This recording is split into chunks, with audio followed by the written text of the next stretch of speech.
Good for the start of the meeting at 9 o'clock.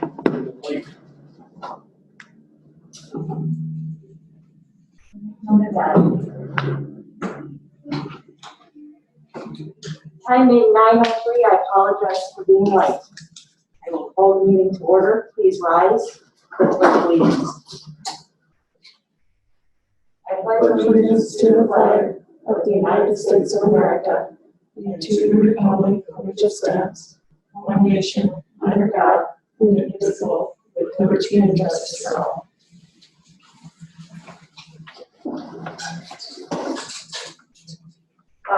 Patty, please do the roll call. John? Dan? Here. Joe? Here. Here. Here. Here.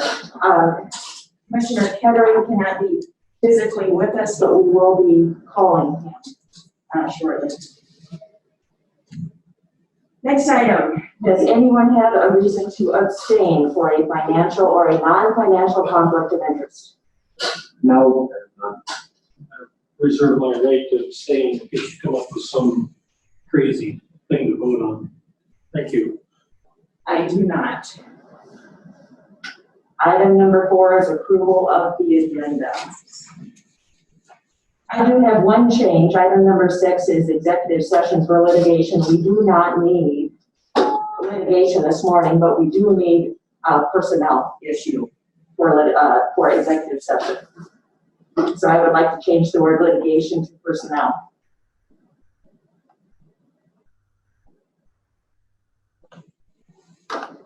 Any other adjustments to the agenda? I would entertain a motion to approve the agenda as amended. So moved. I have a motion and a second to approve the agenda as amended. Further discussion? All in favor say aye. Aye. Aye. All opposed nay. Nay. Motion carries. Agenda is approved. This is the time for public comment. Would anyone like to make a public comment? I'm on the list. Anybody else want to go first?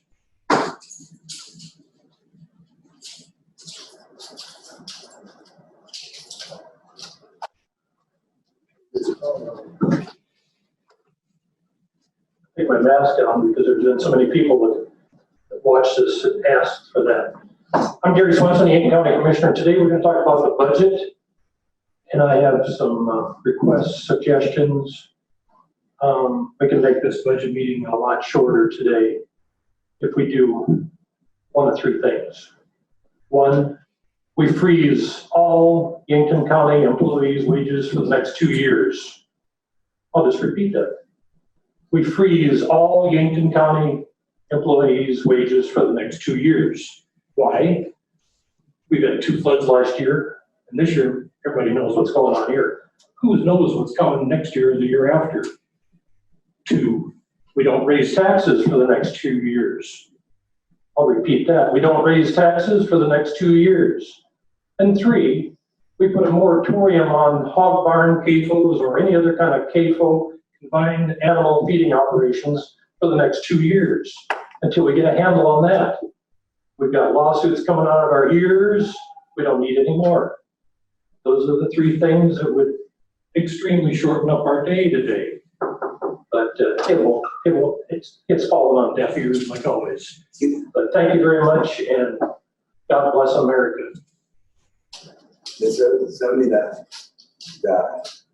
have to be in the Are there any other public comments at this time? I will close public comment. Item number 6, executive session for personnel. I would entertain a motion to go into executive session. So moved. Second. I have a motion and a second to go into executive session. Further discussion? You know, I want to be on remotely like I have been in the past after I set a precedent. I don't want to be in there with any leg breaker people. Further discussion? All in favor, say aye. Aye. All opposed, nay. Motion carries. We are now in executive session.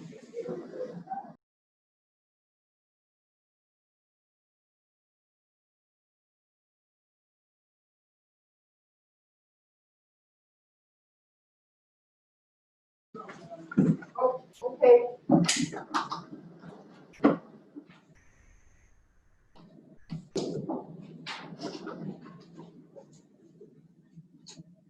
Microphone. Thank you.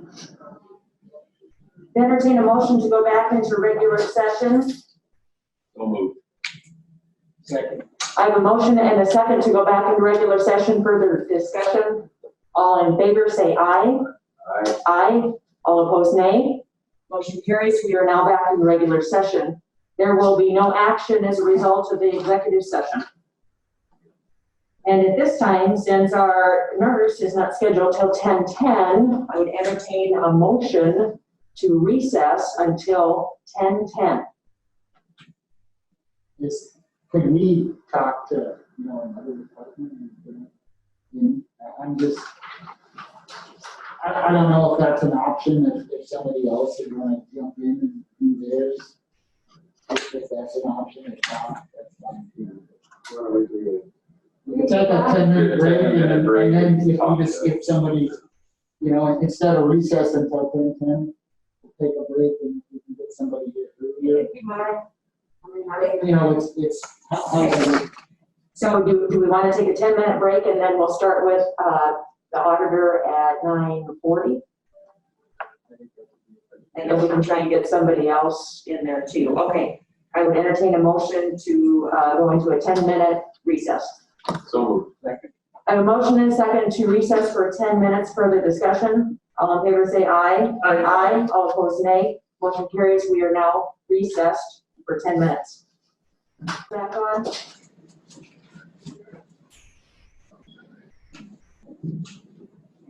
We're to entertain a motion to come back into session. So moved. Second. I have a motion and a second to go back into session. Further discussion. All in favor say aye. Aye. Aye. All opposed, nay.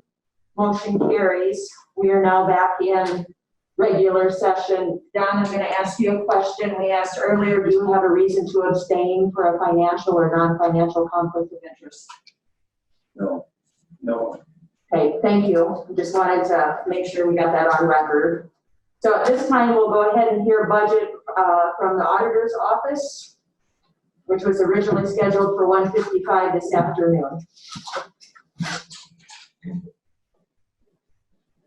I guess there isn't much changes. The only thing that's really changed is the personnel services. With the payroll is 2.5. You just have the 2.5, and then there's some longevity. Yep. And that's what else. And then we have a step raise for Lindsay. So I don't know if everybody noticed, but on every budget in the personnel services, there is a line item 419, healthcare reimbursement account. And that is for folks who choose the higher deductible plan. And if they maximize their out-of-pocket, the county kicks in the $750. So we need to budget for that, even though it may not get used.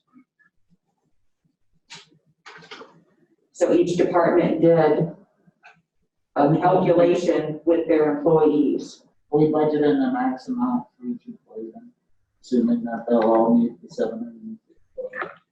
No, Brookings County, we had a conference call. Brookings County does something very similar, and they gave us some guidance as to the percentage of their employees that would do that.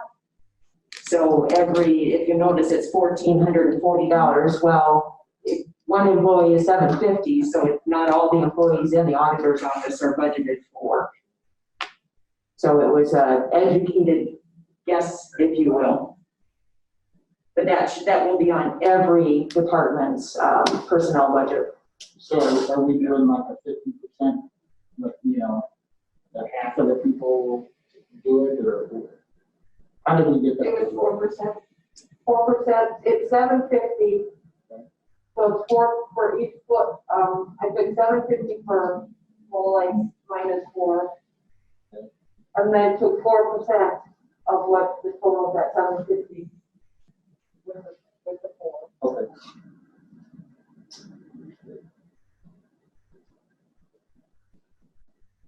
And that's what I told all the officers to do.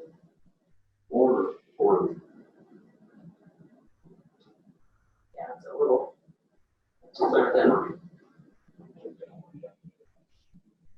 Aw, bummer.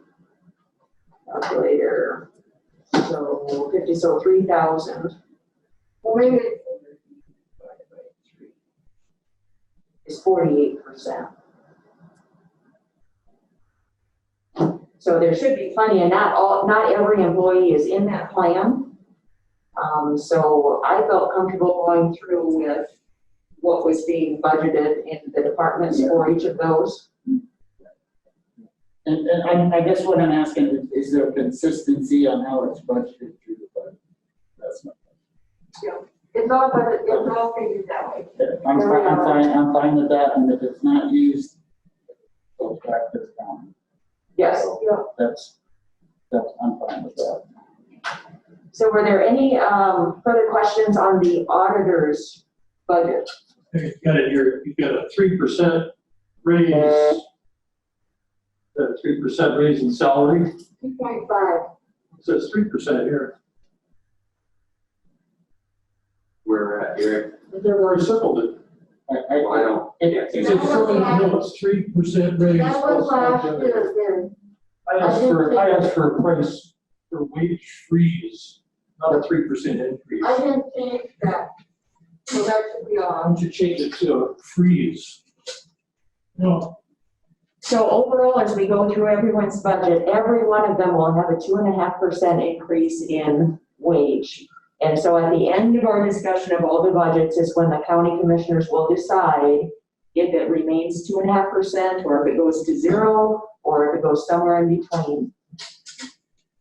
So we are going to review the budgets as presented, and then at the end of the discussion, we will decide what that number needs to be, out of respect of everyone's time on every department.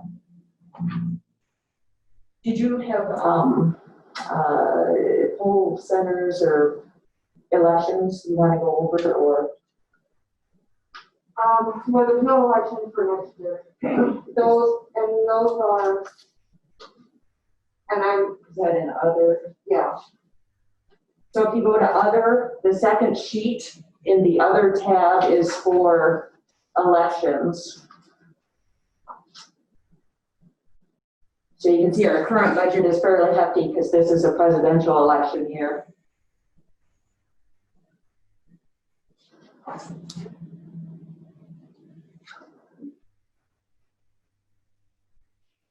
I mean, we still have, for the election, we still have to do the hot shots and,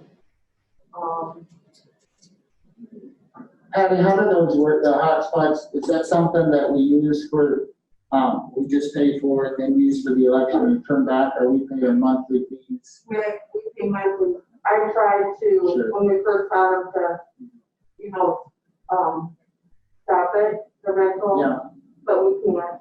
I have to do it every month still. so, yeah, I mean, that, and the hotspots for the elections are, I would imagine are pretty vital. For the full Yeah, board. yeah, and you can't do it out of it, so. It's unfortunate that, we have to pay, 2 years to use it, but I don't see a way around it unless somebody else has a solution.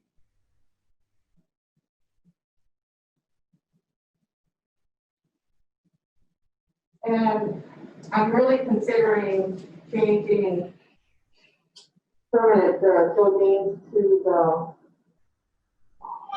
fire station. I mean, is the parking, well, the buildings, have good parking too. Sure. But I mean, it's just right there, and it's not mixed up with, people that are trying to eat and, and the co-workers really like it, because I used them in June. That went well. Oh, yeah, the poll workers really like them, it's spread out more, you can keep the distance and, convenient restroom and all kinds of stuff. It's a nice setup. So are there any further questions on the auditor or the elections proposed budgets? I'd just like to ask once again for when people talk into the microphone, the people watching this on TV cannot hear through your masks. I'm about 10 feet away from Patty, the auditor. You two are pretty close, but maybe you should just step aside while you talk. These people that want to watch this, they're shut in from the COVID-19. I know one guy that's 101 that watches this. He can't come down here, but he can't hear through these masks. But I guess you don't want them to hear. That's what I think. Especially that 3% raise.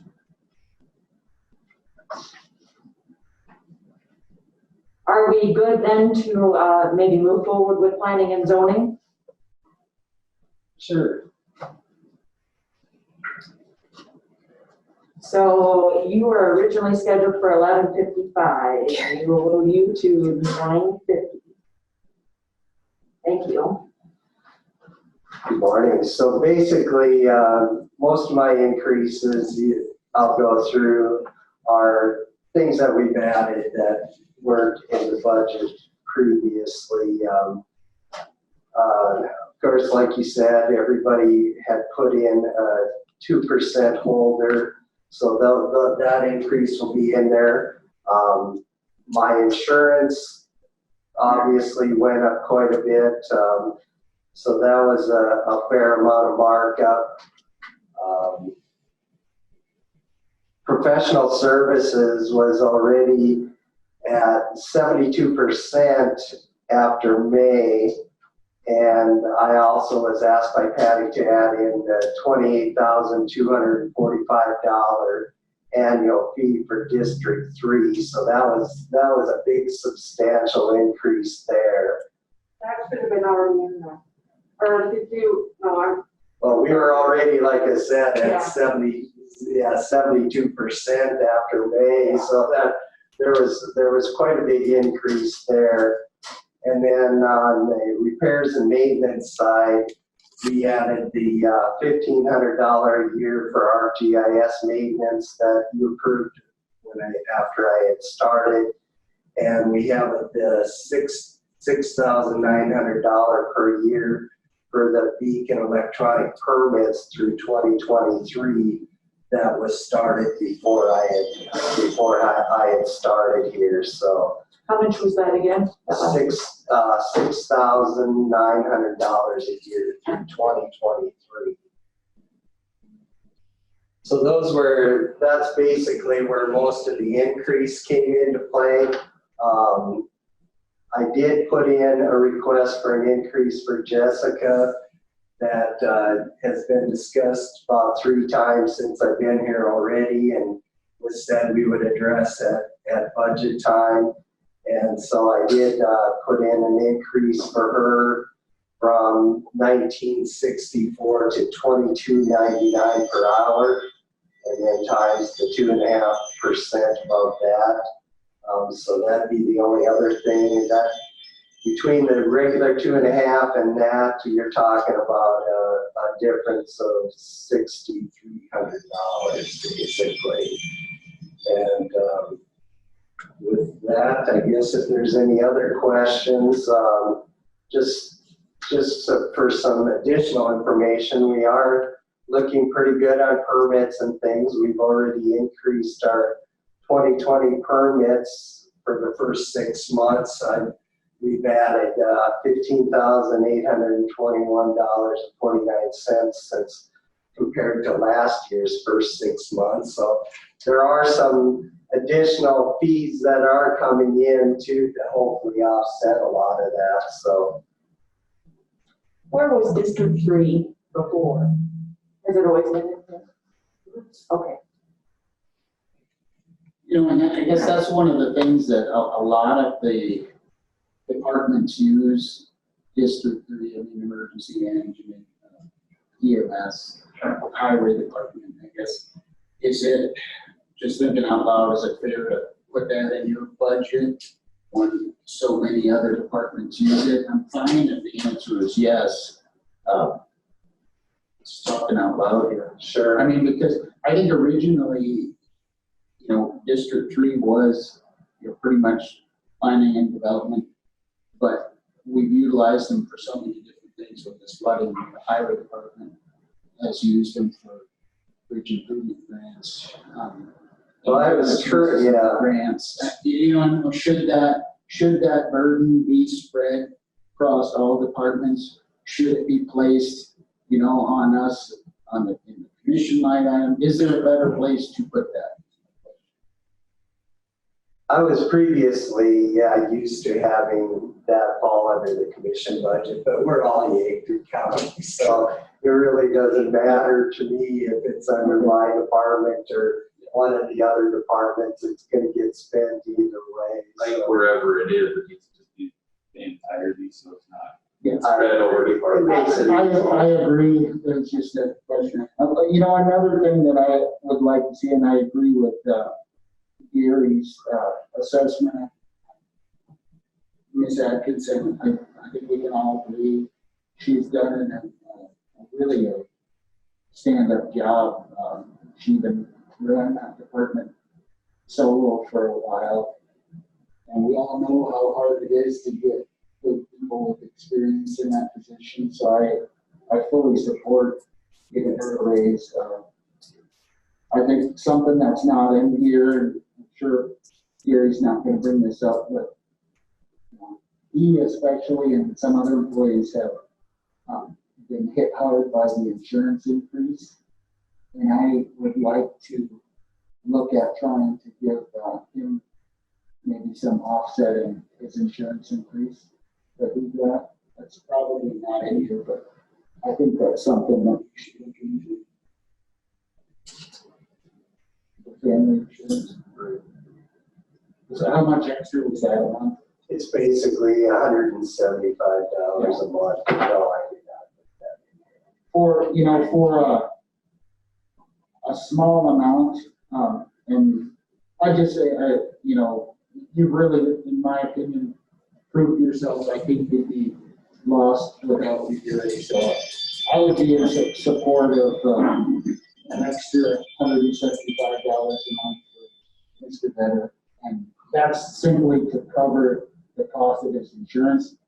When we did hire him, that was included, and then shortly after he started is when we got that increase. So I think that's fair to keep in account. So I guess I would like to add an extra $175 a month to Mr. Vedder. How many employees we have? There's, for sure, 2, maybe 3. Yeah, I think it's, as far as I knew, it was just me and Mike that were required to have the family plan entirely. I'd like to add a comment.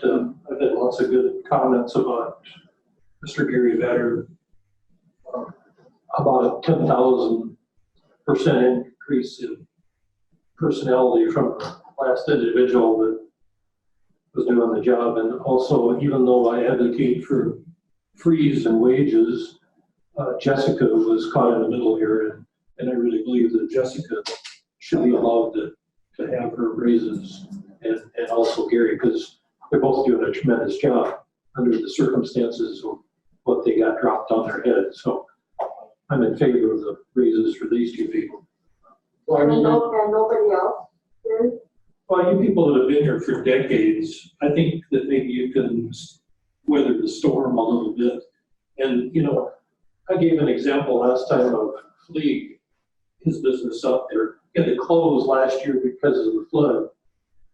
This year he closed because of the pandemic. You can't have, his business is all inside. But you know what? You didn't reduce his taxes any. You didn't cut him any slack, or the hundreds of other people that are out of work. But yet you send people home. You send workers home because of this and that, and storms and weather and fires, and they still get paid, don't they? You cut their wages when you send them home? I don't think so. That's just like a free vacation for them. These poor people paying your wages out there, paying your taxes, are the ones that are suffering. And you want to persecute and punish them. I don't quite understand what your thinking is. Don't you have any common sense? Stick to the I had a, Yes, But I have a question. We'll have a discussion on. You tell that to the people that can't pay their bills. Just because you guys were born with silver spoons in your mouth, doesn't mean everybody else was.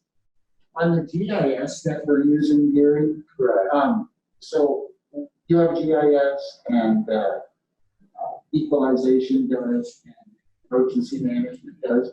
Do we have are we kind of sharing that, or do they all have to be separate accounts? And the reason I ask that is, we're trying to save taxpayer money, obviously. Is there a way to streamline it? Maybe if we have 3 accounts, it's cheap, 3 accounts together, it's cheaper than having 2 separate ones, or is it 4 accounts is cheaper than 3? Have we looked into that, or is that an option? The only option is to go to a server-based type situation, and then you have to share basically the access to that and things. And so when I first looked into it, I did ask those questions, and then you have the situation where Paul's in a different building, and so it would probably end up costing us more in the long run to go that route than to have 3 individuals. No, that makes sense. It's and you feel the GIS servicing from talking to you has really helped. I know it certainly helped the highway department and emergency management. Certainly helped. Yeah, it's certainly helping a lot, and then now it's helping a lot with the floodplain development stuff and being able to look at some elevations of things too. So it's been very useful.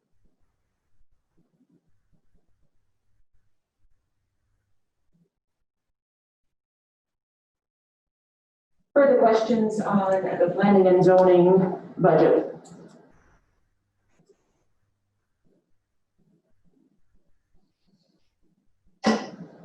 All right, thank you. How do you? Thanks, Gary, for taking your mask down. That was really nice. People out there can hear you. How do you thought this session? Okay. Yep, that'd be Do you want me to go get her? Or? fine, thank you.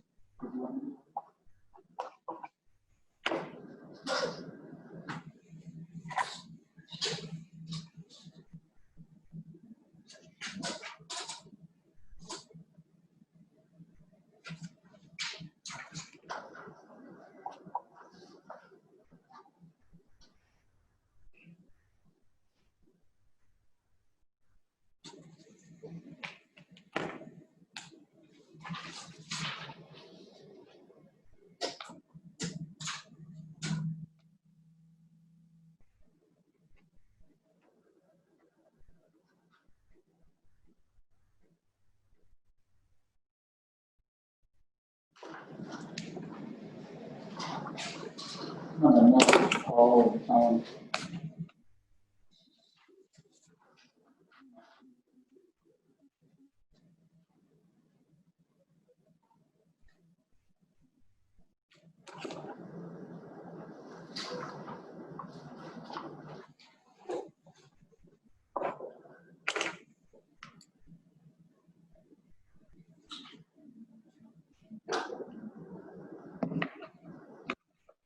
Good morning, everybody.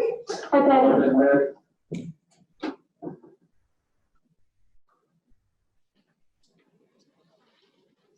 It's pretty simple. You might want to get close up to the Oh, sorry. Mine is pretty simple. I did do a request for 2.5% increase for the employees per guidance region. And everything else, I didn't really change a whole lot. I pretty much left the same, because I've been staying pretty much the same these last years. The only thing I really did change was at my supply request, I did increase $5,000. We've been doing a lot more by mail these days, and I have seen a pretty serious increase in my supplies as a result of that.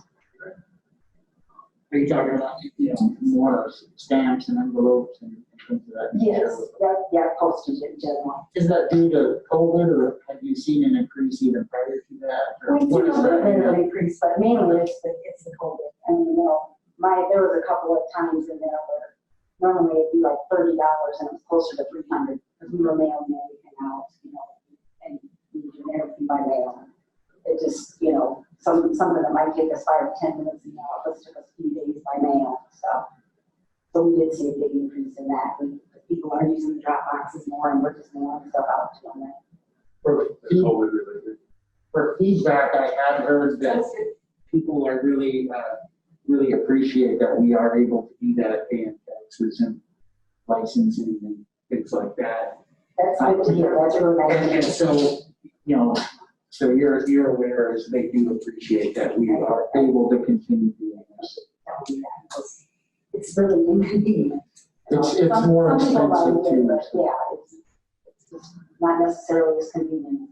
And we kind of don't like it because we don't get to see people, we only get to see once or twice a year.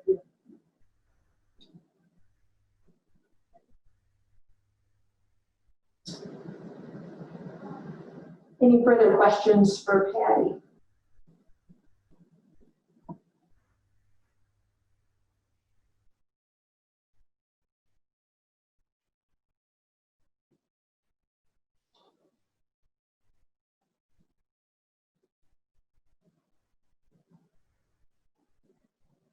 It's pretty straightforward.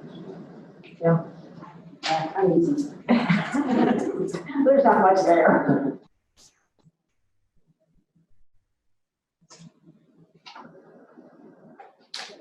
All right, thank you. Thank you, everybody, have a good day.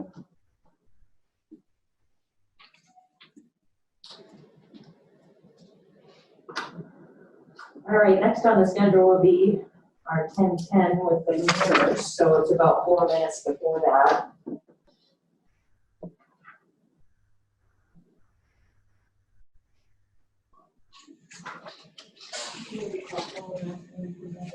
I think Dan, did you text Paul? Yeah.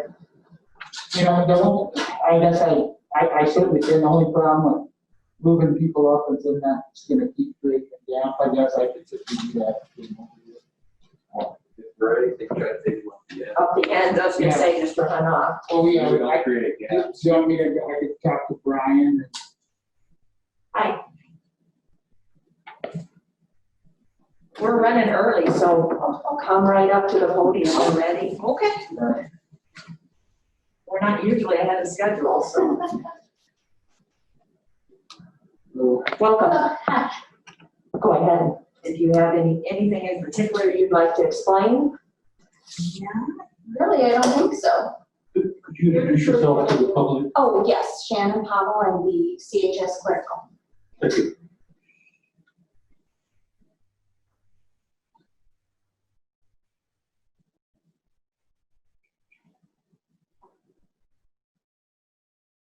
is part of your salary covered by the state? No, I was strictly county employee.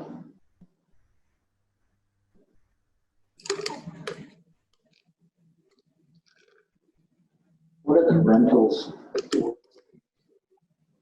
Yeah. I believe that is for our copy machine.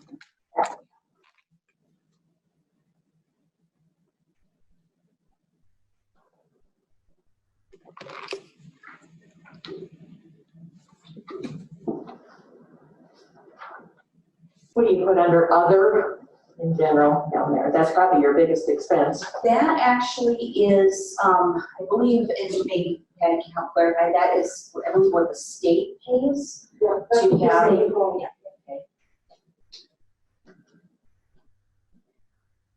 Patty, these utilities, is that, phone, internet, or what, how is that divided up? Is that include the light bill and all that? No, So what is the? that's the phone and. Yeah. All the departments don't have, the big utilities, the whole building goes to the building, the station center, or the government center. So that is just, how many phone lines do you have? Second. 7. How many people work with? We have 4, and then we have a dietitian that comes down from Sioux Falls, or well, was coming down from Sioux Falls weekly, and then there's a phone line in each of our WIC rooms.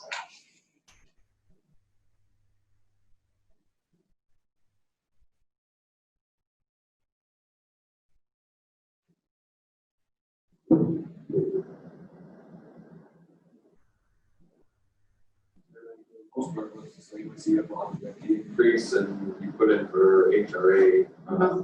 Yes. Hopefully.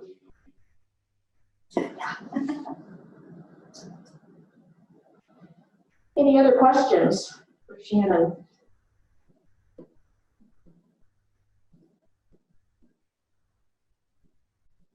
All right, Okay, thank you very much. thank you for coming up. I just want to thank you for taking your mask off so the people at home can hear you. Oh. They really appreciate that. Yes, I actually don't need to wear one because our door is locked, so we don't have people coming in, so. Thank you so much. All right, thank you. And you're coming down, okay. So Mr. Hunoff will be here next.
I have writing here, can't remember.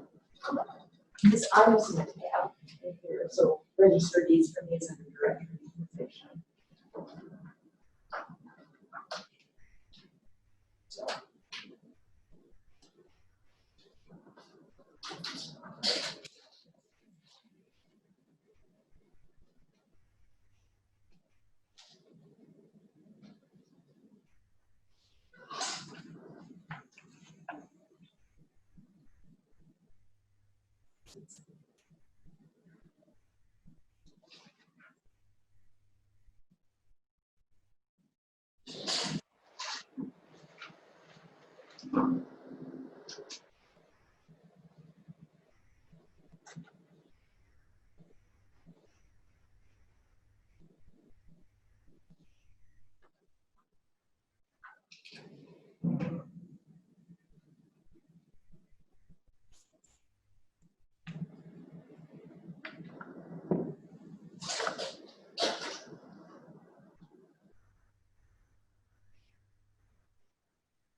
Hello. How's it going?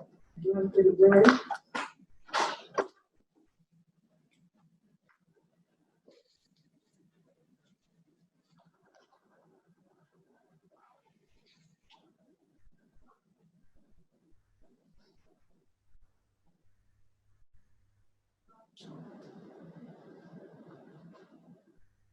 For some reason.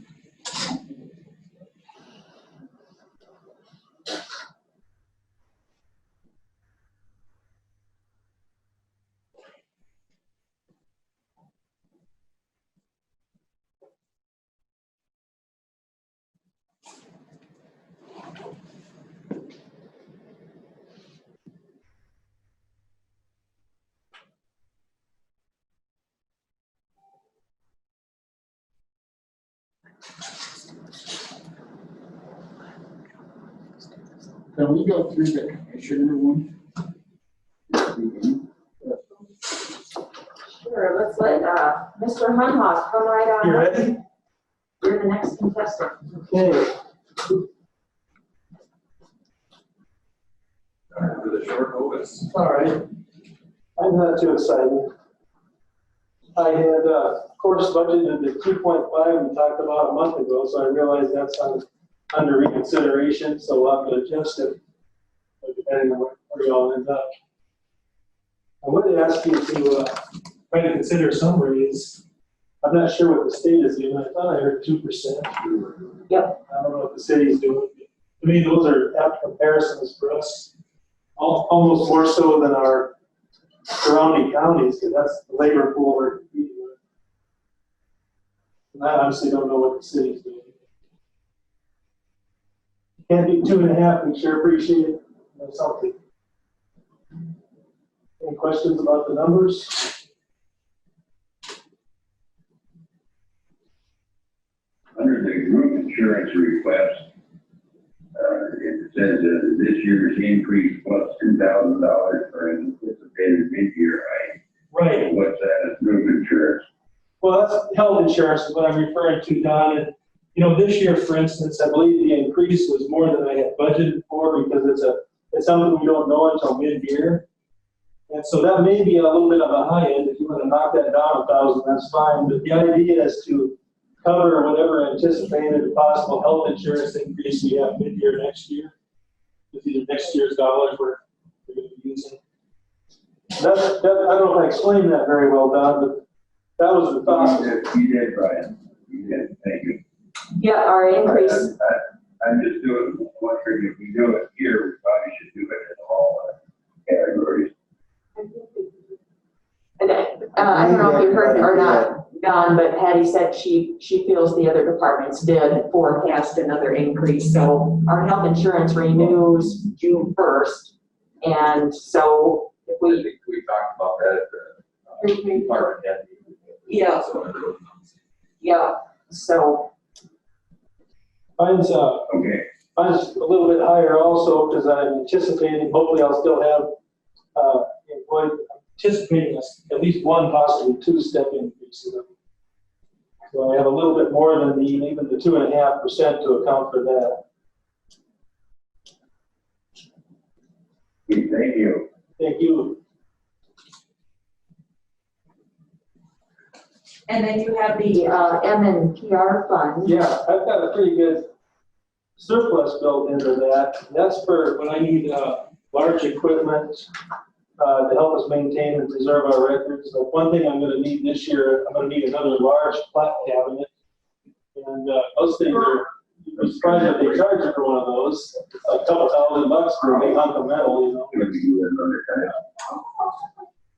That'll come in handy someday if we ever have to do a large change as far as software or hardware. But yeah, I've got a good surplus building there. Over 100,000 in there, isn't there? I don't think so, maybe. Not quite. I was thinking you were darn close. And we get revenue. Right. Yeah, where that comes from is when they increase the recording fee to $30 per document, they allow register of deeds offices to have 5 of that 30 to put away for large capital expenditures. Because we were trying at that time to get some of the smaller counties to start digitizing, and they complained it costs too much. So that was one of the big reasons for that one, to get everybody digitized, so we can start, doing more as far as e-recordings and transmission of documents through the email. And so I think a lot of them did use that to achieve that goal.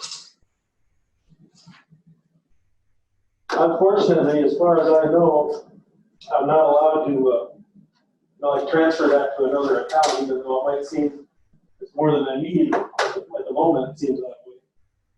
I don't think the statute allows us to say, okay, take that and give it to the highway department. I don't know if it's get that much, but is it 100, Shelly? I thought it was close to 100,000, but I don't have my computer open. I'll check with you later on that, Patty. It could very well be, this year, for instance, I think, this current year, where this is one of those deals where that account ends up kind of like our health insurance stuff, mid-year, and then we start counting for it again. Sure. And so I know this year, I believe we took in 15,000, so it could be 100. We haven't spent a whole lot of the last few years. At the end of May, it was $102,942. And that's going to grow back up. Yeah. 2019, you're about 99. Okay, thank you. So Because I hadn't seen that bottom line for a while.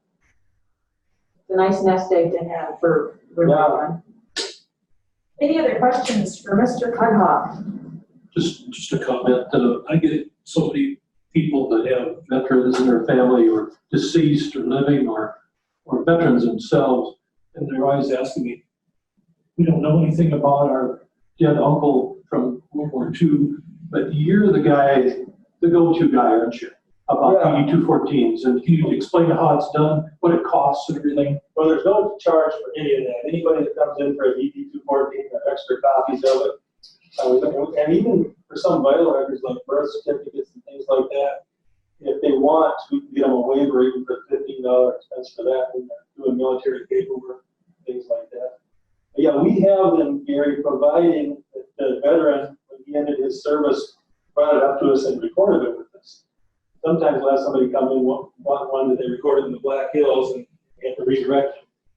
But that's the key, is that the veteran comes back to his home county, and they're usually told to do this, and record their discharge with us. That's the only way we can have it to make available later. Sure. And I want to thank you personally for my wife and I.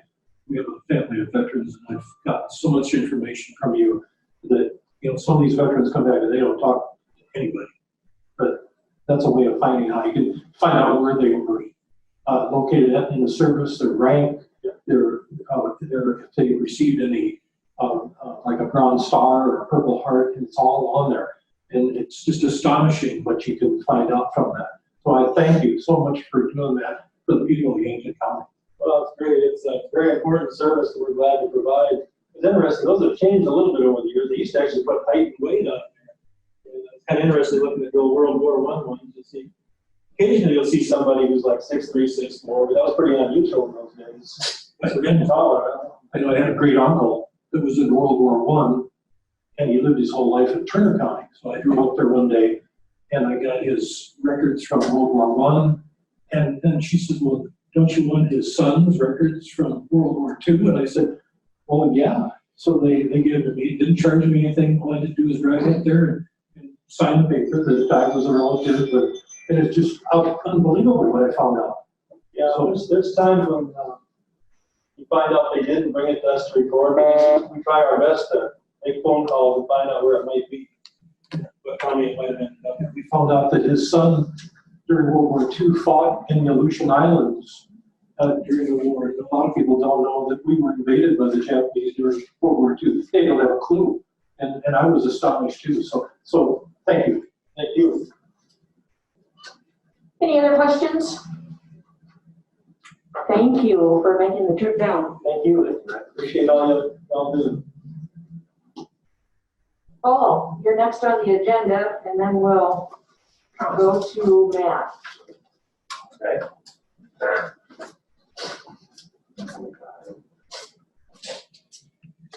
Good morning. Good morning.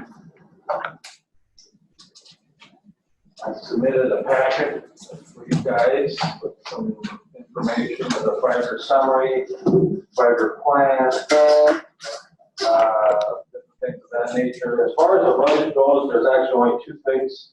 I kept everything pretty much the way it was this year. In the budget, as far as percentage of increases, some areas stayed the same, some might have went up just a few.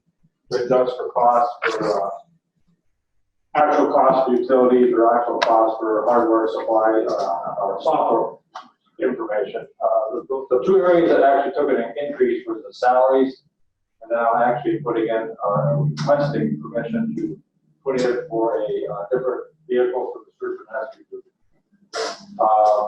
In the salaries, I do want to remind that anything in ours is paid half back from the state to the federal program. So if we raise our 50 cents, we get a quarter back. So it's, I mean, that's something that our department was unique when it comes to that. So with that, I mean, I don't know what questions, I actually put in for myself. This is the first time I've asked since I've been here with the county, other than getting our normal raises, if you will. But it runs about a $500 a month increase in salaries. And I've asked for, I think it was $1.75 increase for Aaron, our deputy. I've included, and I believe in the packet, but in case you don't have them, I have them here, I can leave them with you. This is the statewide rates for, you know, like what emergency manager of our size county, were they in there? Not in there. I think they were in the packet. If not, I've got them here, we can share them around here. Yeah, there you go, Dan, at the back. Kind of shows what the full-time or the director gets, and then what time of part-time, deputy director gets in there. And it was pretty comparable. We're trying to get as close to what that is. It isn't as high. And then the last thing I've got would be that we're looking at trading off. We would like to get rid of the 2004 Dodge pickup that we have for search and rescue. I would bump the truck that I'm using to them, and then just get a little newer one. It doesn't have to be brand new, but I put in what a new value costs. The last 2 that we've got were come from federal surplus. You know, they were used. They got 65,000 mile. Like the state or wherever you want to say, they go to 65,000 and they trade them off. The last 2 that we've gotten over at the office have been surplus trucks. But anyway, that was put in there, but I put in the full amount of what a new truck would cost in the event we can't find them. Other than that, questions? I mean, I don't know how else to, kind of where you want to go. Yeah, here. Paul, I see you've got 5 generators, and I'm a big believer in backup power. Yep. How old are those 5 generators? The oldest one would have been like 2009. Okay. When we got the last, would have been the first one that was bought, if you will. And the latest one that we got was 2000, I think it was 1918. How many watts are there? The smallest one is 25 kVW and the biggest one is 45 kVW. Explain what kVW is to the people. Kilowatt power generators, you know, like 25,000 watts. Right. We also have a portable 190 kW generator on a trailer. That's designed to go to different shelters throughout the county in the event something goes down and they don't have backup power. Is that the one that was in Westerville that night we were out there? No, that's a different one. Oh, that's a different one. Yeah. That one's down by the office. So if we can bring it in with full power up the building here if we had to. We haven't wanted to. I lived in the country. Were you without power last night?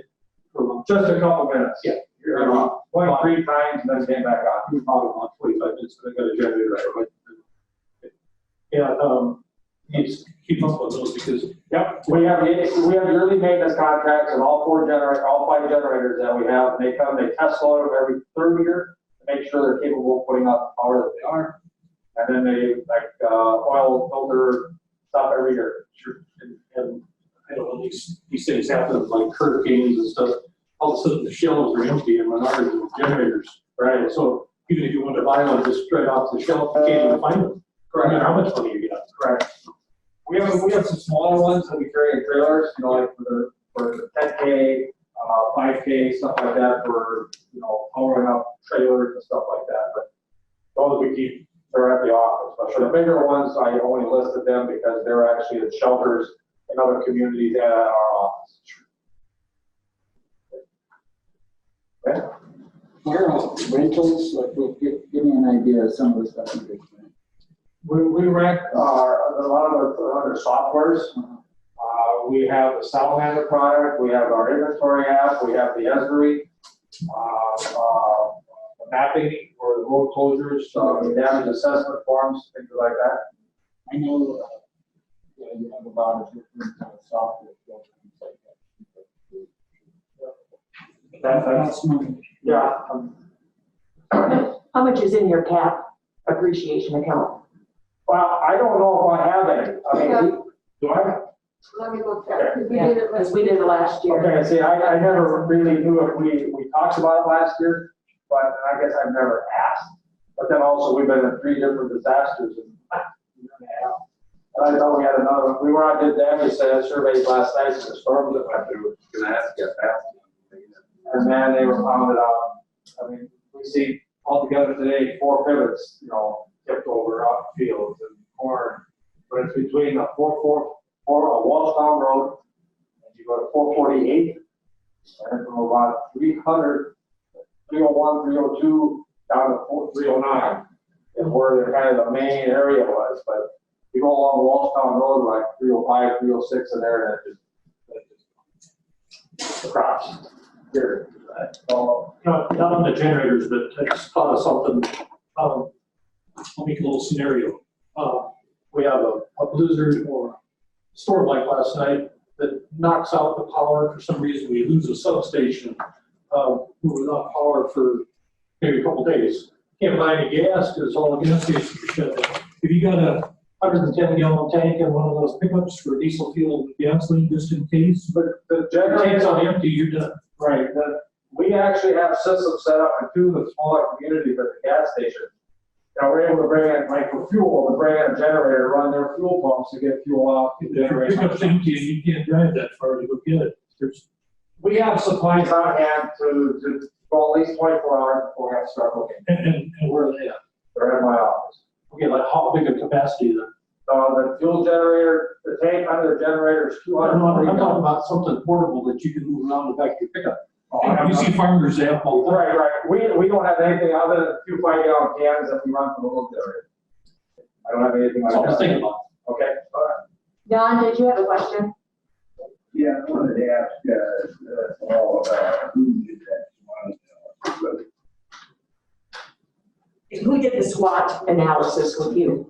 We did it ourselves, once within our own department, and with the state of, our state office of emergency management.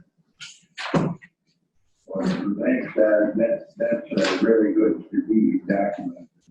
I'm glad you did that. Yeah, I mean, with the changes, like NIMS, the FEMA folks decided that they need to rewrite all the training programs. So in order to keep up with that, they're constantly changing. So it was decided a couple of years ago that we need to start looking at keeping that updated. So we've been trying to do that every year to keep a document, at least gives us somewhat direction of what we need to go when we're not doing a disaster. Yeah. Okay, so thank you. So Paul, in 2019, 25,000, 2020 is 10, so you have 35,000 budgeted right now. Okay. So if we have that, if that goes through that, then we could actually take that number. I mean, even though my budget looks like it went up a lot, it was because of that 45,200 that was put in for the vehicle. So if you take that out, we would drop that down to what the difference of that would be, $10,000. And the only reason I'm saying that is like I said, I have no problem getting a used vehicle from surplus, but there's always that what if case scenario. But we're looking at needing to do something, and if we just don't have the funding, if not, I mean, that 35,000 to buy a surplus truck is no problem.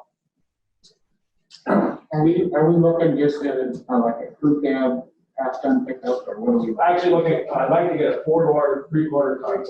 Yeah. And this is for the Rescue. rescue. Are we the sole funders of the search and rescue? Yes. Or has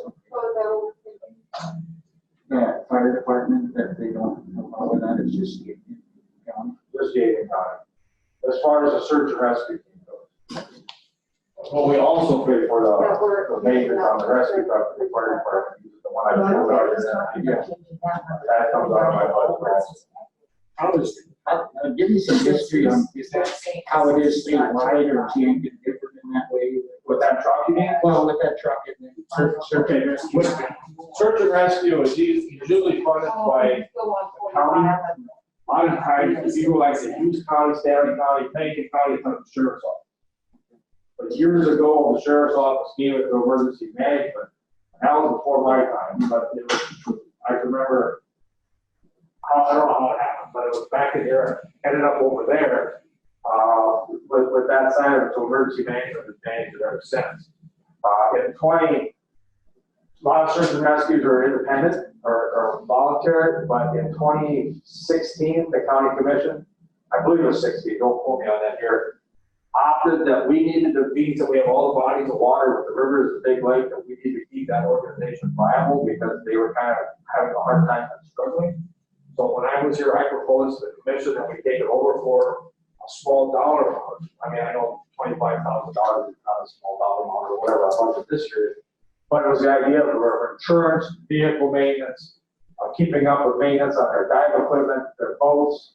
So a lot of the stuff we got through them is all done through grants, through whether it be the sister program here in town or other grants to get some of this stuff.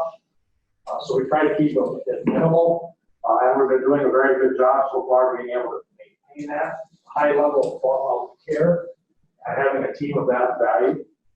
So on that aspect, the rescue truck was bought with Homeland Security money back in, excuse me, when there actually was money in Homeland Security. But they bought it as a county. And I remember we were all arguing over the deal, but we didn't feel that the truck should be bought with Homeland Security because like Westerville, Gayville, all these other towns without that. The county commission came in and mediated the agreement that the county truck, that rescue truck would be maintained by the county if we use the Homeland Security money. It went under emergency management because Jeremy Dangle was the EM at that time. And I don't know all the details of how that worked out. But then the following year, the Homeland Security money was able to be spent to the other departments, but the Yankton County Department on that program was not allowed to buy anything else. Excuse me. So the program that was bought, Yankton Fire would operate it, man it. The county would maintain it and run it with some reason that we have a protocol says that anytime there's a motor vehicle accident out in a county or in another community other than Yankton, that truck would roll with the ambulance. And that's been standing ever since that aspect. There's been some discussion, we talked about here a while back, whether we want to get rid of it, hand it off, let the Yankton Fire take care of it, or we keep proceeding with it, because I know they're talking about in a few years that we need to start looking at a different truck. You know, I think that's a conversation right now we don't need to talk about, but in a few years we need to seriously look at to figure out what we want to do with that truck. How many miles are on that Homeland Security truck they bought for you? I want to say about 20,000, not a lot. About 20,000, yeah. They don't get used a lot. It's a really good truck. It's diesel. Yes, diesel. It's about 30,000 miles for a diesel engine to break in. Yeah. No, you broke in yet. Right. But I want to go back one more time to that the mobile type fuel tank like farmers have in their trucks. Okay. Yep. When you go out to a fire, ambulance call, whatever, all those vehicles stay running from the time you get there till the time you leave. You don't shut them off, do you? Nope. So they're all sucking gas, they're all sucking diesel fuel. If you're there an hour, if you're there 5 minutes, or if you're there for 5 hours. That's why I'm emphasizing you need something to fill them up in case. Sure. In case you drive back here and go, electricity's off, nobody gets to fill up when we get home. All right. I'll take a serious look into it. Yeah. I'll come up with it and I'll report back.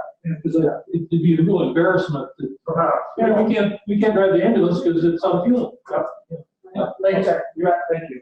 But I know, Gary, for instance, the county highway shop and the city shop here in Yankton are all on backup generators. Yeah. And that's where we get our. But if you're in Westerville and your truck's empty, you're an SOL. Okay, well, okay, thank you. Thank you.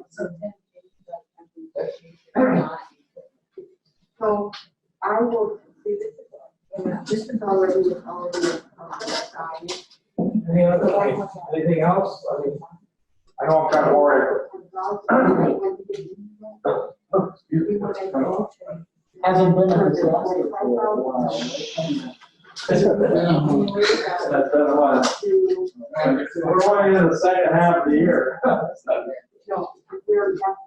Any flooding we would be?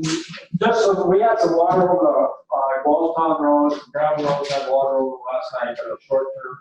I talked to the highway department, Mike, he sent a crew out, we had trees across the road twice. I mean, a lot of people did their own removal, and so they could go home. But we just wanted to make sure everything was cleared up, and at least somebody was falling with tree in the middle of the night, it fell down. Oh, God. Yeah. So let's get back to your truck. So Patty has told me, since you have 35,000 in a capital appreciation fund, at the bottom, that 25,000 you have, if we change that to 10, that gives you 45,000 in capital appreciation. Correct. Okay. Yep. Now, she said you don't have to list that 45,200 in machinery and auto equipment, because what will happen is the commission will make a motion, if you get to purchase a truck, to transfer from capital appreciation Into the budget. to for that. So we actually have the money, if everything goes with the 10,000 in the capital for this coming year, to get one next year with the money that we put away, we could just eliminate 45,000. Yeah, so that can go to zero unless there's. No, and that's the only reason that number is in there. And then the 25 down below can go to 10, so if you have 45, so if you get a good deal on a truck that's only 30,000, then you We carry still have over money left 15. over. Does that make Yep, sense? I'm perfectly okay with that. Okay. I threw that in there just to, because again, I did not know how much the capital accumulation or whatever that account is called. We just want to make sure it was done. Exactly, that is budget. Okay. Right, yeah, it's budgeted. I didn't know if we actually. They were double different. Hey, Paul, yeah, the truck you got now, that's a half ton, is that correct? Yeah. So what do you need, a 3/4 ton? 3/4 ton, yeah. What justifies a 3/4 ton? What's that? What justifies you having a 3/4 ton when you got a half ton now? The equipment that we pull, the trailers, the big, like the big generator I just referred to, a half ton pickup won't pull that. The ton weight is too heavy, so we need to have a 3/4. How heavy is a ton weight? I can tell you what it It's is. about 500 pounds. Oh, it's more than that. I bet it's about 750. A half ton pickup will pull that. Huh? A half ton pickup will pull that. Oh, I put it behind my red Chevy pickup and the bumper is almost, it's bottomed out on the springs. What's an overloads on it?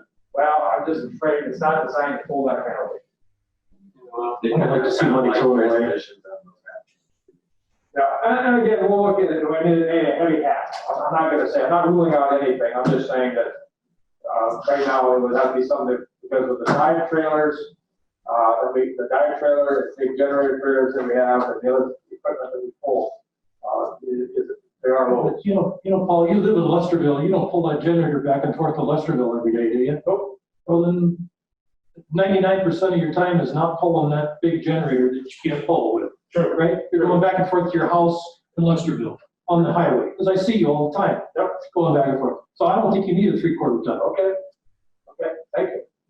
So if there's no other questions on the emergency management budget, now we already said at the beginning, we're gonna discuss all salaries at one time. Yep, So yep.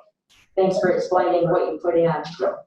Any questions for search and rescue budget, which is the last sheet in Patty's budget book? Just to be clear, so on this budget, we can scratch that 45,200 goes to 0. Yes. The 25 goes to 10. Yes. So that should be that 3,734.33 less. Those two, yeah.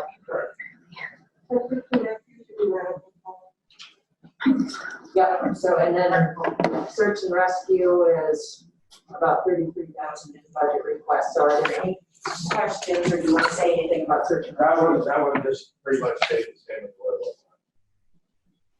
And if anybody, it's training, it's diving, it's, learning, we just sent a bunch of them out to be, get certified in their public safety diving, stuff like that. The insurance is probably the biggest expense that we have out of anything.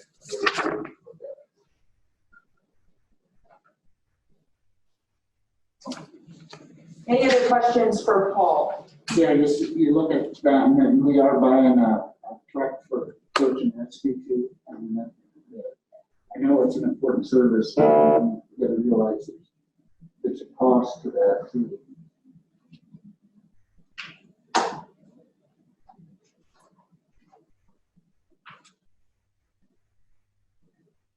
What, supplies, what kind of supplies are you getting for search and rescue? We buy, So let's see, 2019 is 11,000. right, some of the supplies would be like, this last year, we bought brand new cylinders. They go for 15 years, and it just happened that last year, last year, we just ended up buying a bunch of those to replace that, to go on our film. We're doing service contract, I heard something, I thought. Okay, in that case, I'm sorry, I'm drawing a blank here. But some of that, I'm sorry, Dan, I can't give you more. No, But that's what I'm referring to, it's, I know it's equipment that they gotta have, and, you know, it's when you're diving, you gotta replace that stuff. Okay. All right, thank you. Anything else? Yeah. This is Don, I just want to compliment Paul on the completeness of his report and request. For me, it was an outstanding show of professionalism. We looked that up, submitted it. thank you. All right, you're free to go. All right, thank you. Have a Thank great you, day. sir. Thanks, Paul. Yeah, we'll see you later. Matt, you are on stage.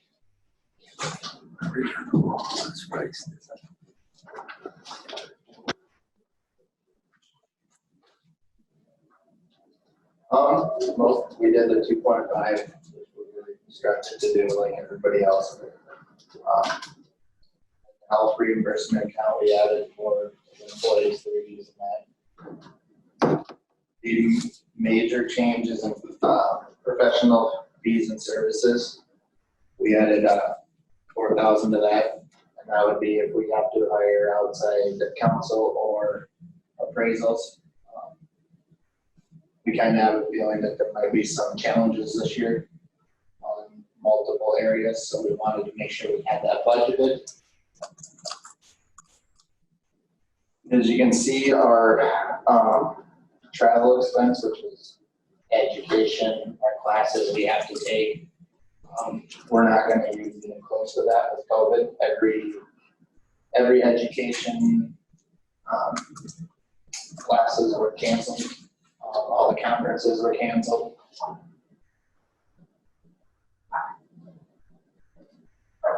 Looking forward, there's one, I don't know if everybody knows, they passed the new law on egg adjustments. And tomorrow, Jeff and myself are going to Mitchell to sit in the class of how the Department of Revenue is going to tell us we're supposed to investigate these adjustments. There was talk about core sampling and stuff like that, so I don't know what's going to come down, how much time it's going to take, what kind of equipment we're going to need, but I would say that's going to be in the future. And if I recall correctly, and that's probably not right, all of the adjustments are optional. It says that so Joe came into my office and said, I want you to come and walk every one of my fields because of this or that. We have to do it. We have to document it, why we gave an adjustment or why we didn't give an adjustment. Right. I'm kind of concerned depending on what kind of demand we have. I mean, that's gonna eat up a lot of time and how we're getting to all these different locations. If our insurance is gonna cover us, if I get in a truck or I'm forward over to Joe and he takes me to where he wants to show me. There's a lot of unknowns. Hoping to know a little bit more tomorrow. And the other challenge is going to be this year, you are limited in your property review because of COVID. Correct. And next year, if everybody wants you to come out and look at every acre of their property, and we have to play catch up, Yes. you'll be very busy. We're gonna be 1,200 parcels behind as of the end of this year. So next year, trying to do 2,400 parcels with 2 appraisers. Yeah, and all the building permits. Right. So, but I don't think we'll catch up in 1 year, but I think we can get back on schedule as long as, I'm assuming most of these ag things will be, I will be the one that's going out and doing. Other than that, we didn't change much, only like 17% of our budget is actually not related to salary or insurance. The big one, repairs and maintenance, we maintain, the Beacon website comes out there, which is more than paying for itself. Our Pro cost system, I believe part of the Encode comes out of there. What's the cost for that computer website? 9,000 something like this was last year. And it sounds like it's tens of thousands, maybe even more. Requests for Beacon, and it just saves a tremendous amount of time for you guys looking at budgets. So that's something that's, I believe is well worth it. Yep. And I believe it brings in like something, it changes 12 to 14,000. But then the city pays off some of that. No, they pay on part of the flyover. Oh, that's right. Yeah. Which did happen this year, on Yes. time. Yes, we have the 6-inch, I believe, is delivered right now. They're still rendering all the city because the city gets higher resolution. They pay for basically to pretty up the map, curing it up. So, repair and maintenance, you have Beacon website, what else do you have? That's what it is. Repair and maintenance covers, and we do have a little bit higher vehicle expense because a lot of the vehicles we're running are, we've actually got to the point where I think we have the 2 vehicles we have right now that are under 150,000 miles. Before we had them up to 160, 180. But you don't ever get new vehicles. No. You get them from the sheriff. They did get one before I came here, and then we only had 1 vehicle, and then I started looking at the sheriff. I thought we should see if they have any surpluses. And the vehicles have gotten better as they came along, because we're getting transport vehicles now, so they're not necessarily the ones that are in service where the police officers are using them.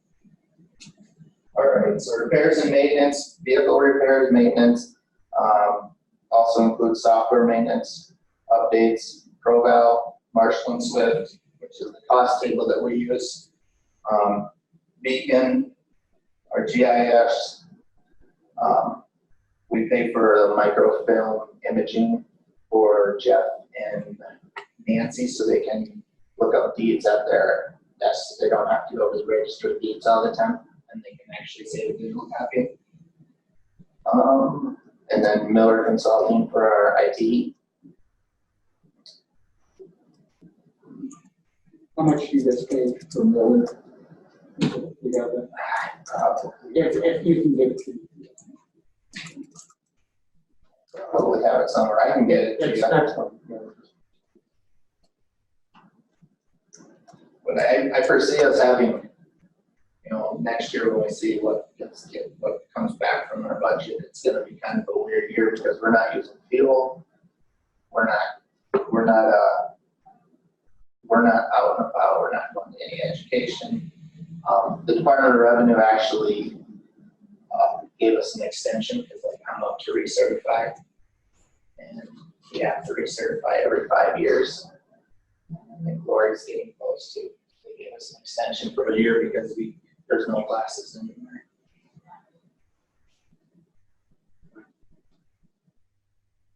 Hopefully what we save this year is enough to carry over some of those. I think that what we have budgeted for,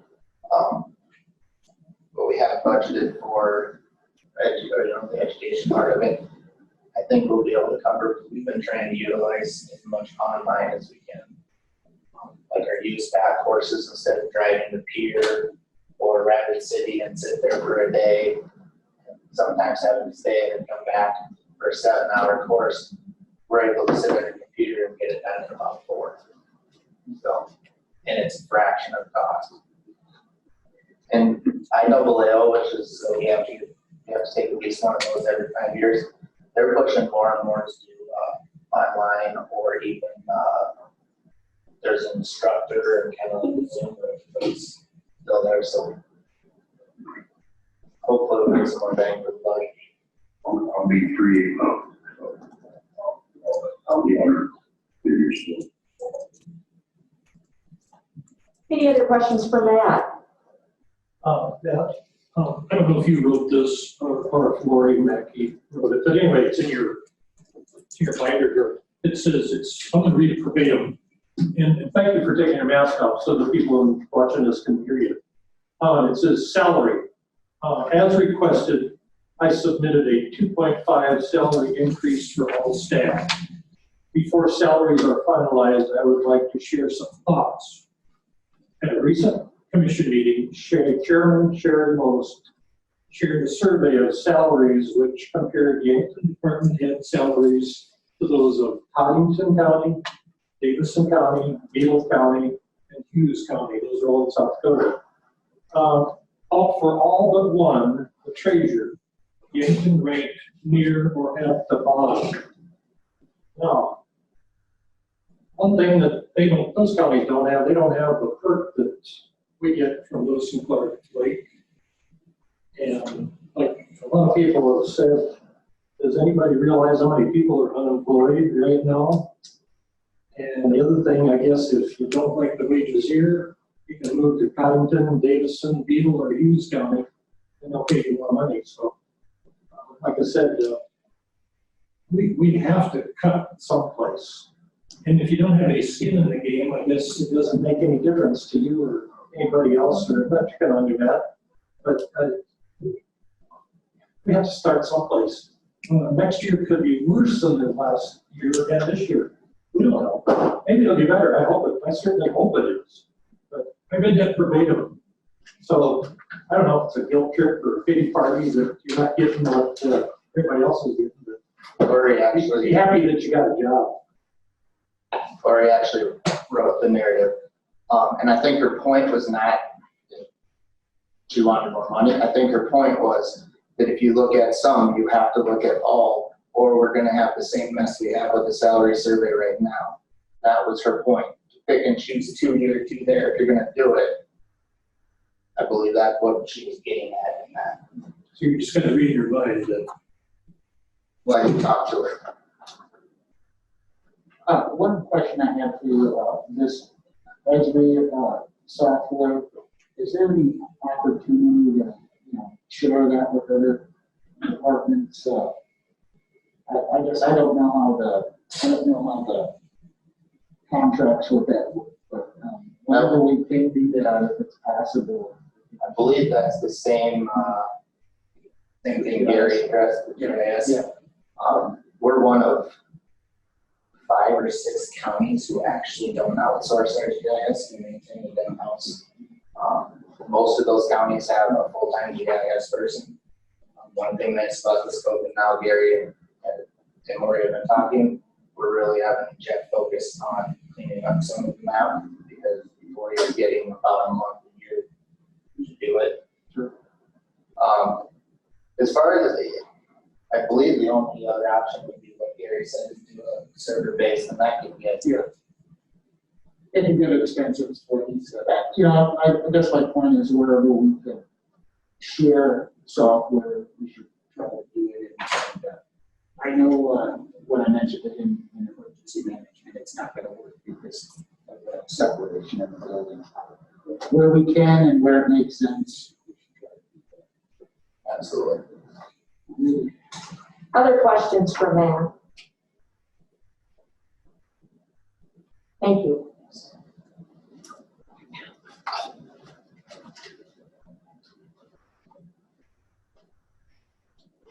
All right, Danielle, come on up.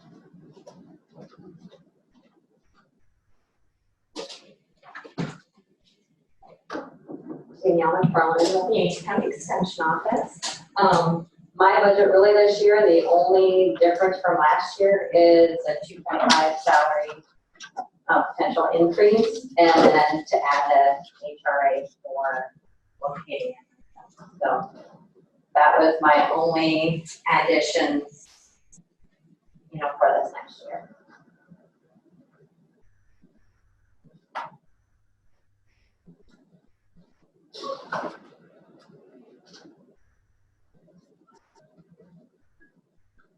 The one question I had for you, Danielle, is your grounds maintenance. Do you hire that out, Nick? The grounds maintenance, that is actually for the 4-H grounds, that's what that pertains to. And they do hire someone that comes in and does, all their mowing. That also, I mean, I know it says ground maintenance, but it also helps them pay for utilities and those types of things with maintaining the grounds. So that's not the building you guys are in, but the big No, building? Jeff does the building that I'm in, maintenance guys. I have very small properties around my office. So it's that, what is it, 3.5 acres? Something like that, I think is what the 4-H owns. I have to ask them for sure. And that property is actually owned by, is it the 4-H association? Yes, it's owned by our leaders association, and in the last few years, they've been asking for help to try to maintain that grounds.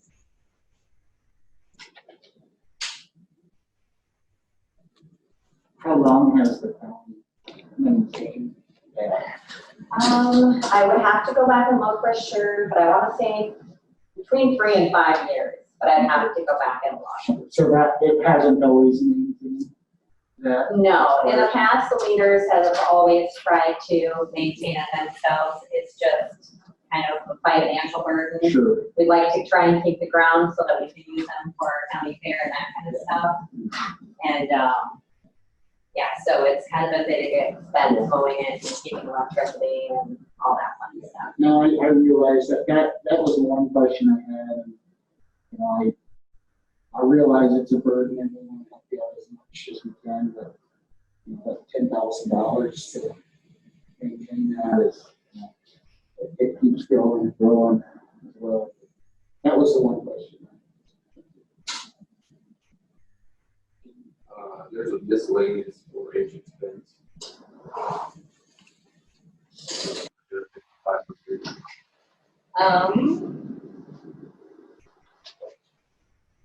That actually should be down one row and it should be under supplies. Oh. Sorry, I just noticed that this morning. And that would be like our office supplies. Yeah, that falls in line. Yep. That was an accidental, and I didn't notice it till I was looking at it this morning, like, oops, that should be down one row.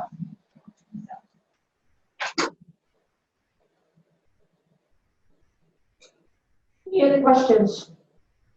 I just want to say I grew up in Yankton County and 4-H was a big part of my life. Oh yeah, I think it is a great program. It's a little bit difficult this year, but yeah, it's definitely a very good program. In 1963, I had purple ribbon hogs and I went to the state fair. You don't think that this Yankton County kid wasn't more proud of representing Yankton County in the state fair? I would. Well, it's definitely great. This year, everybody can go to the state fair if they choose to because we can't have qualifying events this year. So it's a little bit different than past. So. Thank you. Thanks for taking the mask off so we can people can hear you.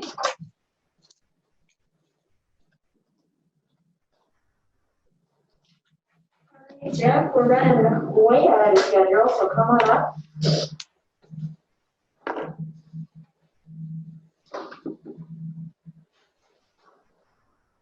Good morning, everyone.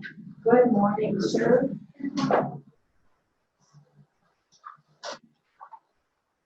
Thank you for your time today. Thanks for the years for that. So you go ahead and start either with government buildings or safety center building. Your choice. Start with government. Okay. We're here.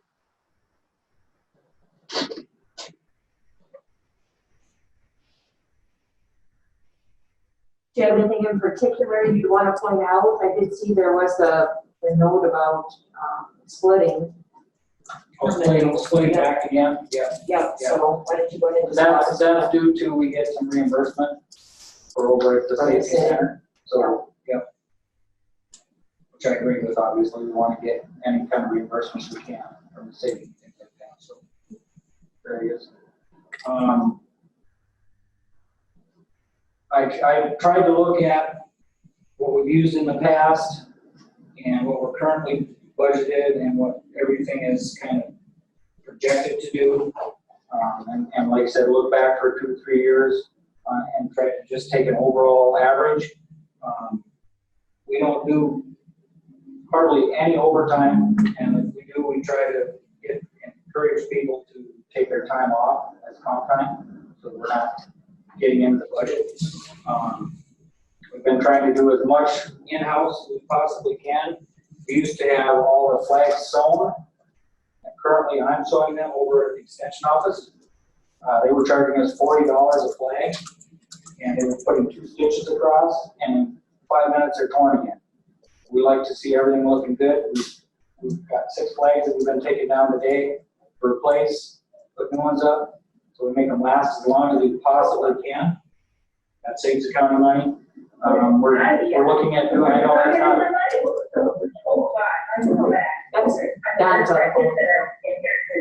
That's not in this necessarily, but the EMS building, obviously we take care of that also, maintenance and things. We're in the process of changing all the lights over in the bays. We're gonna do that, I'm gonna do that in-house, so we don't have to hire that out, so they'll all be all LEDs. So we won't, like I said, we won't have that expense, it'll be cheaper for the county. We try to do anything that we possibly can. The one thing that you guys understand that we cannot control is the cost of our supplies, cleaning supplies. We have more of those, and they're more expensive. Again, we do the best we can to conserve, but we have to keep things clean, disinfected. So. Yeah, that's kind of out of our hands. You guys have done a great job thus far, keeping the building clean and environment safe, and you did some of those, like the plexiglass windows, some of those projects were done in a timely manner, and I think they look great for temporary solution, especially. Yeah, and I would really like to thank the other departments, the other buildings for assistance. We no longer take our vehicles out to have them serviced. We're doing that in-house. We go out to the highway department. They've got everything out there we need. We go to Walmart, buy oil. It's a lot cheaper.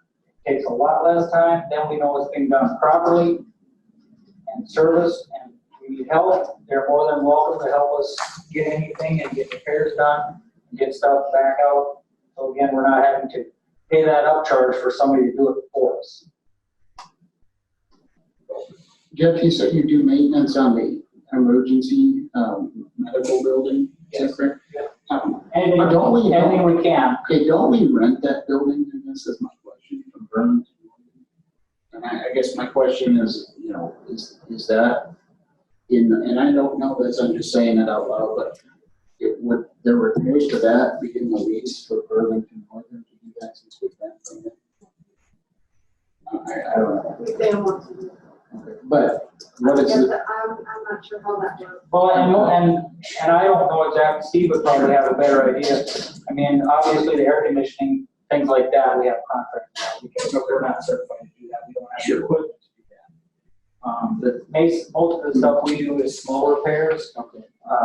If there's a faucet or something that leaks, or toilet needs repair, or a valve is burned out, light bulbs, small, work, doorknobs, things like that. But No, you're doing the right thing, and I guess my question is, and if you're the liaison for that, we should probably check into that on what the lease says.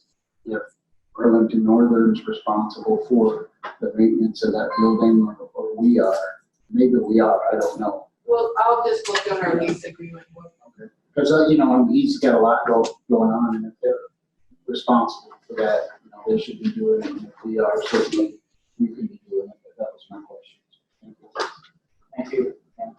You need foresee maintenance, larger projects coming up this next year? The one large project that I see in the next several years is I'd like to look at replacing the one elevator over at the safety center.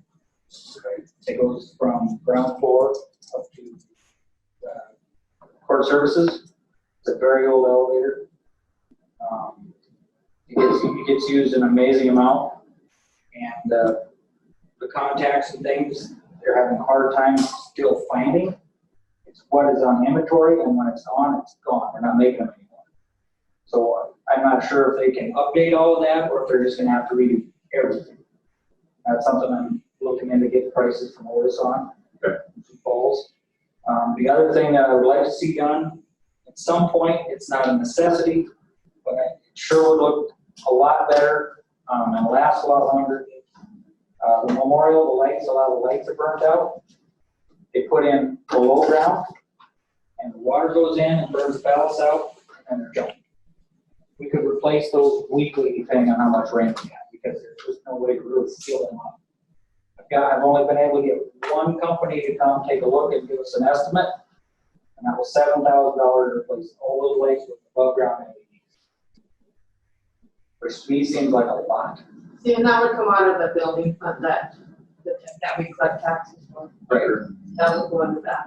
And so would I'm not sure, I have to check with the state auditor, but, that elevator should come out of government buildings too. Okay. But I would have to make sure. Right, but like I said, those currently are the only two major things. Over a period of time, I would like to see some windows replaced. Glass has seal failure in different buildings before they just start to fall apart.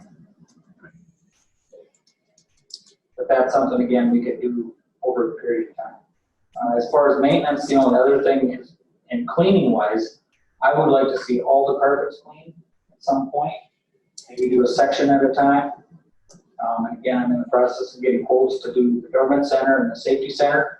As far as I know, they have not been professionally cleaned since we can spot clean, but to do all the carpets in a good and timely manner, it's really not beneficial for us to do it. It's just, we have to make other things. So, not that we couldn't do a room or something, but to do the whole building, they're gonna do a much better job.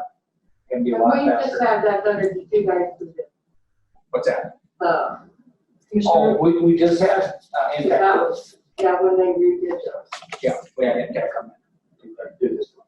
And they're in and out, we move everything out, they come in, boom, bang, out, dries quick. They're using steam rather than just warm water like we would use. So, I think you're doing a fantastic job. Everything looks so great. I just got one suggestion. And I realized it when I went to Walmart one day. Maybe we could use a sign on the restrooms. Everybody's supposed to social distance and masks. I walked into the restroom in Walmart. There was 25 people in there almost. I didn't come, but it felt like that. No masks. They were bumping into each other. And I thought, back away from this. You're so worried about every place else, but the restroom, right? It's a huddle, But here maybe we don't have a problem, but just maybe a sign says limit 2 or 3 or whatever. That's easy enough to do. Yeah, because they're just taking Just precautions. say, please, if there's more than 2 people in the bathroom, please, Yeah. please don't until someone exits or something. Yeah, that's not. Again, pretty so good. Good. I mean, we really do try. Most of my guys really take a lot of pride in what we're doing. I mean, we're working for everyone, not just the people here in the room. So we want everyone that comes to any of our locations to be welcome and feel safe. Thanks for taking it. We have, No problem. it seemed like it was last year, maybe the year before, I think we had the bleeding funds in the basement of the government center. And have they been satisfactorily corrected? We have not completely gotten that taken care of, but right now we haven't had a lot of issues with it because obviously that 1 year, Don, we had an exceptional amount of rain. Everyone had flooding. I'm looking at actually just removing some of the rocks and things out by the front of the building there you're talking about in the basement on the north side and applying a rubber membrane. Oh, okay. The problem is everybody kept looking in the wrong location. When I pulled it back and actually looked, there's what I'm going to call a cold seam on the concrete. They poured the footing and then they let it dry and poured another one on top. And then the groundwater comes up and migrates right through there, and as soon as it has a mineral trail, that's where it wants to follow in. We came inside, took the ceiling up, and we could see it running through the concrete. It's only about 6 inches or 8 inches down below the rocks up front, so like I said, we're just looking into a membrane and applying a rubber sealant to it, and sealing it that way. Okay. So that should be a minimal cost. Any other questions for Jeff?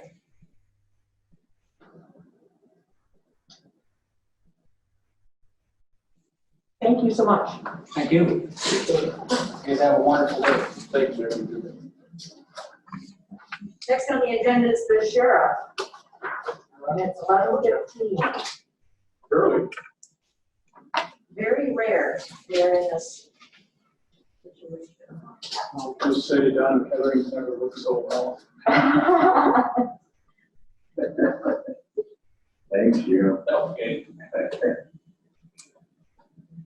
You don't have the packets that I presented.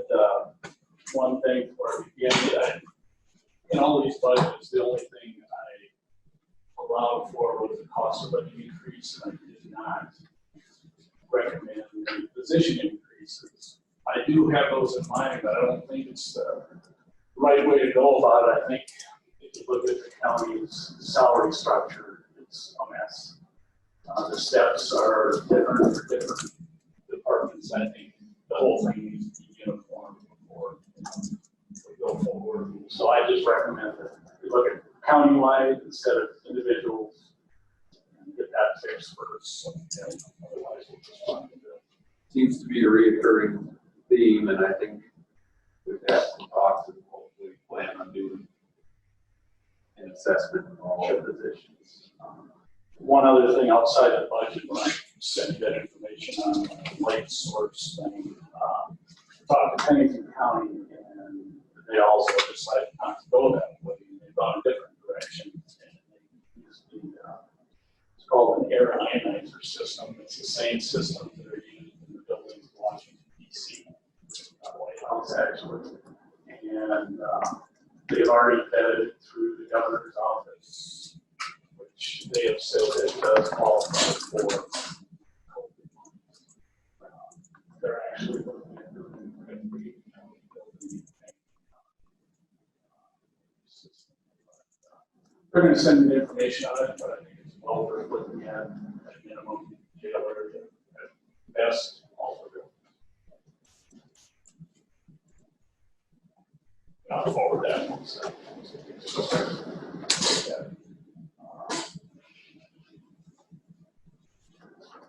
So we want to start with the sheriff's budget, and like I said in there, the only increases in any of these budgets are minimal, factored in the cost of living, and the increases are some we can't control, like insurance, so forth.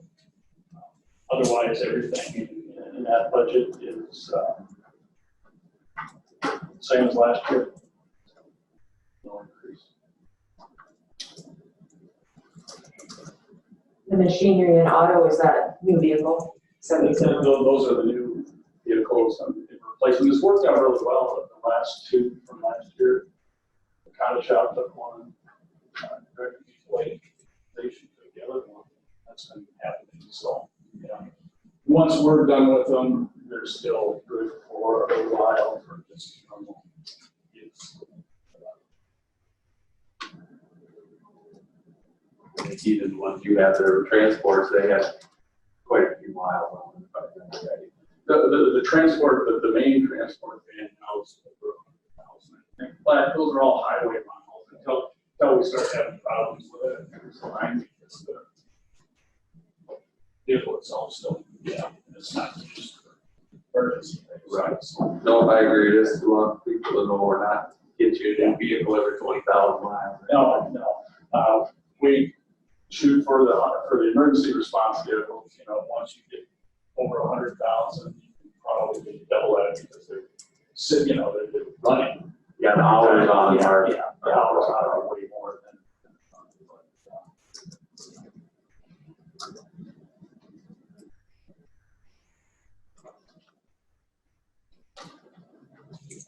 question of fuel, you get out fuel, right? Now, our fuel comes from the city. We get our fuel at the city shop. They go through so much unleaded fuel that it's makes sense. It's been that way for a long time. Remember, they've always, That works good for you. yeah. I know when they built it at the county shop, we had talked about getting fuel out there. They don't use a lot of unleaded. So each of their unleaded tank is pretty small. City has a rule E30, that they, state. Somewhere else.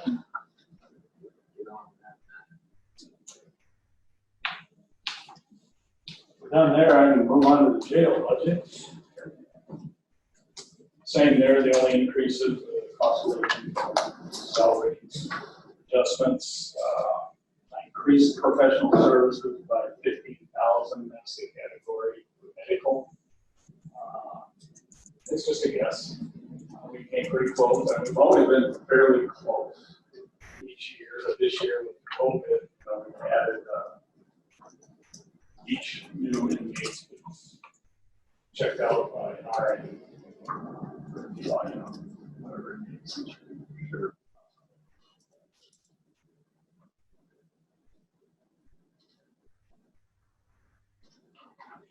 That is there.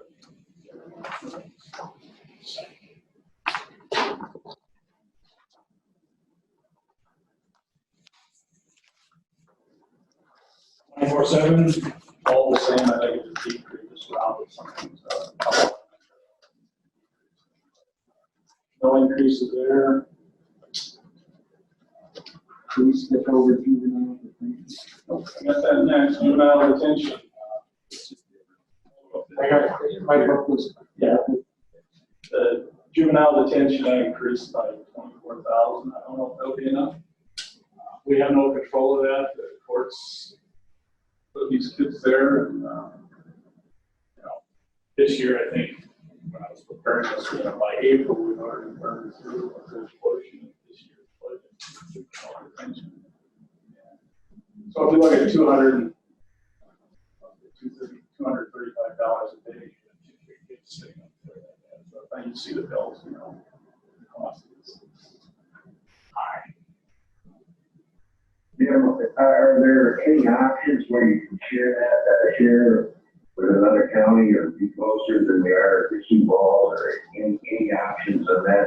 No, the 15 southeast counties all, I believe, are a member of the compact in Sioux Falls. They're the only game. Okay. So that's our. Can we charge the parents? I don't think so. That's a good question for Rob. We do charge them, and that goes in the restitution, but it's a good luck. Did you hear that, Don? We do charge them, but good luck. Oh, okay. That'd be next year's income, and the next year's income, I suppose.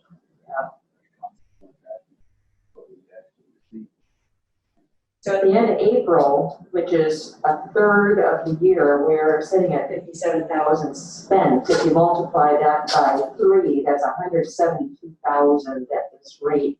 And our current budget is 84,000. So that is a good $90,000 over budget by the end of the year if we continue. And I know there's one that's there, they just, it's been there and will probably be there for the foreseeable future. Court receipts.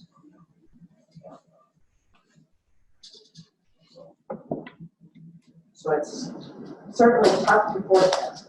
Yeah, exactly. It's just best guess. And, different judges are different ways they deal with that.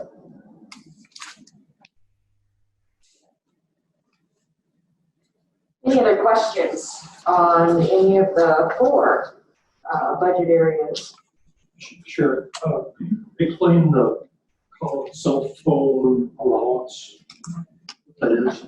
Yeah, that was done by the commission. It used to be $25 a month. The people that are on call 24 hours a day, the key people, They get $50 a month, they have to buy their own cell phone, pay their own. And that's countywide, I think. So all departments. Yeah. Sure. Okay, yeah, I know, because, I work for the pipeline, they gave us a company phone, but then we had to carry our personal phones, so we had to carry 2 phones. Yeah, and I think it's that, and people tend to lose phones, and so now they're responsible for their own phone, they just get a stipend. Yeah, I've carried one of them too. Thank you. On, the sheriff says furniture and minor equipment, Which budget? for the sheriff, the 11,000. What do you spend that on? Is that, tables, chairs, things like that? Toward the bottom of your tangible goods. Furniture and minor equipment. That's where I replace, not only that, you're correct, but computers So, and so forth.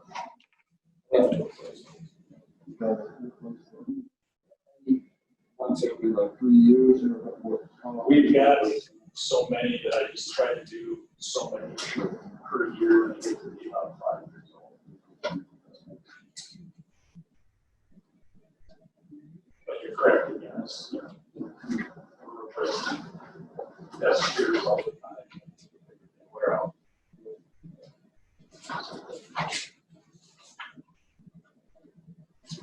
Other questions?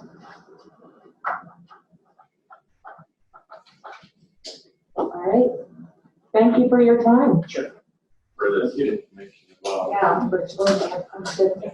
See a trend, reservoir is doubled from 18 to 19. Most of the crime stuff stays pretty close year to year, except, the last couple of years. Murders, bad categories were up, but everything else pretty much stays static. All right, thank you. Rob, come on up.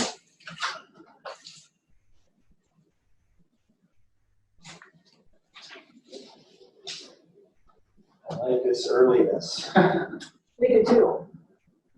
Okay, so I know Jim kind of said that, so we can address that juvenile a little bit. On my budget, the operating expenses all stayed the same. I didn't request any changes in that. Tangible goods, books and furniture too. Salaries, there is a change in that. I can try to address it in that letter that I sent you.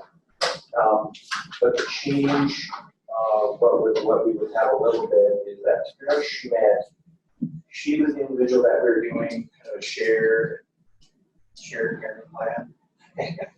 We were sharing her with the ambulance department, which currently we are not. I still do work for them, and I still handle some of their collections and stuff, but we're not doing anything significant, which we were doing before.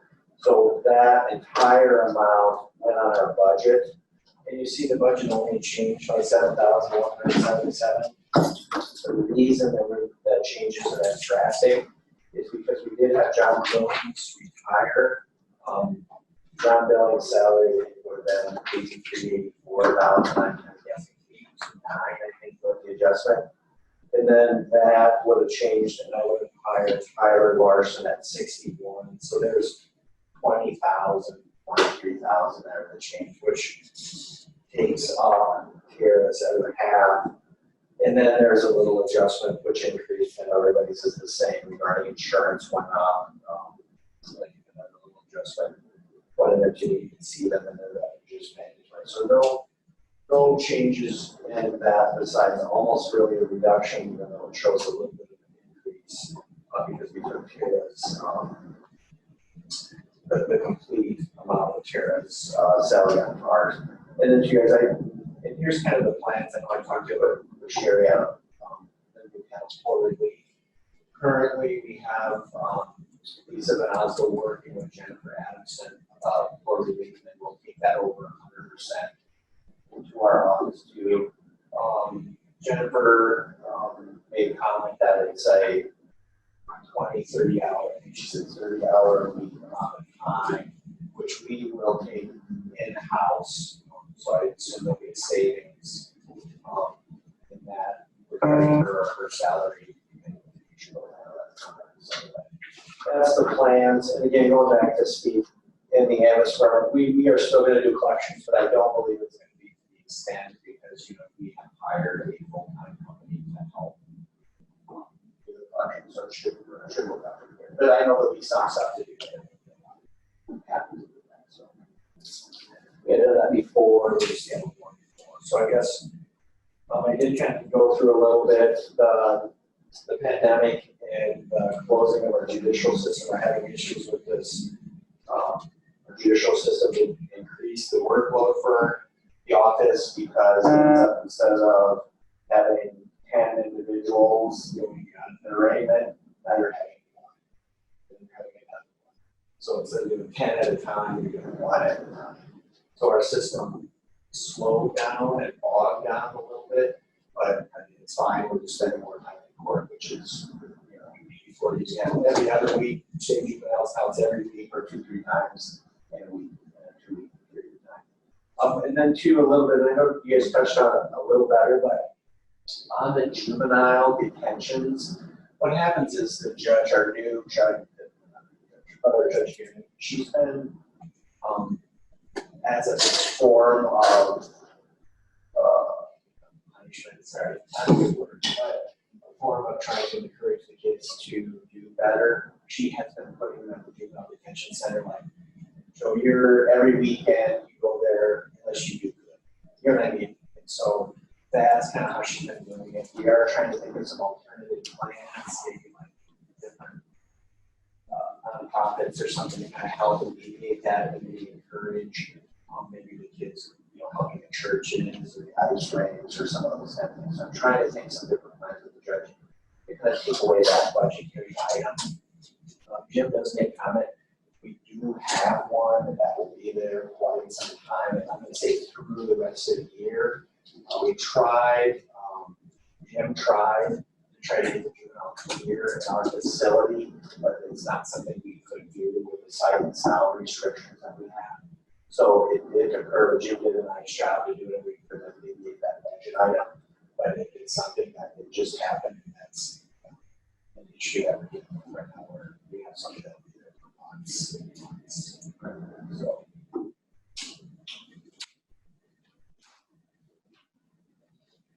Sorry, guys, any questions? So you're gonna be taking over, the full relief thing for Again, right now, I talked to Lisa this morning. I did visit with Jim Radisson and make some plan and stuff.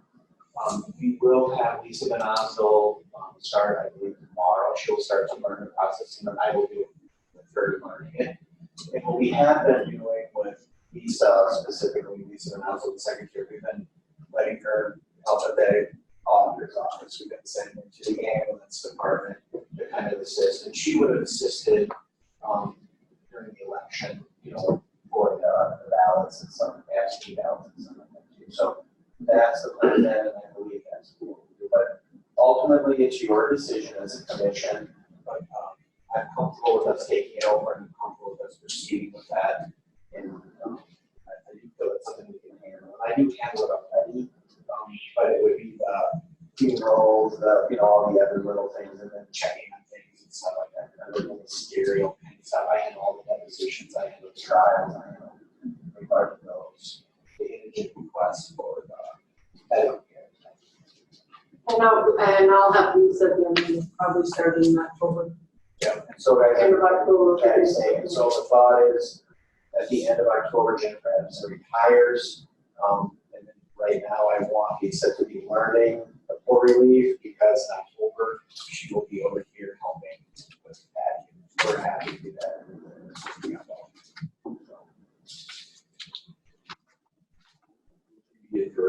Your department. She did it too, and she worked very well. You have her number. And she knows computers, we have her do. She does like detailed stuff, and she's good at that. So she did good. She did very well.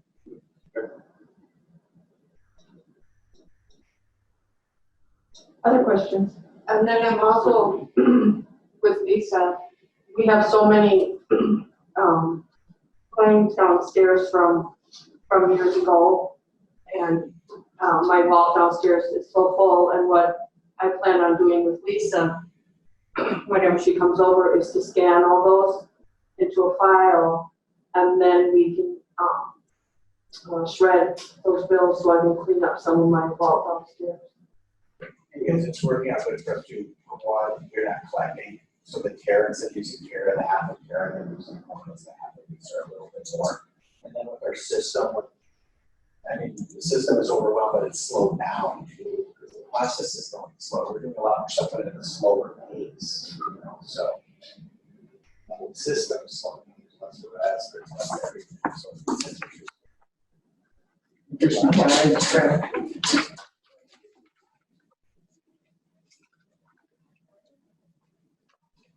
No more questions? Thank you, Ralph. I just wanted to say I really appreciate Deb Lilly, all the advice she gives us, and I think she's working out very well. Pass that along. We really appreciate that good addition. Yes. My advice. Yeah, I didn't have any, I will bring it over.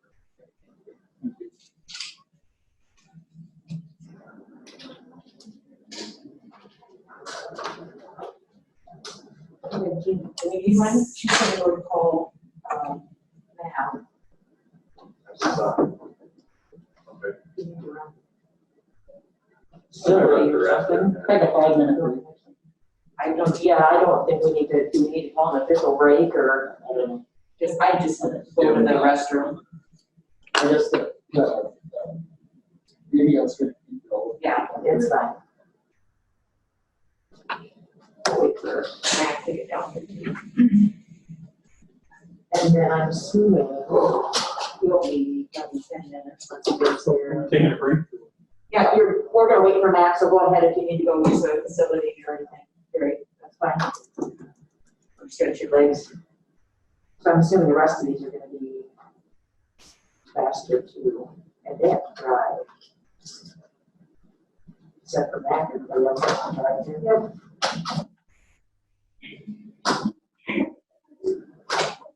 So I would estimate if Steve wants to be here at noon, and then Mike probably 12:20 or so.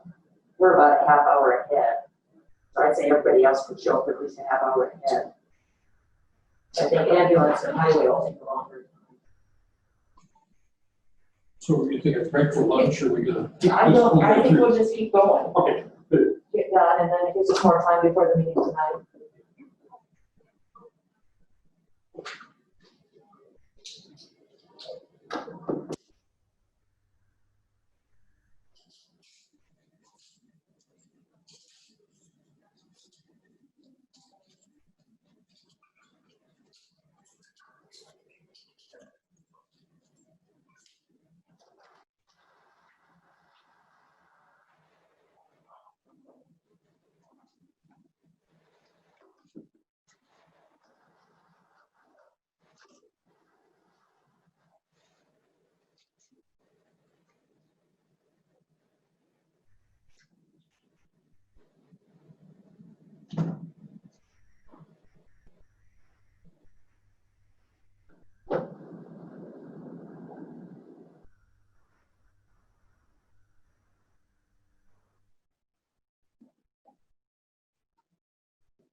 Howdy.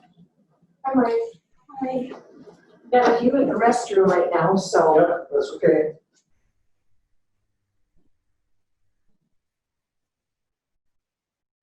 Everybody did realize in a waiting line, Ah, so.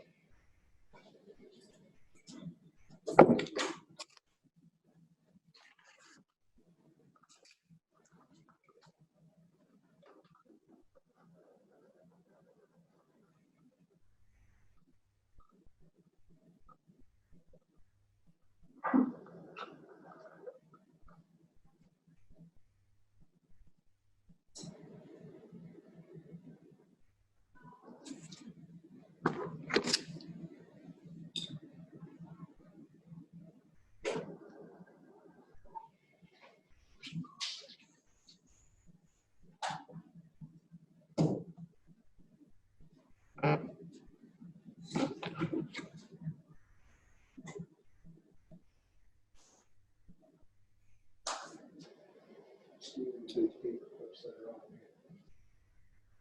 We have a bunch of them, like, if you need them. See, they were laying here, I'm gonna put them to use. I pick them up when I see them, right? Can't waste a good meeting. The big ones, they're so much easier to work with. Aren't they though? Yeah, because my dexterity is rapidly leaving. Picking and turning. No, my 18-year-old son, the other day, I can't remember what we were doing, but it was toward the end of the day. And he got up to go do something. He goes, "Oh, I'm getting too old for this." I just looked at my husband and shook our heads. Getting too old for this. Friday, my son and I went to Springfield. We installed horseshoe pits stations. Because they've got a kind of a little side hill that kind of swoops up. They got full bends and get it so it's level. And measured it out so it's 40 feet. Stakes were driven properly and all that. But,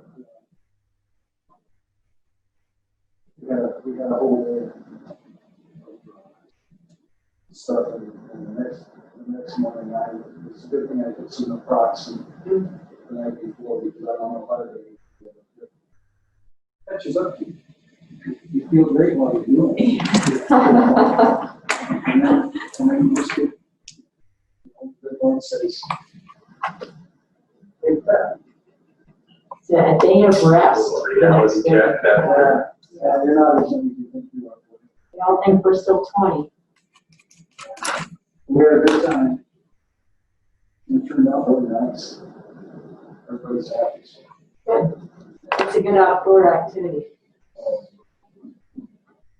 Sean took the scorecard on the bottom of one of the shelves. How many years it took us to do that.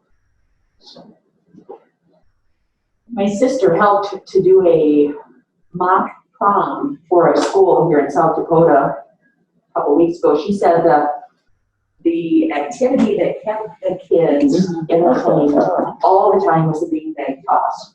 So very similar to horseshoes, but inside. And she said they were just fascinated with the beanbag toss. So. we have all those, we have all those set up. We have our school. Almost like trying to get on the basketball court. The winner stays on, and then you challenge. Yeah, yep. And that doesn't take the first.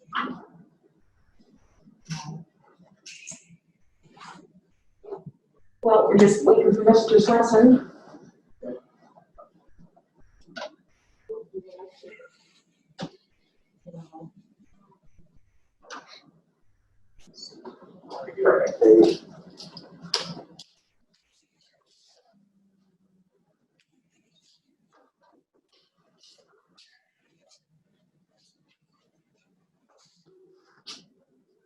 All right, sir, you're welcome to begin.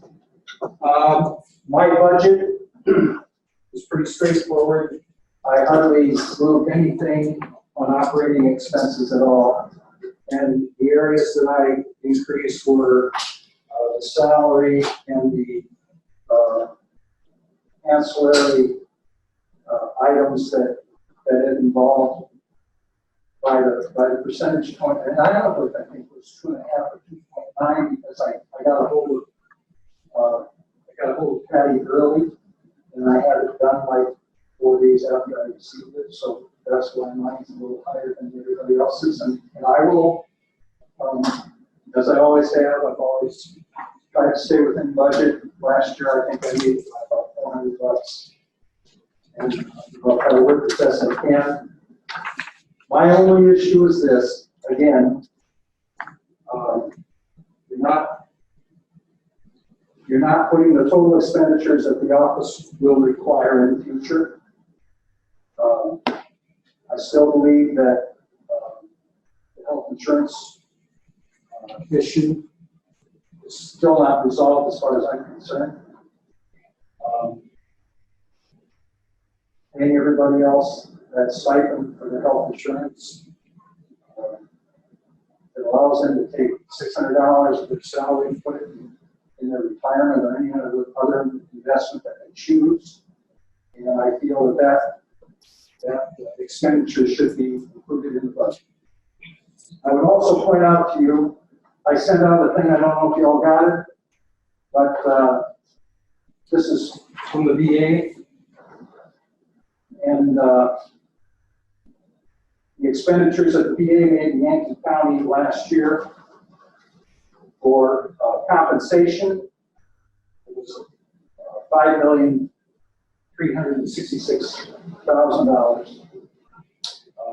Total expenditures in Yankton County by the VA last year were $12,222,000.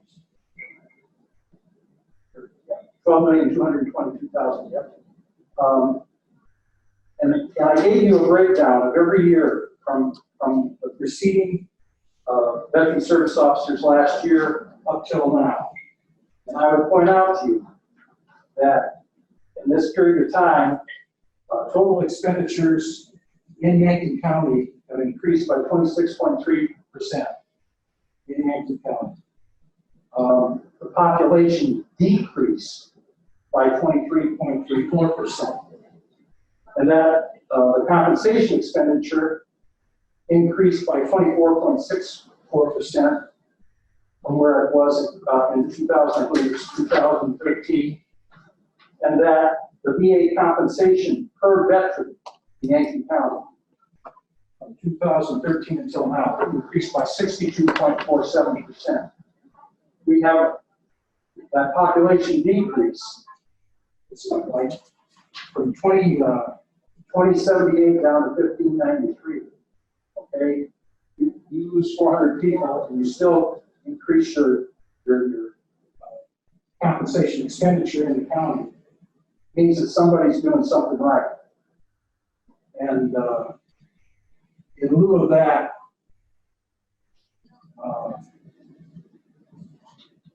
I would think that it would be a smart move to compensate somebody for doing that kind of work. And I'm not looking for a big pay raise, but I am looking to fix up my retirement. I'm like anybody else. Yes, I'm a retired federal employee. And I have experience. I have 27 years of experience in that job before I came. And the county treated me well, but that insurance thing still nags me. And other than that, I'm going to do what I got to do. I'm going to get things done. I'm not going to run away because of this, but it sure is taxing on my good work. That's all I've got to say.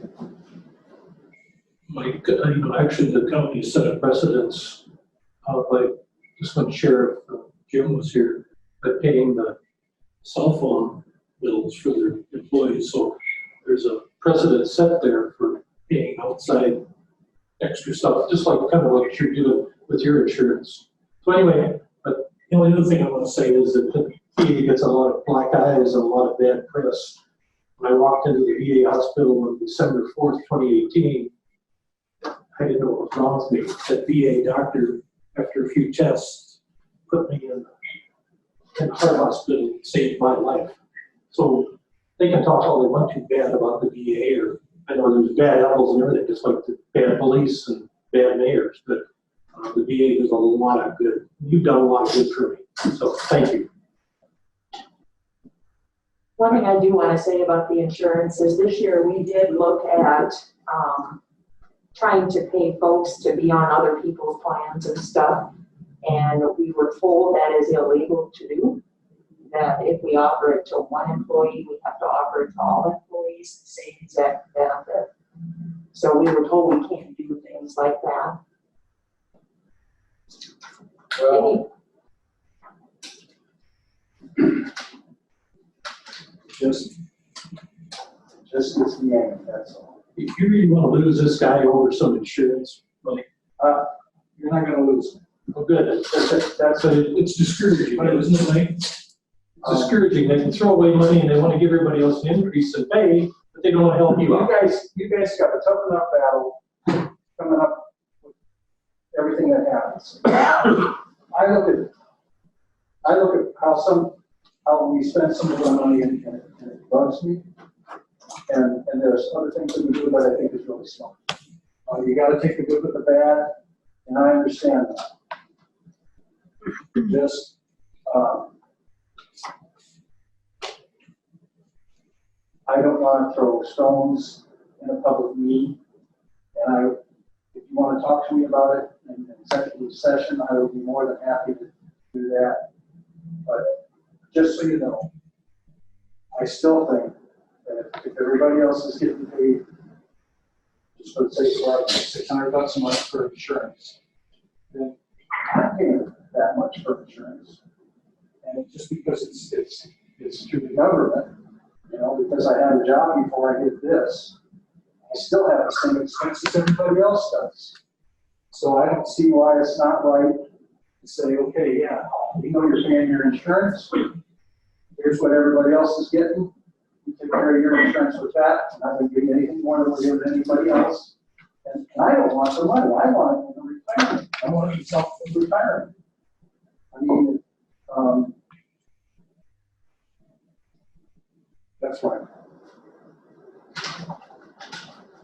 Now, are there any questions about the figures that I've submitted on the budget? What are your You guys say rentals? something. What's your rentals for? Rentals, we have to rent the Vetrospect system. What is that? That's that computer program that I use. Who do you rent that from?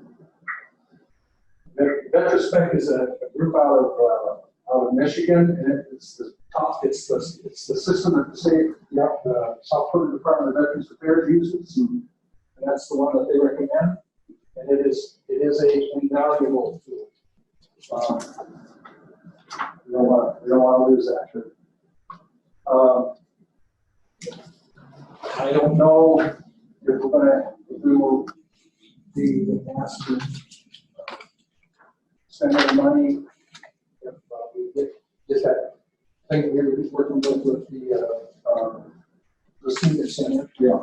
Supposedly it's not supposed to cost us any money, and I'm hoping they hold true to their word up. And we'll see what happens if that starts shaking up. Yeah, I think they pulled all those systems and they're all back in use now with everything going on, so. Yeah. I think the other rental stuff involves telephone and not much. And I try not to spend. I mean, when I go to the veterans the week that we have our schooling, they have vendors and stuff there. I'm shameful about grabbing a handful of vendors from every one of my vendors, so I'm not buying things. I'm cheap. I'm not cheap. My friend says, "Mac, you are thrifty." I'm not cheap. But if I get stuff for free, I'm going to do that. And, so I hope my son comes to the new year. Any other questions for Matt? I'm just going to tell you, Mike, that some people just never get it because they're not veterans. Well, the shakers. That's the six that God gives you. And so, do that. Have a good lunch. Oh, you gotta go. Yeah, they called me in. Okay. Did you warm them up for me? I'm ready. See you later. Take care. Hello, everybody. Well, where did you want to start? right at the top. Okay, salaries dropped just a little bit as they moved Tara off of my department out into the attorney's department, department budget. I've got 3 step increases scheduled for 2021, and then just the insurance increase. And then I did add a 2.5% increase.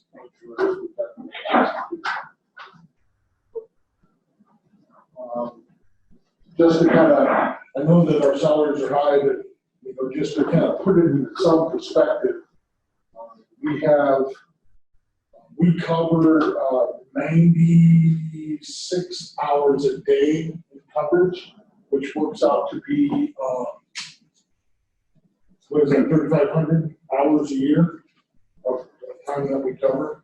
So just to kind of help put it in look at perspective. Then I kind of insurance, I just kind of bumped that up 2%, because I don't really know what that's going to entail. We were pretty close last year. So just give that a little 2% bump. The rest of this, my operating expenses, professional service got a pretty good kick up, but that was from QMC, the billing thing. What I did with that was, the way I came up with the figure is I just took what we brought in over the last 4 years, averaged that out, multiplied that by 6%, which is what our rate is for them, and that's how I came up with that rate. I'm hoping that they collect more than that, but that's how I came up with that number. So it's kind of an unknown. Let's see. What else we got there? Actually, the higher that is, the better off we are. Yeah. Be reflecting more. Right, that's right. What's the rentals? Rentals are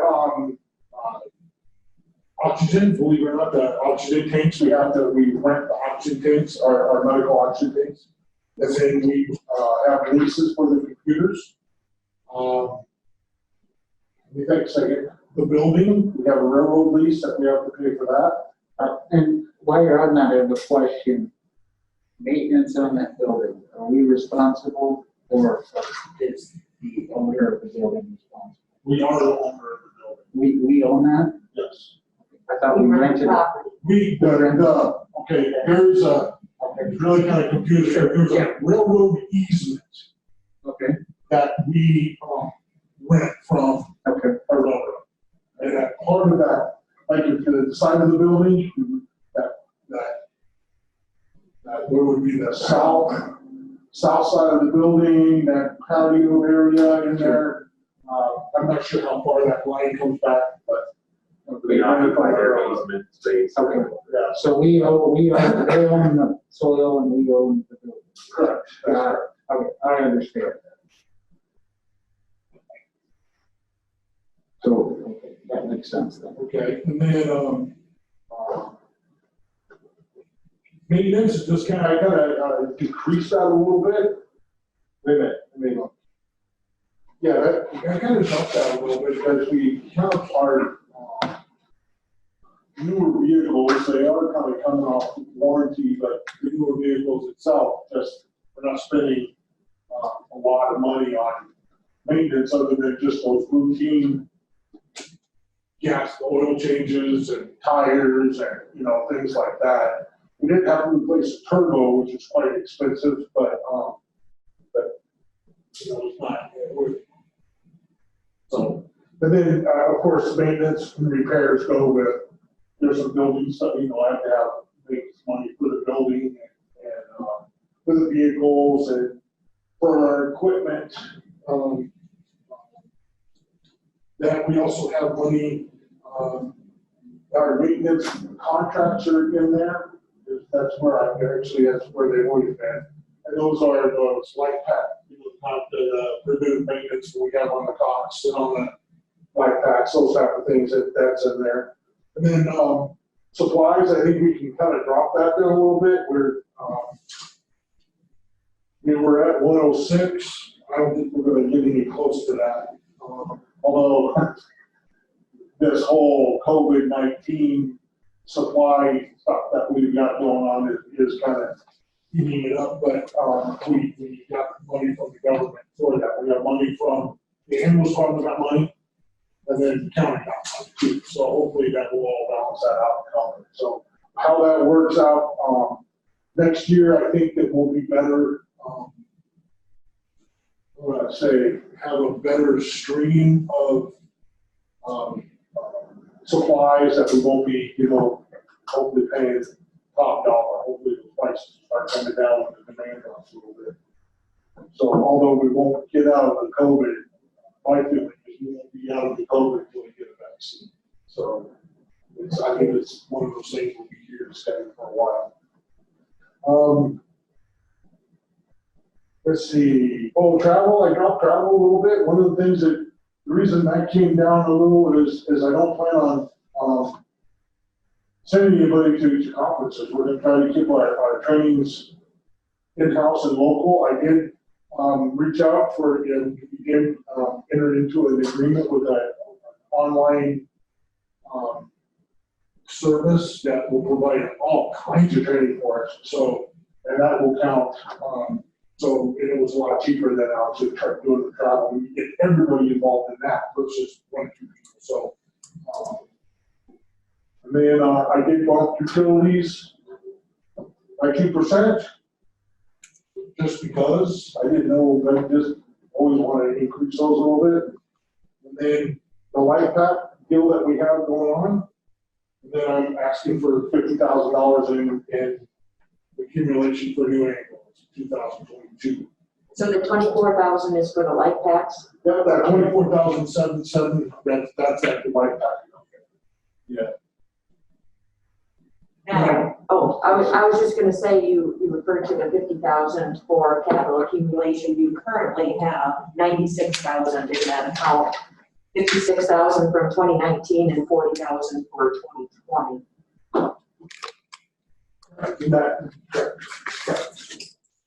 Bring it, if you add the 50, it'll be 146, is that correct? Yes. I'm at, okay. We have kind of a schedule for ambulance replacements at about that 2. I'm just gonna give you a copy of this. That's so much money out of it. Oh, okay. Do you go on miles for the ambulance? Yes, we do. Okay, so how many, what's your goal on miles? 2 to 250,000. Where are you at now? Well, I was just gonna look at the damn mileage before I got here and I went, I know, that was really bad. But we are, I can tell you that the next ambulance that's up, that is at, the 2014. Okay. If you're thinking, the 2014, we have a 2014 chassis that has a 2006 box on it. That vehicle is at about 150 grand right now. Okay. And that one is what we have due to replace in 2022. Then the next, well, here, I'll just, here, I made copies, so I'll just hand them out. Then to see what, and this is all up for, something bad happens with anyone, or so on and so forth. When you're doing that, how often do you change your mileage or hourly basis? Change it when the odometer, so when the little light comes on, so it's about 5,000. You know, when it says, it has a percentage, it says 50%, 75%. You just go by the light, you don't go by miles. Huh? About 5,000. 5,000 miles. About 5,000 miles. How many engine hours do you think that from all the idling to add to that? I don't know. Couldn't think of that. That's counter on it, but I guess I never really. 60 miles an hour is an hour on a. What's that? 60 miles an hour is an hour. So it's idling for an hour, that's 60 miles. You could add Right. to it. So if it idles for 2 hours, it's 120 extra miles. That's correct. Okay, the other thing I was gonna say, how many turbos have you gone through lately? One. When you brought that up here last time, I went to mechanic school, and I've talked to several other mechanics, and you know what kills turbos? Heat. Heat kills turbos, and idling makes turbos go bad.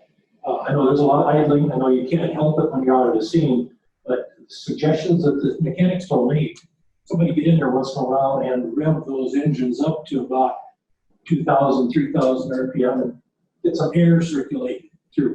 The other thing is they said, pop the hood if you can. It'll let some of that heat in the summertime escape while you're sitting there for 2 or 3 or 4 hours. Those are some of the suggestions from either from diesel We don't mechanics. normally set anywhere idle for 2 or 3 hours. Well, they had to an accident scene, you might be there. Oh my gosh, I hope we're out there for 2 or 3 hours. Well, if you're there for 20 minutes, and it's 100 degrees outside, Right. it'll save burning up the turbos.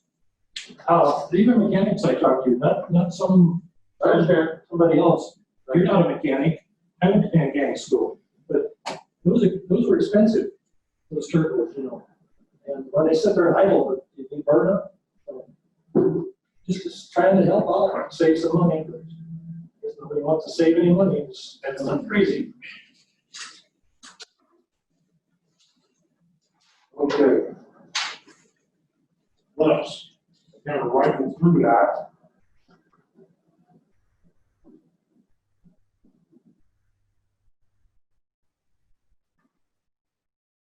So, we're looking at doing an ambulance next in 2022, and we're currently looking at 2021 budget. And if we put 50,000, we're at 146,000 in that capital appreciation. And the last new ambulance we purchased was about 150. That's correct. I know it's hard to, I can't speculate on what that market's gonna do in the next 2 years, you know, that's always kind of the hard part. I'd like to have a little extra.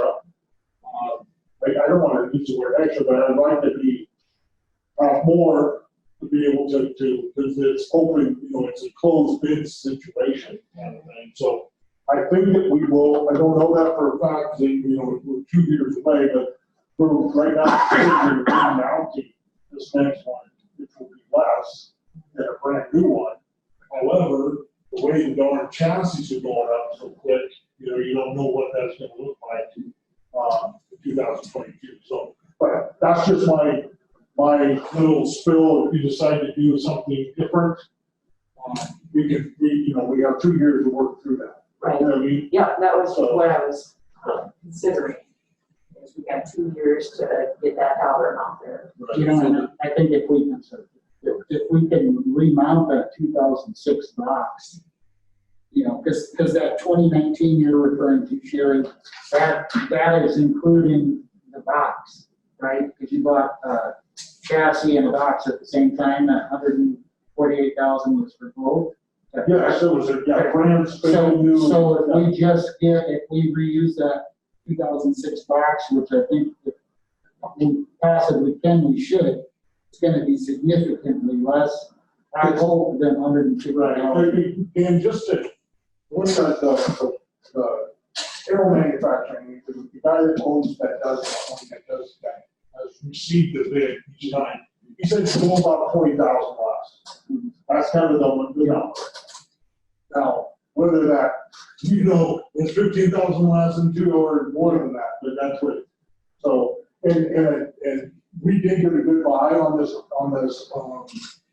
equipment knower, but I know those ambulance are saying 160 for ours as well. So we try to not have all the bells and whistles and just, you know, the stuff that we need. And I think that's a good use of tax dollars like you have done, and reuse these boxes. And, you know, that 1997, that's your oldest box, so I assume if any of them are gonna go with me. That's correct. And so we'll more than likely reuse that one we have, so I'm thinking you're probably pretty close to what you're gonna need with the money that you have, you know, now. I mean, you're gonna be close, so.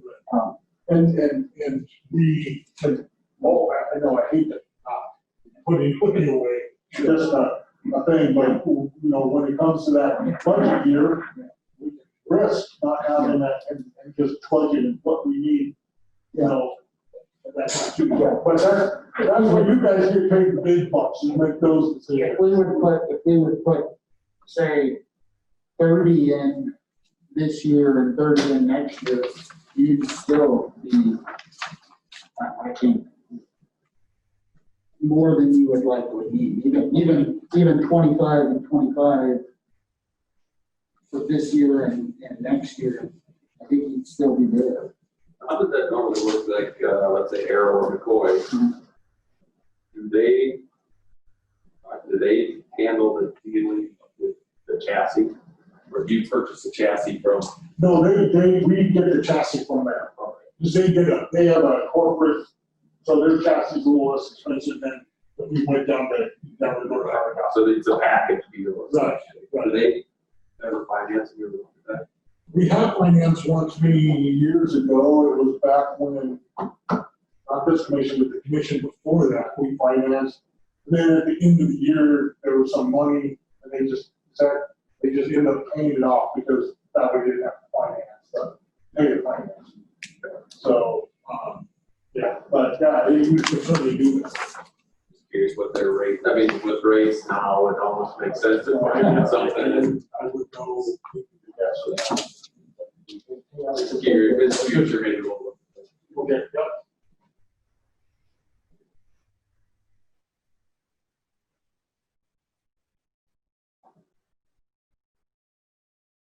What's the difference between supplies and first responder supplies? First responders, but let me slow down.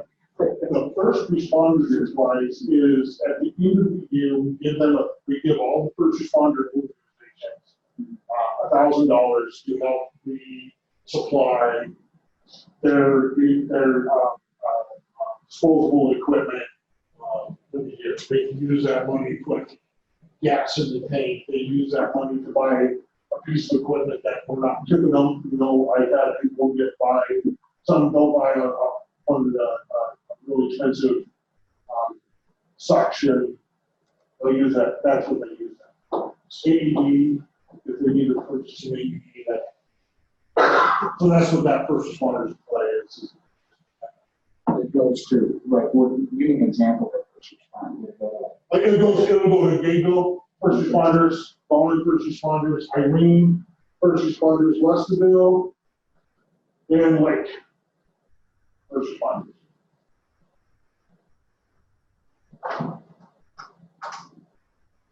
How is that divided up? 5,100. I just go to however many first responders have 5 first responder agencies, and then split it that way, and it comes to about 1,030 or something like that. That's just been on the books. And that's here, is it actually medical supplies then? What is it actually, what is that go for? It's supposed to go to for their first response vehicle. Everybody's got a first response vehicle, and it's supposed to help with that first response vehicle, whether it's fuel, to pay off the fuel bill for that first response vehicle, or buying supplies, equipment for the first response, medical first response. How does everybody feel? I almost feel better about giving them the actual supplies they need rather than, you know, going to check. That could be pretty hard. Well, I mean, we already give them, like, they already have backboards. We supply their backboards. We supply a number of things. What we always tell them is that they buy it, and then as they use it, we will try to replace that. But I think that the expense, and then you have to figure out what are we going to actually buy, because they could throw in something they want $2,000 for something. So you give them that money to buy that stuff. You get a receipt from them that's proof that they bought it. No. And buy it, they just spend the money on something else? Well, I think that, I don't know, we can certainly have a way to refund that if that's what you guys like us to do. Not refund it, but to track it. I'm hoping that they track it through their organization as well. But I think because some kind of just, accountability. they give you the receipt that they want to order or whatever they want with the money that you gave them. The people were, big deal. I think we got, I think we gotta have some sort of accountability on where the taxpayer, I know it's not a lot of money, it's $5,150. I guess I'd like to know what that's being spent on. I don't assume it's going to a party, I'm assuming that it's going to supplies like it should, but we don't know that. It's just, that's my thought. And if we're already supplying them with the supplies that they need, I don't know, that seems like a redundant line item, if you ask me. It's not a big amount, but. Where do some of these communities get their funding from? Taxes. I think, actually, I shouldn't say that. There is no, correct me if I'm wrong, there is no tax district that funds medical first response. The tax districts fund fire departments, and if the fire departments and the first responders are getting along, the fire department will help them with some funding. But a lot of times the funding that the first responders get is through fundraising. My experience with the first responders in these communities is that they're not being privileged with the dollars. Any major purchases, receipts are fine, but I just don't want to get into where we spend money tracking money in typical government operation. I agree that, what was that money spent on? I don't know, you don't know, and nobody knows. To me, that's an issue. We owe it to the taxpayers to know where that money went. That's somebody's land, property taxes for their land. And they're from multiple houses, and we owe it to them to know where it was spent. That's our responsibility. And I'm certain it was spent and went to bandages or tourniquets or a neck brace, but I'd like to be able to say that. That's just my personal opinion. So I guess I would like a little more accountability on where that was via receipts or at least a letter from them saying, okay, well, this is what we spent it on. That way we know. And that's not too much to ask. Yes.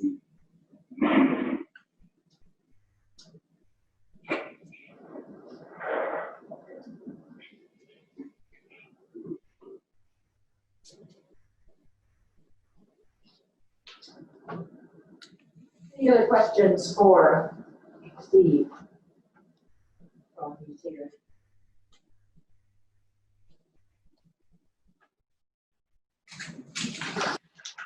I do not.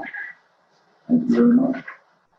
All they're doing with, they ramping up a lot in the summer, or is it still? I'm sorry, for calls, yes. Yes, they ramped up a little bit. Yeah. And, I don't, I think this last month, we were still a little shy on our average, but it's so, yeah, one weekend we did like 30 some calls, and the following weekend it was like, Wow. Easter famine. That's right. Yeah. Okay. Thank you. I got that battery. I'll run it by off. Thanks, sir. Come on up, Mr. Highway Department.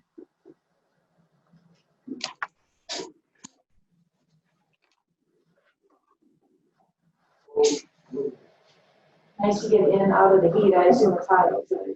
Oh, I should have asked that. Did the roads get washed out? we didn't have any, we did have some washing, nothing major. County gravel one to, north of Yankton. For some washing on that, but, nothing impassable. I think figure right now. We're talking storms tonight, tomorrow we did, so spread it out there, they pack down where it's gonna go. So, kind of left it alone for the day, pick up 3 branches. Also, that's all blocked up and stuff. Other than that, we're pretty fortunate. Other than the department, Yeah, sad. we get out there, Most of it was south of us, we got that bit, not that good. Not that. drove out of that. Yeah. That's some nice looking stuff. Well, go ahead and just start at the top, and we'll work our way down. Right at the very top there, the beach area, that's that, health insurance. Talks it's $5 over that. Salary,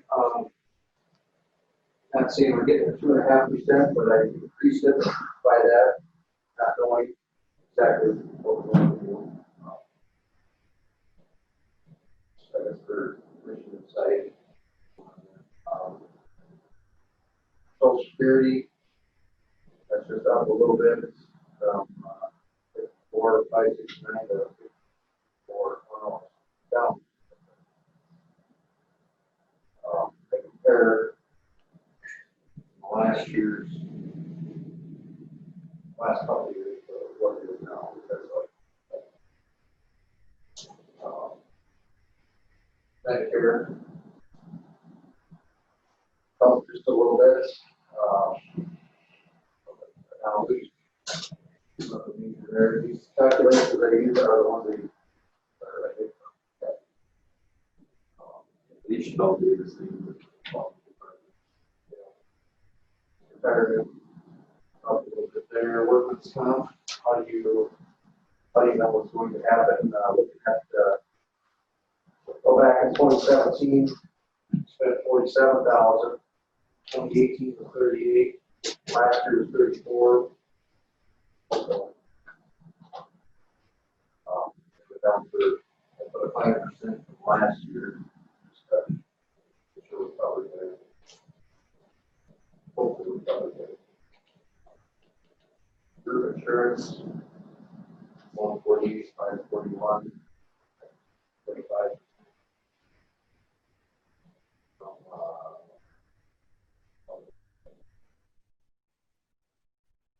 What did I average out what we're paying? I took April's numbers divided by 4, averaged out what this year will be, and then added 5%. So this year, at the end of the year, we should spend 141, 417, then take 5% on top of that, 7,070. That's where it should go.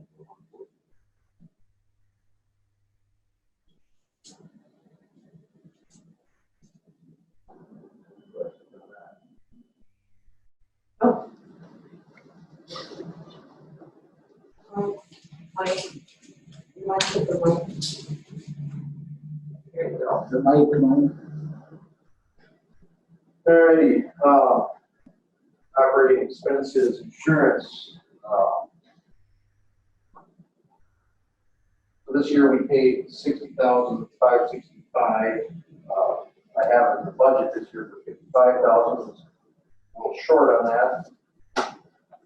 So I added a 2% on top of the $60,565. Sure that goes to 61,776. Professional services. Last year, or this year's budget, 35,000. I want to up it a little bit. I got in there. This last year, this year is 35,000 budget. I have it up to 44,000. figure if I do 2 hydraulic studies, which you'll see later on in here, you have 2 bridges that we plan on taking out and placing culverts on, hydraulic studies down there. And now, every year, the commission decided to have a 4 camera bridges inspected every year. So I added that in there, roughly 8,000. And then miscellaneous engineering, 20,000. It seems like there's always something that comes up that we need from the field. Hopefully you don't have to spend that money, but it's there. Questions on that? Rentals. This year, got 25,000 in the budget. Looking at the current sheet, this year so far, we 3,000. But all it takes, if we want on the current sheet, what's the access for the excavator, jackhammer for the excavator. Purchasing machines there. Well,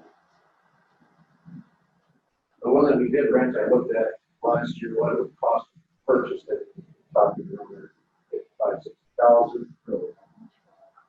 So, you can rent it for a month, it costs you 3,000, that put it here, not on that fee. Oh, that makes sense. Publishing. I have 3,000 in the budget this year, and so I have done for next year also. Just advertisements, doesn't take much, $50.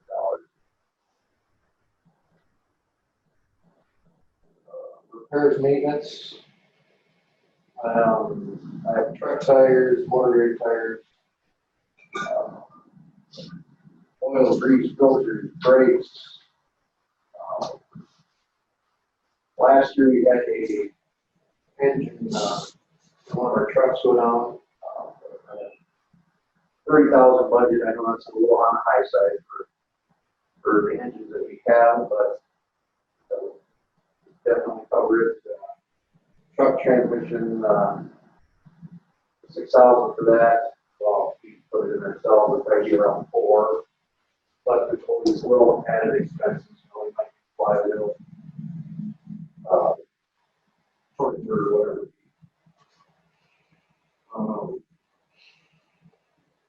Motor grader repairs, cutting edges, repairs.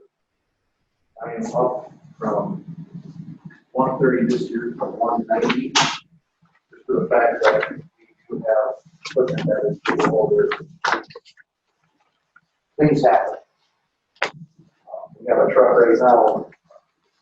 We're complaining about sluggish on power, but got it checked out here in town and ended up they couldn't find out the case falls well.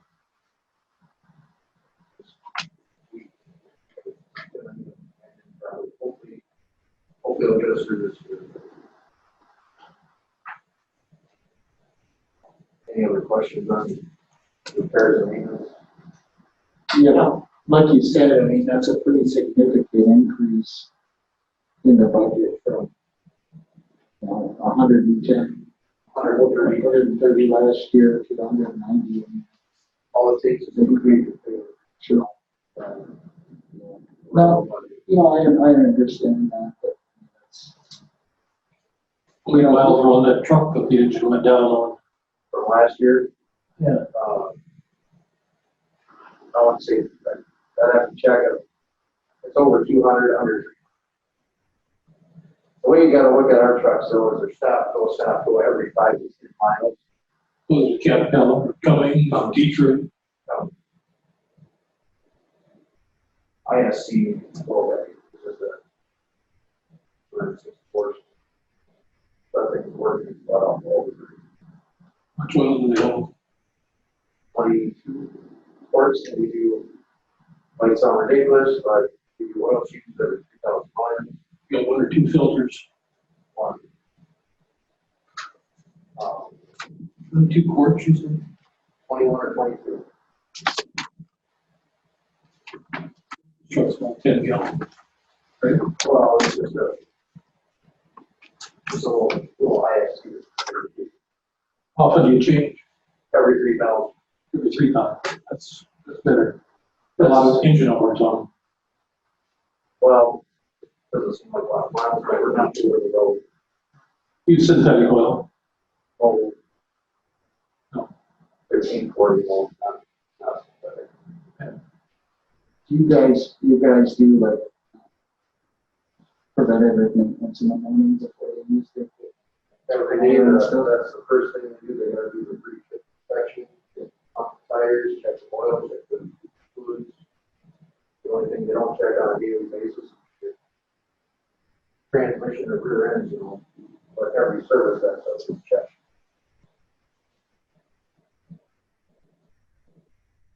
And it's up to, the person who runs that piece of equipment, is their responsibility. Service and repair.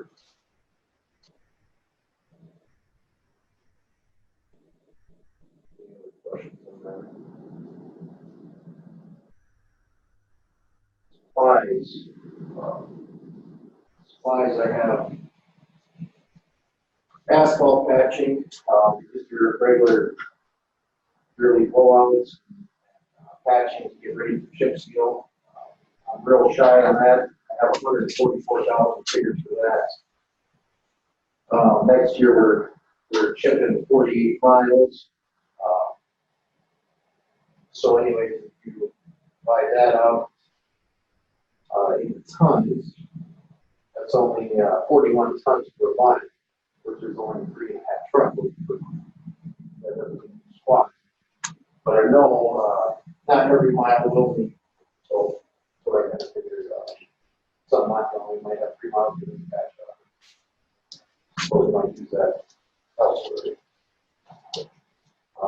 Tack oil, well, you have to use tack oil to patch. And also I have the annual practice also. Skipping that, but anyways, I have a 4 mile well on that. Anyways, let you stack over that 2 tankers, 320 gallons, 41,000. Cold mix / UPM, figure 60 tons, 10,000, 440 for that. Science cold, 10,000. Salt sand, 24,600. Baseline crack seal and mastic. Culverts, riprap.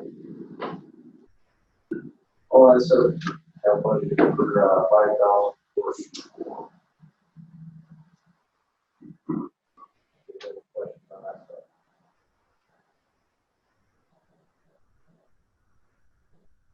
Highway fuel. In 2019, we used 71,200 gallons of fuel at $2.26 a gallon. Come up to 161.186. This year, the price of our fuel is $1.64. What's next year going to be? I don't know. A rough number of 2.25 a gallon. And I know in 2019, was the flood year, we used a lot of fuel that year, and a lot of stuff. 2.25 times 65,000 gallons, 146. How did we get that diesel bid? We got that diesel bid earlier this year. $1.64. It's not so good. It is. It's something like $2. So we saved And that bid is actually good through April. So, March. We hit that at the right time. Do you have a fence around your facility out there in North Town? Yes. There's a gate on it? The one entrance does not. So you don't lock it up when you're gone? Don't lock it up at night? think that'd be a good idea. It's crazy turbulent times we have. We do have, the sheriff's got cameras on the building. Somebody come up and spray paint something with one of these on it. You won't know who spray painted your trucks or vandalized them. Yeah, I could lock those things in with a padlock and close them up over the weekend, just deter somebody from driving in there, picking up something. Something we can look into. I think this turbulent time, we don't see it around here. I used to work in Chicago. I lived there. I know what that's like. Now, Yankton never sees anything like that. But ounce of prevention is worth a pound of cure.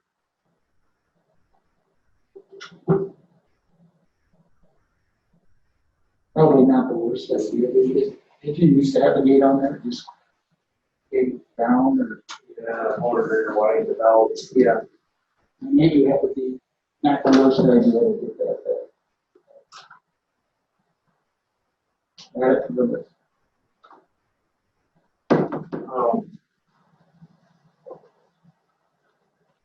Next, I have gravel. As of right now, I think we're sitting okay on gravel. I think we're probably close to 30,000 tons of there. We still have probably around 17,000 fishers, 10,000 shrubs. The shrub may will probably be completed this year. So it would between. I'm undecided on where to replace that in that area, or the shrub, or right off of the Johnson Bridge. Uncle's got a place over there too. But it was between, we get another 10,000 ton pile there, and another 20,000 in Martford.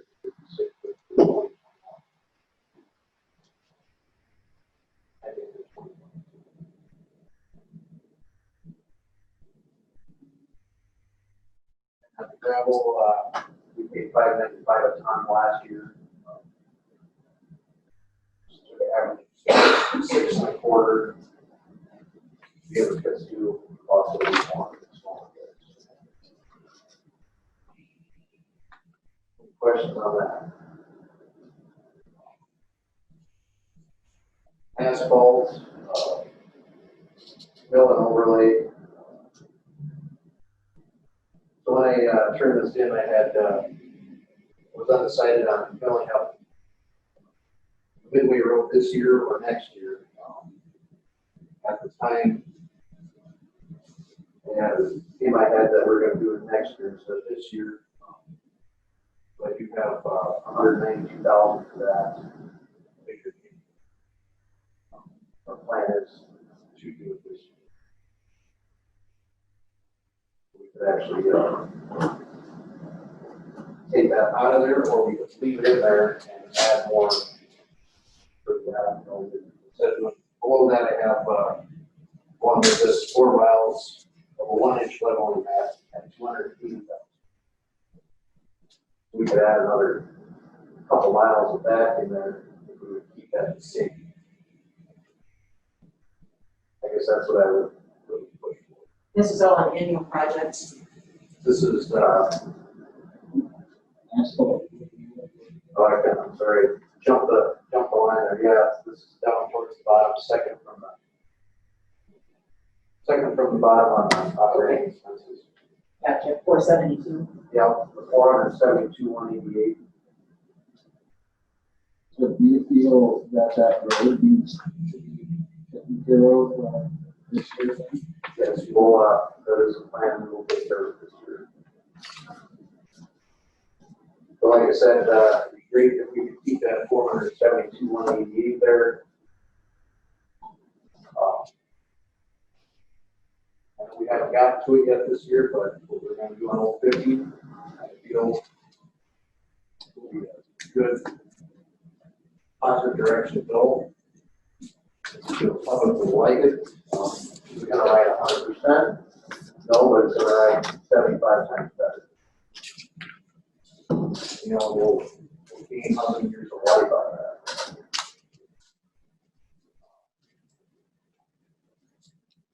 we can start doing more of this. It's been years since Tommy has actually seen new asphalt on a mile of road, not just patches.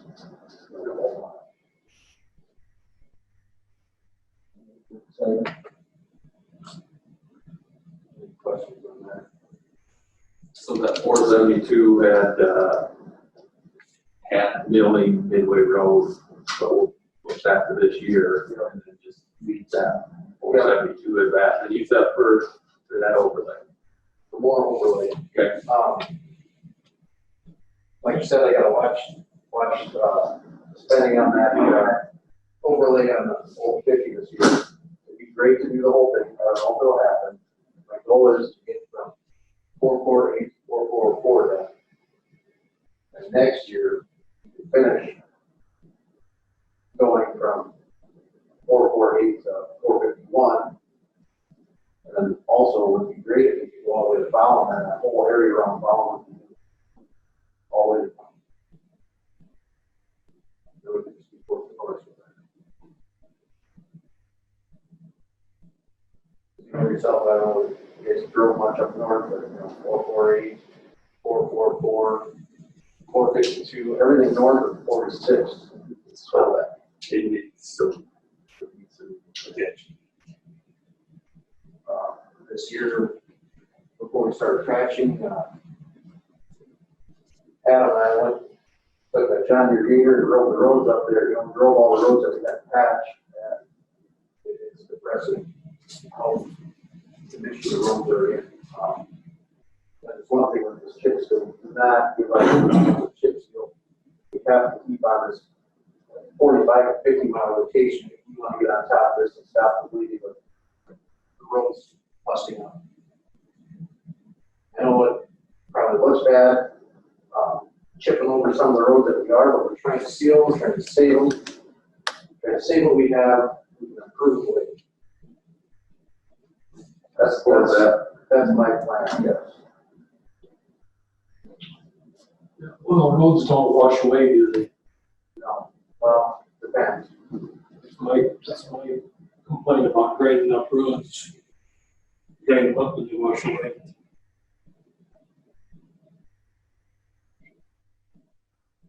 Anyways, it'd be nice to be able to continue doing that 45 to 50 miles of chip seal a year. Plus, let's do some overlaying. I think the public would definitely like to see that. It does get some work for the public. People have seemed like they're let down and just try to bring it back up, I guess. I'm not trying to be a politician.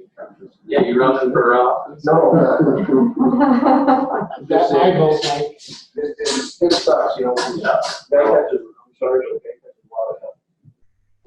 Well, I think you're in the right direction, and I think a large majority of people see that at least, and as long as we stick to what the plan is, I think it will turn around. And I think your plan with that new overlay, I mean, it is a good thing, and I think that's gonna bring some positivity out and, success, breed success.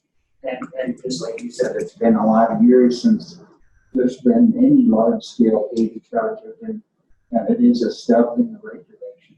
I commend you for that. And my honest to God opinion on grinding roads up, after we get everything, this is gonna take quite a few years, but I do think in the future, that is the key to better roads, is we do need to grind them up, but we have to have a plan to overlay. Add the gravel on top of the asphalt, get close to that 12 inches of base, then pave over it. You can have one overlay.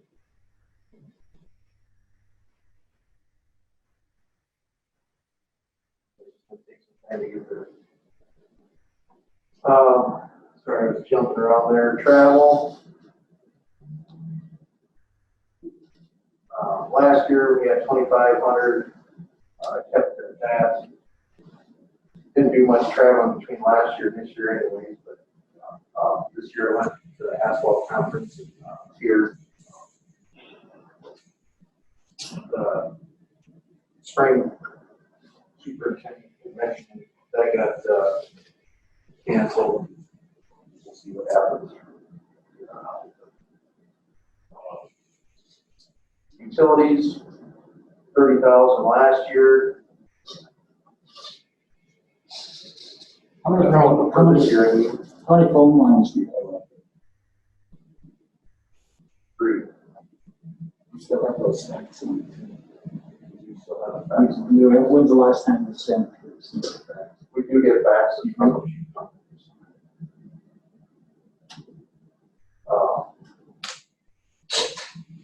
You have 1 or 2 stacks on? One.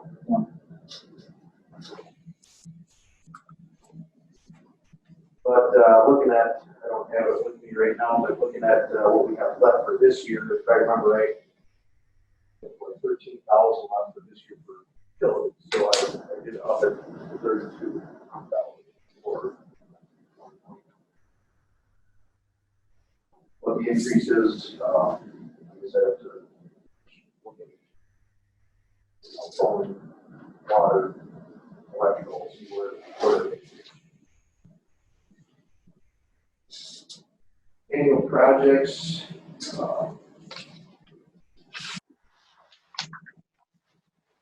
Annual projects I have this year budgeted for $1,330,000. Next year I only have it down to $804,000. For this year I have chip seal, which was one point some million, and then I had for 3 or 4 miles of level mat. So this year I broke the level mat into asphalt overlay. Then a chip seal, the reason this year is roughly 1.1 million. And next year I have down to 864,000. Chip seal, I figured it would be a lot cheaper. But this year you'll notice we're not going to do our fog seal. Have the road chip seal, the fog seal is the black stuff you put over the top, help you clean the rock. It lasts for like a year and a half.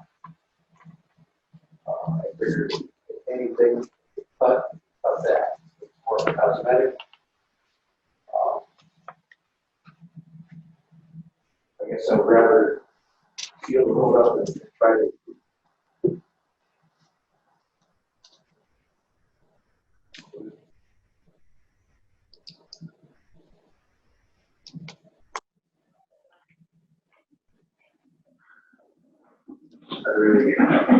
Dust control, I had nothing. Emergencies, I budgeted $20,000. On that across over the next year too for $20,000. Bridges, 760,541. So for bridges, next year, I have 1 bridge for a hallway replacement. It'd be County Road 102, just north of Johnson Bridge, about 2.5 miles, 3 miles. Load rating is 11 ton single unit, 18 ton combination. 1.5 off our list. I have 250,000 off for that. Another bridge, 448, 304, go east. Ways, that bridge is down to 13 ton single, 19 combo. It's actually 2 bridges put together right side by side. There's ground there, replace that with culverts. That's where one of the water studies are coming. Over there by Dave Hatchke's. So from our 301 bridge, we had a whole bunch of dirt left over. We hauled it to property right by the bridge right. We have the stockpile there. Anyways, we have material there. Same deal, bridge is 19 ton single, 32 combo. but the bridge is really narrow. The deck is in rough shape. If you have it, to replace that, the culvert falls. Steel. Steel culvert. Steel, not concrete. No, concrete, if you want to do a concrete box, you go from roughly 25,000-30,000 to 80. They last a lot longer. Yes, I totally agree with you. Concrete is the way to go. How long, life do you get out of those steel ones and those newer ones? Well, It I would seems say, like they rust out sooner than ones that have been. it's hard to say, you know, live that lifetime yet. But the original ones, a lot of the original ones are still out there. What were they put in 60, 70 years ago? And there's a concrete bridge south of Marindal. 1939, concrete. And there's some other ones. Louis Johnson found one 1938 too, but I haven't seen that one. But that one south of Marindal Dam, 1939, it's stamped on there in 2 different places. I've never seen a culvert last that long. You know, I guess at your discretion, you know, some locations, concrete box culverts probably. Well, the one thing about those steel culvert, nowadays, you know, with the excavator, doesn't take much to dig one out. The water study's already been done, the site is already paid for, you know, the hydraulic stuff. Is there more work down the road? Yes, but it'll be a lot cheaper the next time because all they have to do is replace the culvert. Pay the water so you don't have to do all that. On gravel road, concrete box, depends on the situation. Asphalt road, definitely.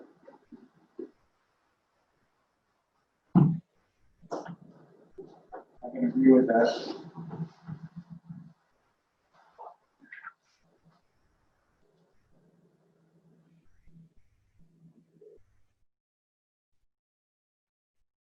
Down to furnitures and minor equipment. It's at 1,000 last year. Carried that over. 1,000 for this year, carried over that next year. Secondary roads. That number comes off of the income from the townships. Use that for maintaining culverts, whatever it be on the gravel road.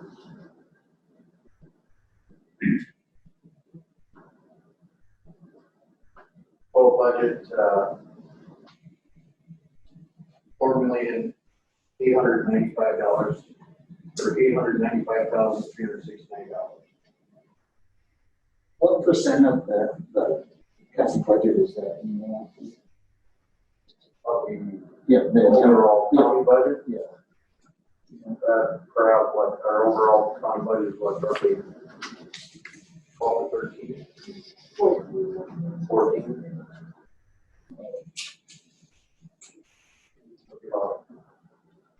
20%. So you know your general fund is.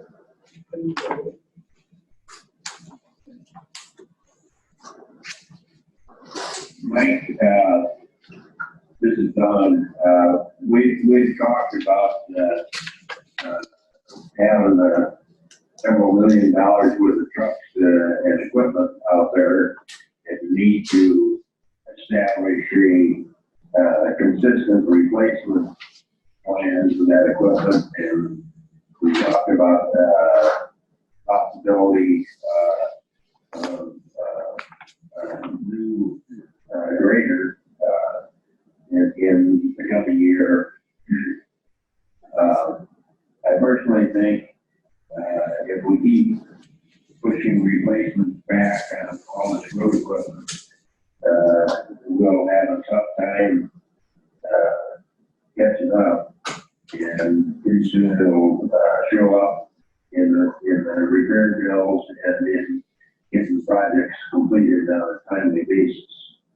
So we don't have that in this budget, but I think it should be. I totally agree with you, Don. That is one thing we cannot, we're just kicking the can down the curb just like our roads. We don't keep a normal replacement schedule with our equipment. In 10 years, what are we gonna have? We're gonna have a lot of used up equipment, I won't say junk, but it'll be used up. Is it worth running the stuff into the ground and having nothing to sell? Or is it something you keep up on a normal rotation? I'm not asking to buy a new truck every 5 years, it's something, there's a lot of downtime. Last year when we had that one truck down, with that engine, well then something else happened to another truck. Pretty soon we got 3 trucks down. Yeah, 2 are just quick temporary fixes, but only for a day or 2, versus the other one's down for what? 2 weeks. We had to order a motor, along with the motor grader, we had just a couple years back, we had a transmission go out of one motor grader, so that was like $23,000. It's just, we can make do with what we have, but it is something we need to do seriously. Well, as we talked, when we met, we discussed this, and Sherry, jump in here if I'm not giving a pretty straight story on it. We talked about, I believe one of the payloaders is 15 or 20 years old, and questionable state of repair, 1 or 2 trucks, 1 or 2 graders. There's several items that need to be replaced on a timely basis, and my experience in the past is if you avoid any replacement of capital equipment in a program that you depend heavily on it, you're headed for trouble. That's like right now, we do have an extra motor grader right now that we should get rid of, but I don't want to get rid of it right now because what happens when we have one go down? Bad thing about keeping that one around is it's still costing us. We got batteries, tires are going to rot. There's always something. A hose leak starts leaking. Engine seal could start leaking. Anything. Can you lease them? Can you rent them from up in Sioux Falls? I'm sure you could. I guess You can't. That you could. You can't.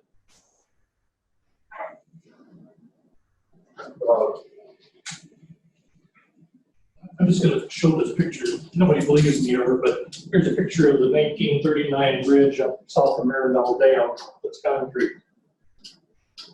I know you're all disbelievers, but that was the year my parents got married. 1939, they actually farmed up there. So that's the 1939 bridge that we're still using. Replacement schedule, I'd like to, I know now is not the time, but I think it's important to go through equipment utilization schedule and what equipment gets how many hours and how much time is used to prioritize somewhat accordingly. You might have some of that, but I think we need a targeted approach to replacement and stuff. But I agree, we can't run everything.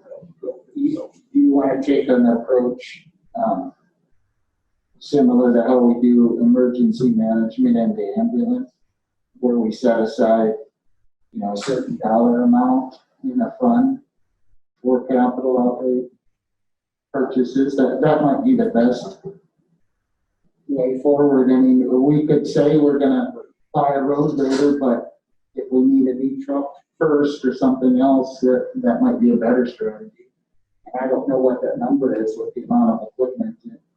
It'd probably have to sack away $75,000 a year or something in supplements or something like that. My first thing, I guess, trucks, something goes down, yes, it's expensive, but we could make do with them. It's up to me, I think we should start with 2 more motor graders, a payloader, and then work back towards the trucks. Like I said, I really can't do this all in a few years. You gotta figure it out, but it's something. I'd say get with Don and Sherry and maybe you should add a line item similar to how, you know, emergency management and ambulance has in there where there's a, you know, capital outlay fund for major purchases like that. And, you know, that should just maybe be part of your budgeting process from here on out. Because, you know, it makes sense what Don is saying. And, you know, and we can also look at other options. I mean, Gary did have a point. Is it cheaper to, you know, lease a road grader? I don't know. But those are the things we can look into.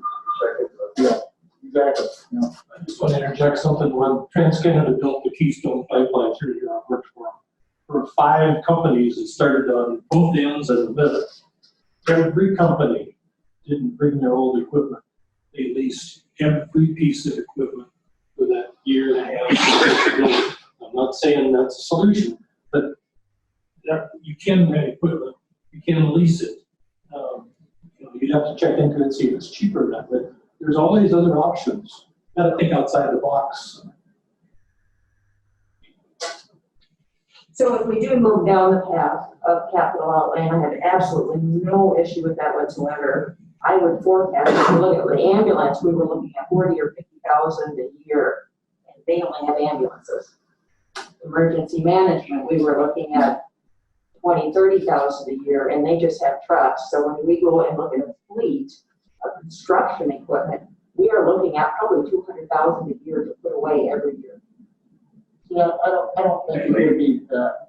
And because if you are going to get into a schedule like replacing an ambulance every 3 or 4 years, or replacing a response truck every 4 to 5 years, you have 5 motor graders?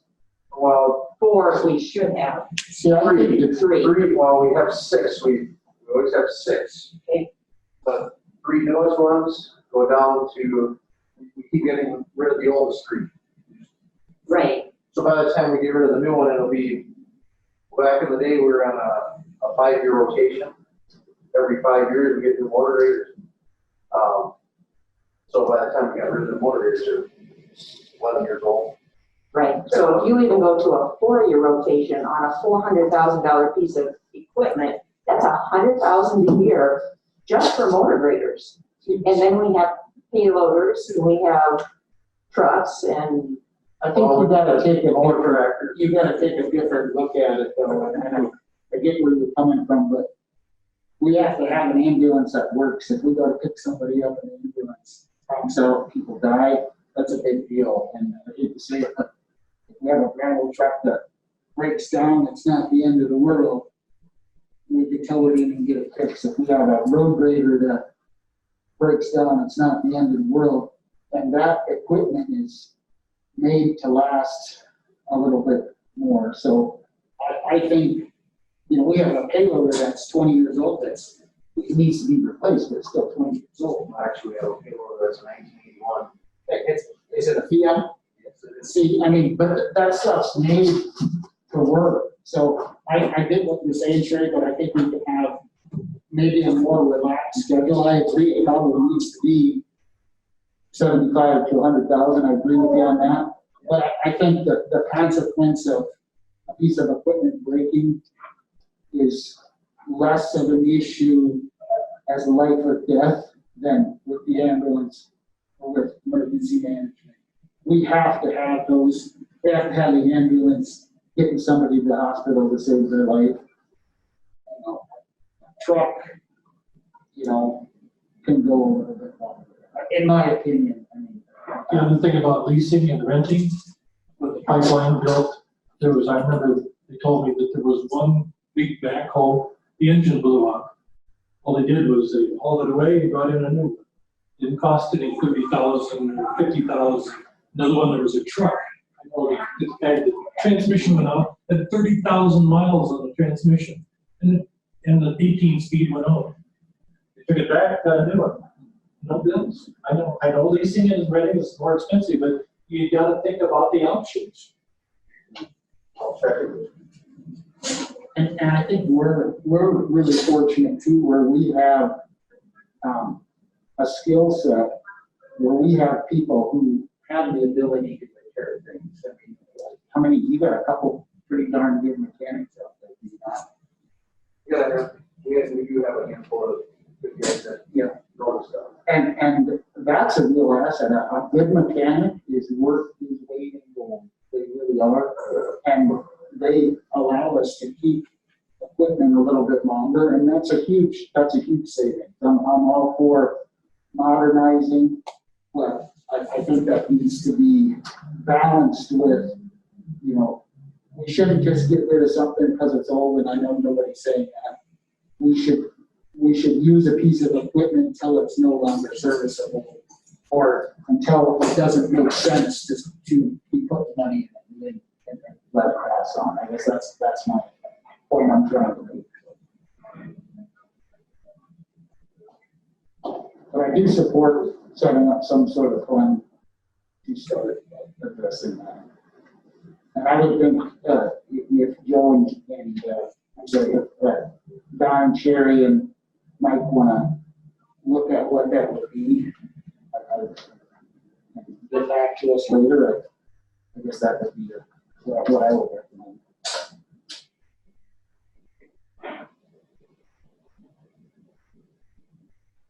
Any other questions for Mike?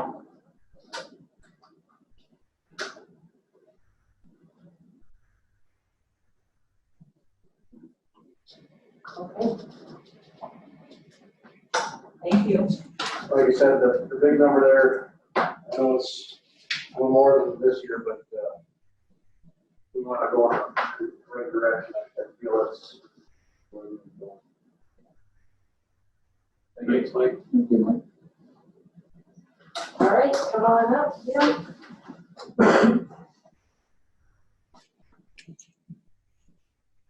How you doing, Jim?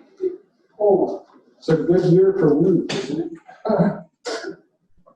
Bumper crop, something? Oh, I'll tell you. I don't sleep at night. Yeah. Well, if we could get the hail where it only gets the wheat. Well, it did some, Yeah. it did some nature damage, I have to say. Yeah. Which way you want to say it? Yeah, mine's relatively simple compared to what you just said. Personal services or personnel services, I just increased by the amounts, pretty much the same way Mike did, all the way down to even operating expenses and insurance. Then, as far as the rest of my budget, publishing, so I left at 2,500. Repairs and maintenance, I left at 5,000. Supplies, I left at 12,000. That's pretty much all of our operating expenses outside of chemical. Chemicals, I left at 22,000. The only thing on the whole budget that I increased, strangely enough, is travel, because it's getting more expensive. And my travel generally is required to receive grants. You have to travel for, is it training, or what do you have to do? It's, well, like, we have a conference every year that's either east, west, or north, and it requires 2 people from the county to be there, and that's for our weed grant that we get every year. So it's just one of the requirements. You gotta do it. The rest of the travel would be to have a mosquito conference in Aberdeen once a year. And Mosquito conference, that's good. I know. A buzz of activity. It is, but there's new things and, they update us on what's going on. But other than that, equipment wise, I think for the first time, definitely since I've been here, we are looking really good. Everything's up to date and working. So I don't see anything there for a year or two. Glad to hear it. Get the highway department with them to shape now next week. Well, all of my equipment will cover it all. And I did test that they weren't right, because I was north of Mayfield store one day and stopped to talk to you, they were working their butts off, so. I don't have any questions, really. No, it's pretty straightforward, maybe just hang out for a minute, share your question, but, budget actually decreased. 2 years in a row. Good.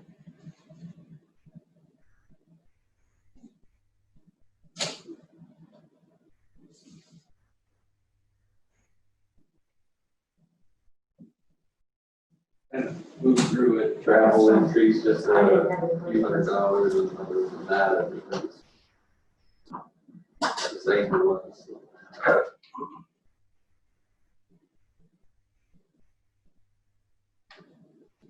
Got long sprayers and everything's in good condition.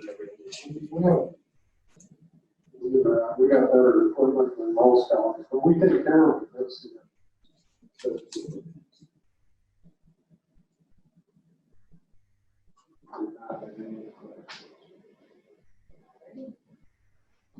Thanks for coming down.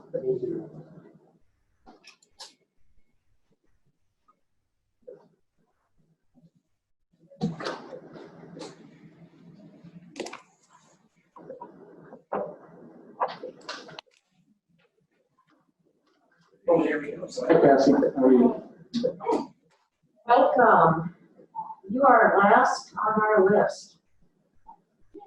No pressure. So we're all excited to see you.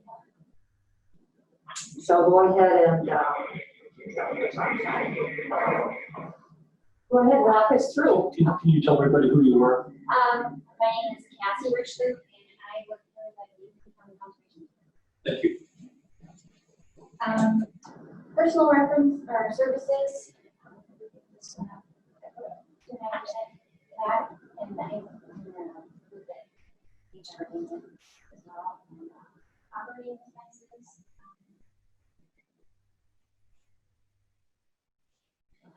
Insurance went up to 2.5%. I kept 5,000 like normal. Travel wise, it's there, even though I know the district mostly pays for travel, but I just want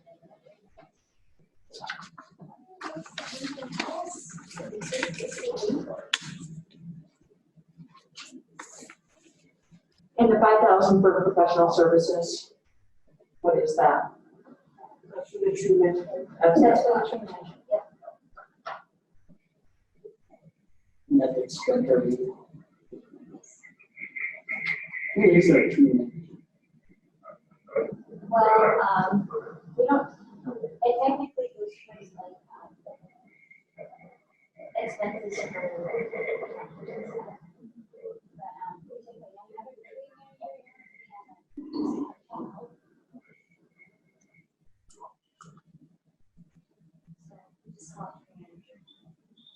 It's always been called that. Yeah. Years ago, we really did pay for the true management. How did tree planting go this year? Did you guys get some done? Yes, we have a 3%.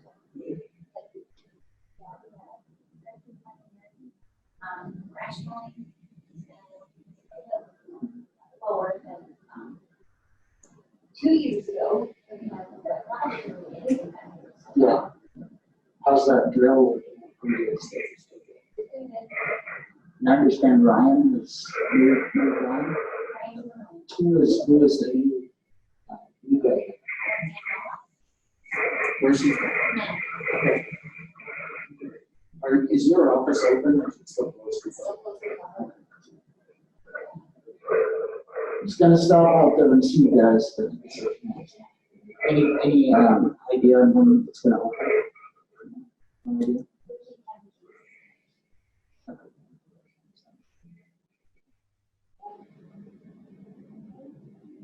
Any other questions for Cassie? Thanks for coming down.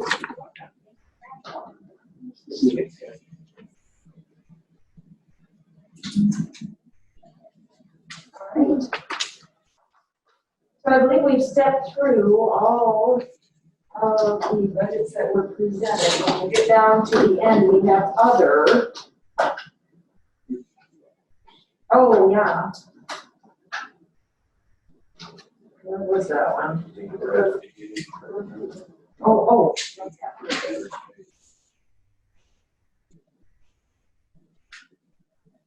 So if on the very first page, anyone has any changes, that should be put there. I did notice that other, that is 5,000, and it looks like historically we've been much higher than that. That's because Boys and Girls Club, that had that 5-year, contract, or that we're gonna give 125. Well, this is the last year. Okay, So if you wanna redo it, then you have to. okay, so that was I see you got written over here, the 20,000 for 5 years, so that is something we need to decide, and we can certainly have that part of the discretionary budget spending if we'd like. There. How come that comes out of that budget where? Because that is, for one thing, the board told us to do that, maybe we'll to do that, so it comes out of their budget, and the same thing with the transit, they need to, the board approve that, and I talked to the state auditor about where to take it out of, and he said that they chose to do that. And that's the 5,000. And the 20,000. So why doesn't come out of this one? No, that's out of economic development.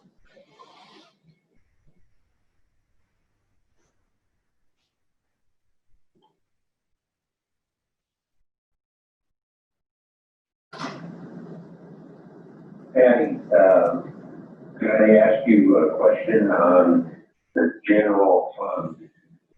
Where, can you tell us where it was at this time a year ago and where it is today? I'm gonna have to maybe write a report on that, Don, because I don't know offhand. You mean expense wise, if we're the same? Probably both expense and revenue. Okay, yep, I sure can. That, to me, that's an important figure on, you know, we gotta be spending that down every year. Yes, I will get that even for tonight's meeting and have it for you. Thank you.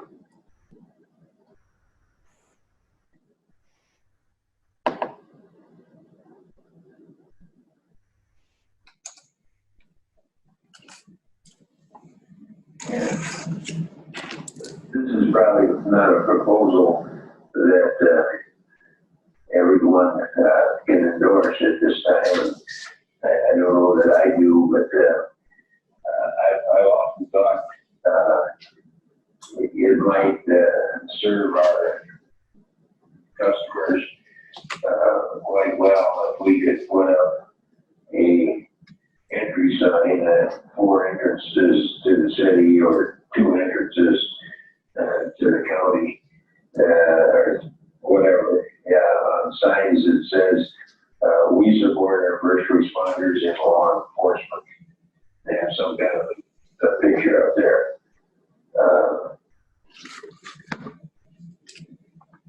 Two ways. It might encourage some people not to come in that may not intend to do good. And secondly, it might in the long run save us some money.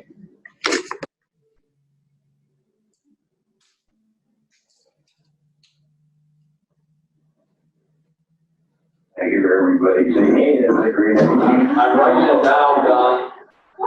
We support. I know, I understand what you think, but I just think those people do so much at the time when policemen are getting shot, first responders are doing all kinds of extra work. It's just a reminder that we appreciate them. Don, to go back to your question, you just asked about the balance of the general fund. So at May 31st, 2019, we had $6,245,000.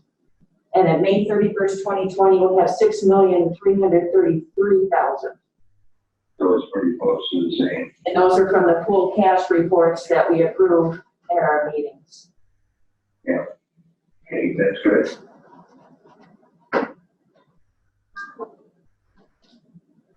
So signage, I gotta write that in. So,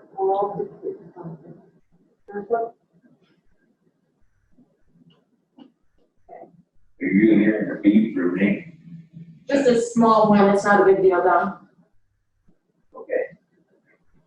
So as far as the commissioner budget, if there's nothing other than figuring out about the Boys and Girls Club, and I think that's part of our discussion on discretionary spending. If we go back to the other tab, we can start walking through. We have a contingency of 400,000, which we had for 2020. Does anyone see a reason to change that at this time? Well, maybe I just sit in here, not knowing where we are on a balanced budget, whether it's even close to our expenditures equaling our receipts, it's hard for me to say what I can support, not support. Yeah, and I see total revenues, but I'm not sure I've seen total expenses, and I don't know, some of the things like what NAPA pays us back is included in the revenues.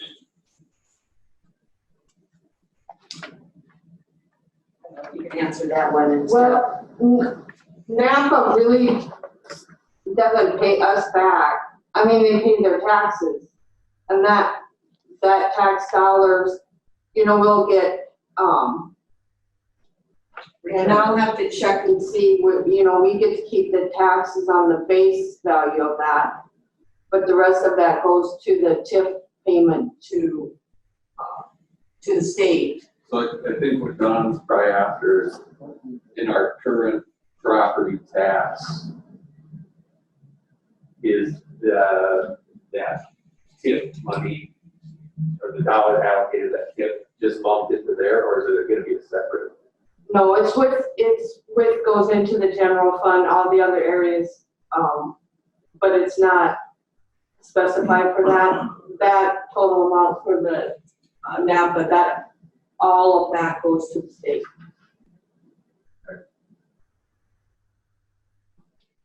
For the payment, because the payment is only, I'm not 300-some thousand, but we collect more, and Dakota Plains wants all of that go to them. In which they wrote me a letter and said that, and the state officer said that was fine. Yeah, Don, I agree completely with what you're saying. It's really hard to say, geez, these budgets look overall good with a 2.5% increase to the employees and the very large highway expenditures we just reviewed without looking at the bottom line. I guess my opinion is I think we need to walk through everything that's presented first, and then we certainly need another meeting to put it all together and focus on that bottom line. And then hopefully we've all made notes of places if we need to, we can go back and reduce. Sounds good. Thank you. So under that other tab. Or increase if it looks real. Or, yeah, Don, we can always increase. That would be the best of. What are they giving you? So under the other tab, the first one is the 400,000 contingency, and and I think my opinion right now, we just leave that there, and probably by the end of the year, we're going to be using a good chunk of our current contingency for juvenile detention. and maybe highway, things like that. So we'll see as we get toward the end of the year. So we had elections on the next tab, which we already went through with Patty. The court system. Who provides this one? Do you do that? I do all these other. Okay, so all questions are directed at Patty for all of these. So professional services, 400,000, what is that? That's attorney, court appointed attorney. It's pretty close to that 400,000. And so, you know, juror witnesses and neglected, and a lot of this depends on how many trials we have and things like that. So I felt this was actually probably a pretty decent in between from the 2019 to actual, or 2020 to actual 2019, 18, 17. So if there's no questions on the court, then. I just have a question on the salary. Oh, why we have a salary and we normally don't? Right. That was, the only reason why we have that this time is because that one trial, the murder trial. Okay. Jim, had an individual that had to work it. Gotcha. So it'll come out of there. Okay. So the next page is data processing. I noticed rentals, we don't have anything on that line, and it looks like historically we've been. Oh, yeah, sorry. So we probably need to add something in rental. And it looks like currently we have 15, historically anywhere from 7 to 15, so add something on that line. Any other questions with data processing? Why is there a tangible bid? Is that just like software or something like that? Or what would that? Or some kind of, if we needed a new server or, you know, that's furniture and minor equipment. But I don't have anything. No, I just, I was looking at 2017 Oh, okay. or something, and I just was curious why it was there. So what would you like on that? Would you like to still the 15,000 then on rentals? Probably. Yeah. You can always reduce it. So moving on to the next page, we have clerk. And that's the state, and that's by law, we have to do that. So 30,000 there, just one line item. Next page is predatory animal, and that's another required. And you should have a copy of that in your. Yep. The letter was in the back. Next page is airport. And what I did here is just put what you had last year, but that, you know, comes from the city. And they haven't gotten, they'll be at the next meeting.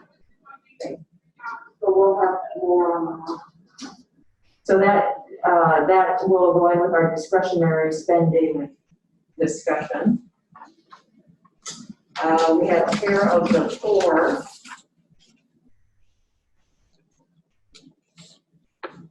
And these are all, you know, if you don't know, you might have a big bill for a hospital or for, I mean, that is just, you never know. Should we increase supplies from 2000? Yeah, usually say that as if it exceeded that in 2017, 2018, and 2019. And I don't know, should we move that to 3,000 or something? Because I don't know what the other commissioners. It is consistently higher than 2,000. And the current budget is 3,000. Well, in the budget requested is 2,000. Yep, Patty made a note. And if you guys want to make notes about if I'm going to copy. Until at the end when we approve it, then we'll get a whole new. Yep. I think it's the same way. If we get any. Any other? On that hospital budget, have we considered what the settlement might cost us if it occurred in 2020 with a bear, or are we done with that? Well, that's still in the court system right now. That's hospital. I think the amount that would be, if you're, Well, oh, I see what you're saying. Yeah, that's the mental. So that's not that much more. Yeah, did you hear that, Don? Probably not. Yeah, so that doesn't really have to do with hospital billing, it has more to do with mental illness. Oh, okay. is he talking about the one though that's in litigation? But when that, No, it's in okay. mental illness care. Professional services. So if there's no other comments on care of poor, the next page is public welfare. And we had the Yankton Homeless Shelter funding there. And that will be one on the list to discuss further. I'm sure they'll go. I'm just gonna ask if we requested to come. What was the reasoning in 2018 to go from 5,000 to 10,000? I believe he had a grant that matched funding for one, and then when did Pathways begin? Right in there.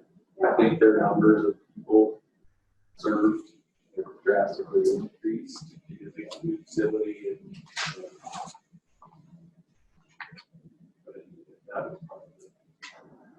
I do think there was a matching grant.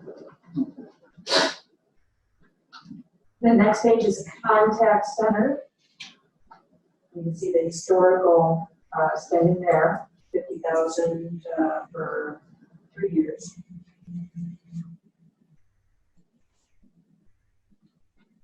So we will need to discuss that further as well. Catastrophic.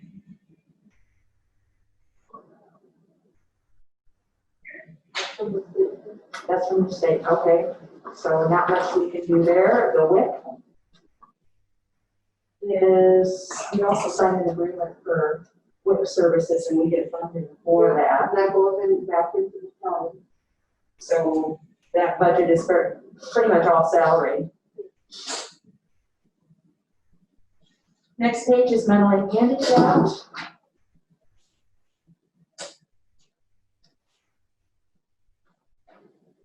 All under miscellaneous. And this is where that will go. This is here. Okay. So Don, on mentally handicapped, Patty said that this is where the Avera litigation will go. Okay.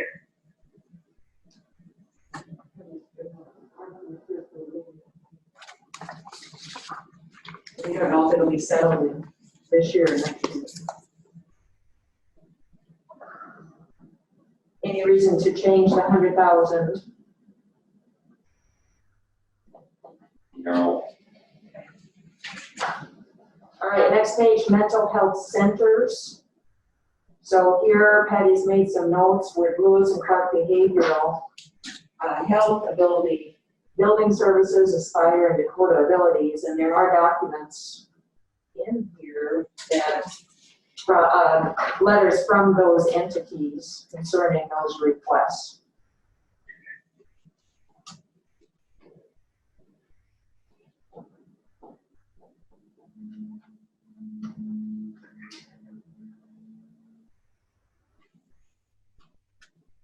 So at this time, unless there's a request to change anything at that,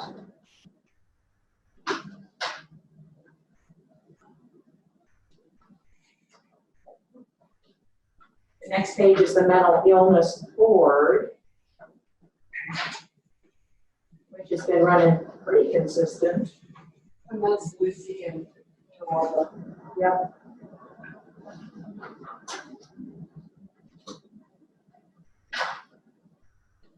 Any questions?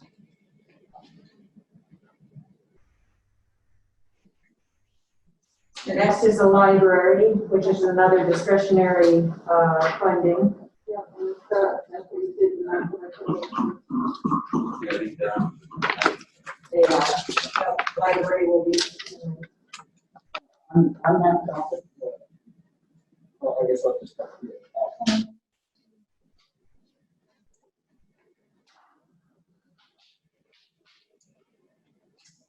Next page is historical sites, and this amount has nothing to do with the tax levy for historical sites. This is just from the county general fund.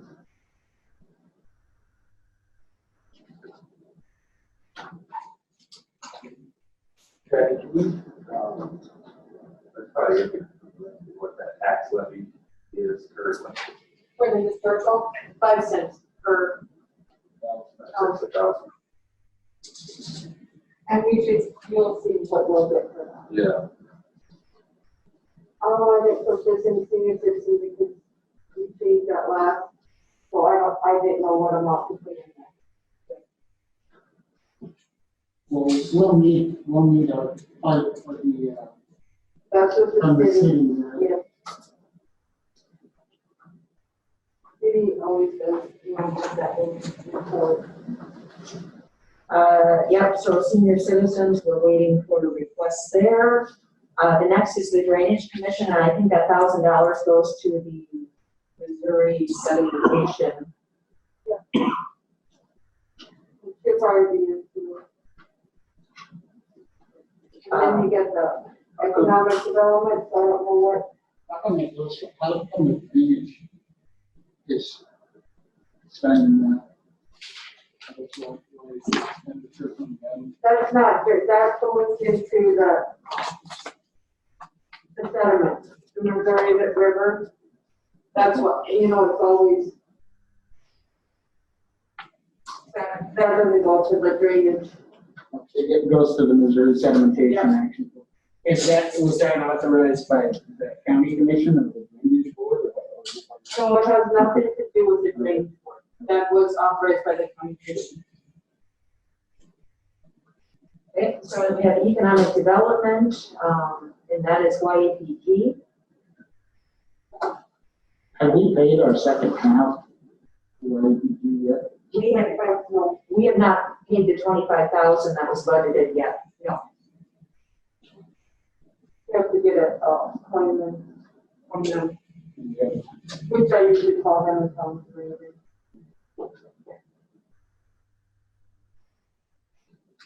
Next page is just transfers. And this one, I won't have this ready until we approve the budget and then finish, bringing it to the expenditure. See how much we need to transfer from the general fund into highway and.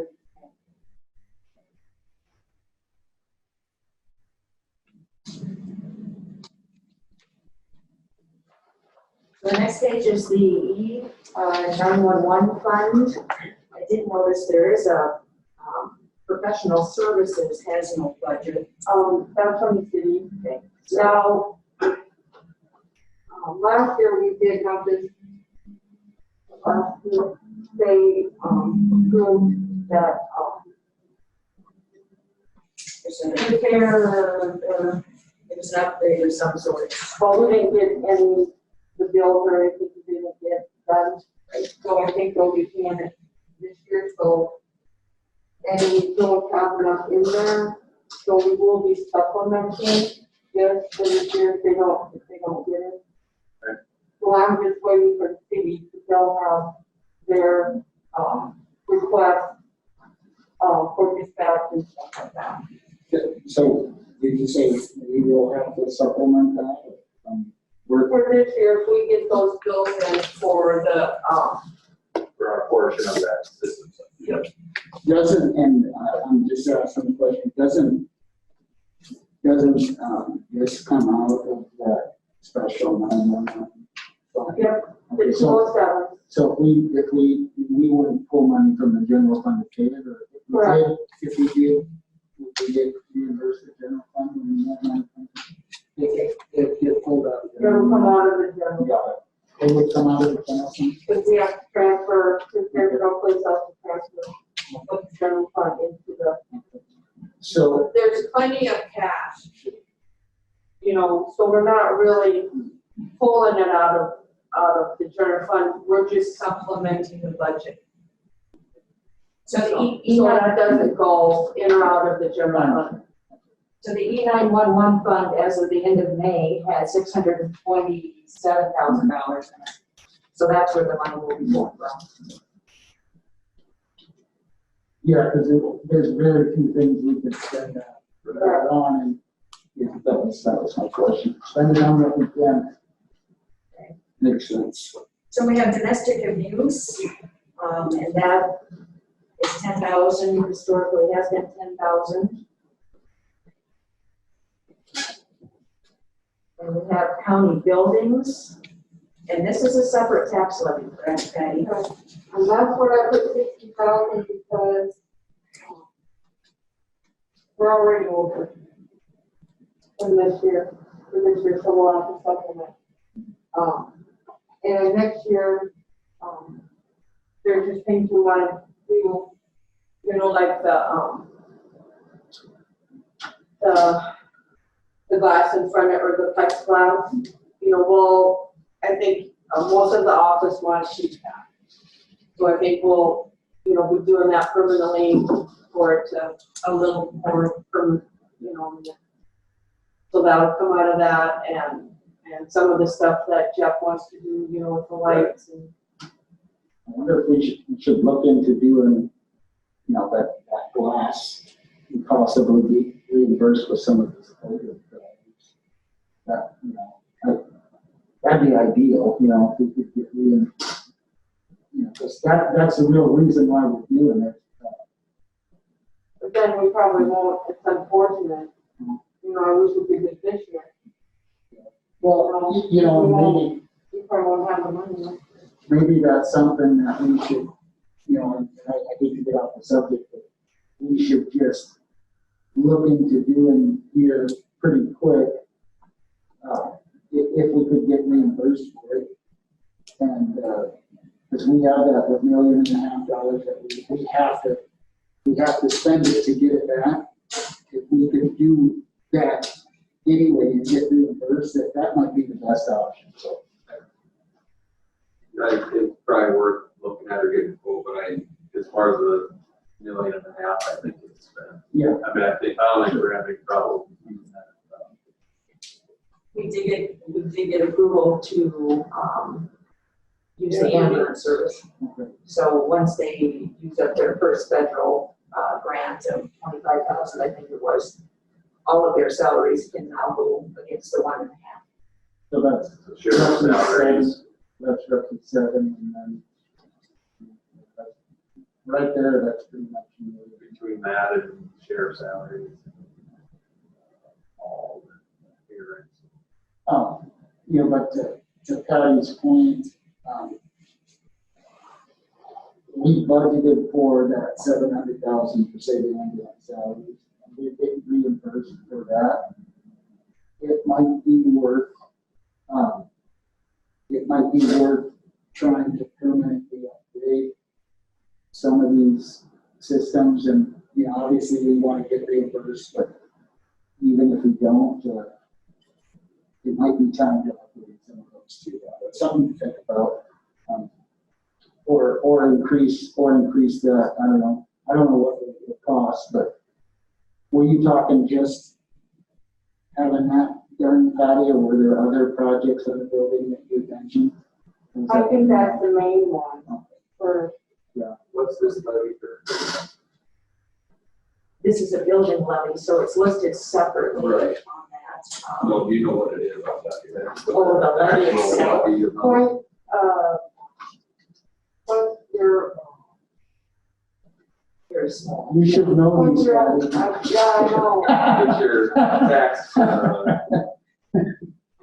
It's got a tax bill. So the balance on that county building fund at the end of 2019 was about 229,000. At the end of May, it's at 166,000.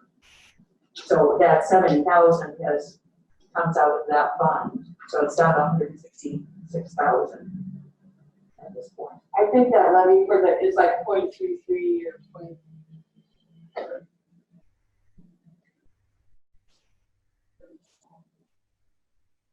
All right, so if everyone's comfortable with the 60,000, next page is historical preservation. This is their tax levy.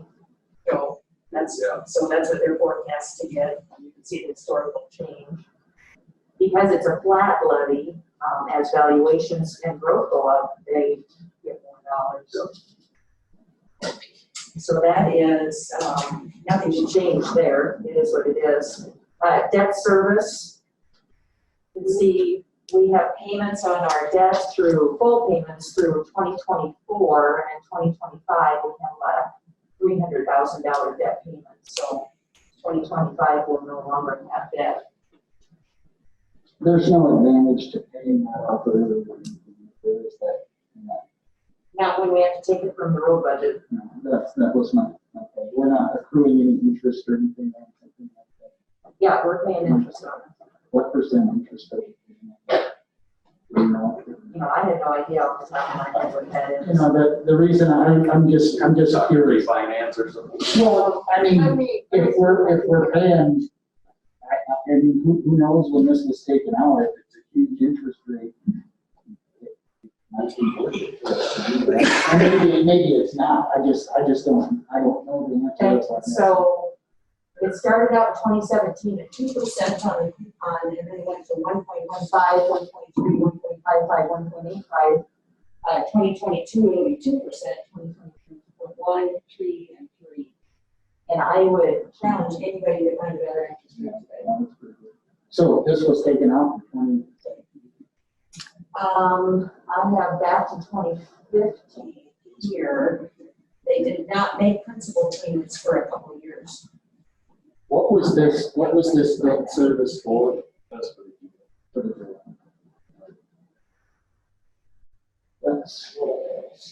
So the last payment will be $283,000 in December 2025. And you know, the interest rate is pretty minuscule, but we do have money in there too, but we do have a little bit of money in there.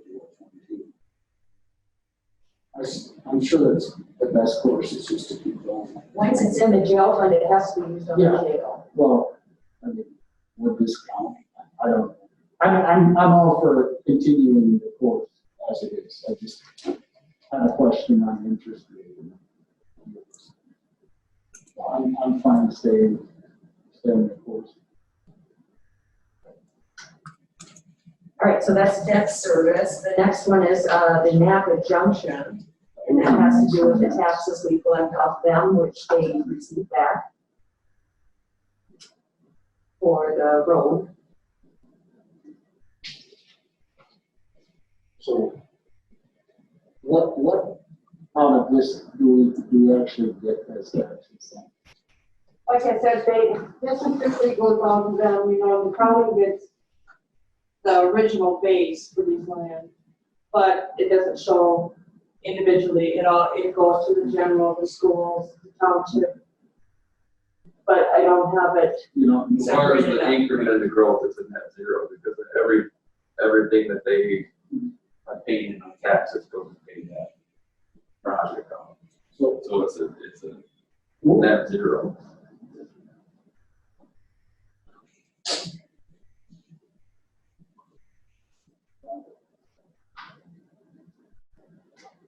So any questions on any of those? There are a few documents to support some of that information. As you just agree, has their yearly membership in there, and that comes out of commissioners. Comes out of planning and zoning. Sorry, Gary. So it's always come out of there, though. Now, do we want to walk through revenue, or is it everybody's comfortable walking through that on their own? I'm fine going through it. Okay. So revenue, which is the very last tab, obviously starts out with taxes. Now, someone had asked how much we spent, and let me get it. Dan, you had asked this question earlier, how much the total county budget. So expenditures at the end of 2019 was almost $15 million. If you had asked what percentage of that was spent on highway. Where are you at? That's my stuff, and I had sent you this document, a big spreadsheet. So if anybody wants to look back and see our historical expenditures. But taxes are only about 6 million of that 15. Property taxes, so other income is also included. So first page of the budget, as you walk down, I didn't have any notes of questions on the first page. Did anyone else have any concerns? Well, I just ask if this is minuscule in the space of the whole budget, but is that like that 40,000 delinquent taxes 2019, I think it is what's our likelihood of ever collecting that? Well, it's pretty good. If you go through the rest of the years, and we were either over or pretty close to that budget amount. So Okay, this, so this do you think? This 40,000 for next year will actually be 2020 taxes. Okay. So, but you would think. No, 19, I'm sorry, We it is are gonna 19. get this. Yeah, We are gonna get this. Yeah, we get pretty close, Don. Okay. So even 4 years back.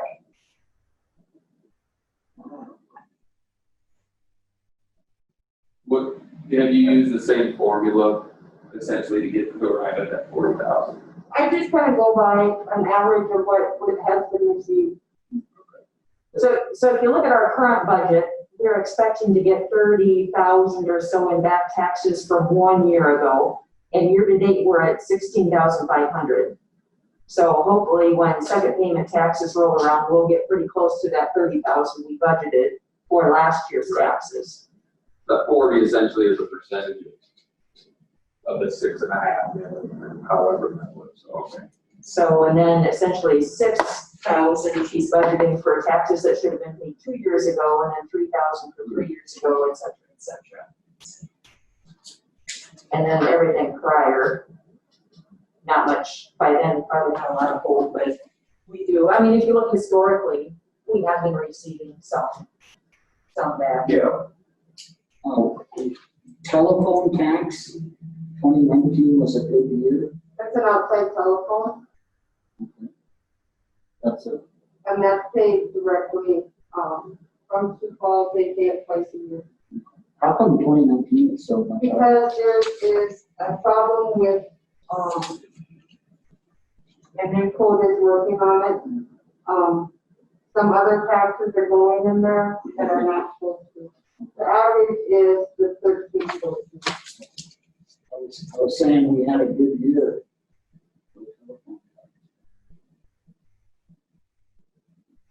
So down next is licenses and permits.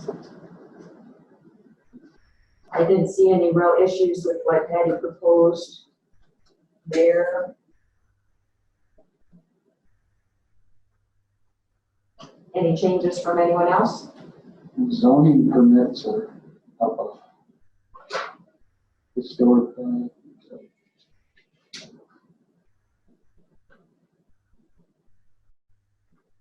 And then intergovernment revenue. A lot of this depends on federal grants we get, other types of grants.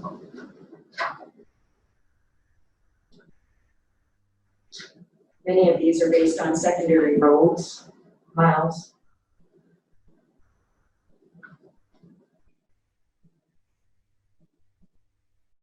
So any questions on that, the rest of that first page?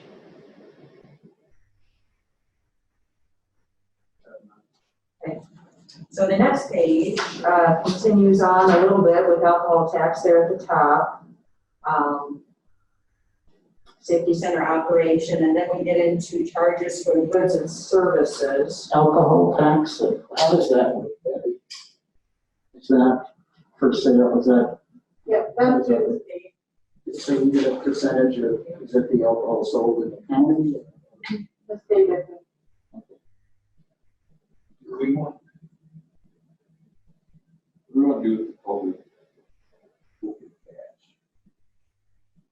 For this year? Is that all gonna be paid this year? Or will they pay us next year? Do they know yet? My understanding, you might know It's more, gonna be, my understanding is it's gonna be 4. as you submit, you should get Should be paid. getting, okay. So we're hoping you submit a bill and within a month or two at the most, you get reimbursed for that. But, unless there might be some, if we put bills in later, the money's gone, but we still put more bills in, and then decide to bill it more. That might not be.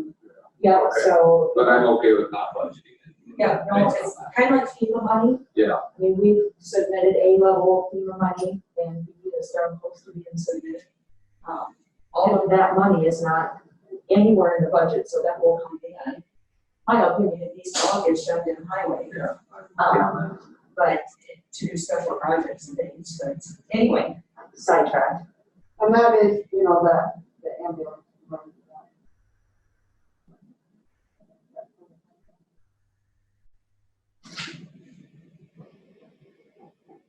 So when we get down toward the bottom of the page, there's a little star by the 110,000, which is other jail holds. I didn't know if that was, there's a jail renovation.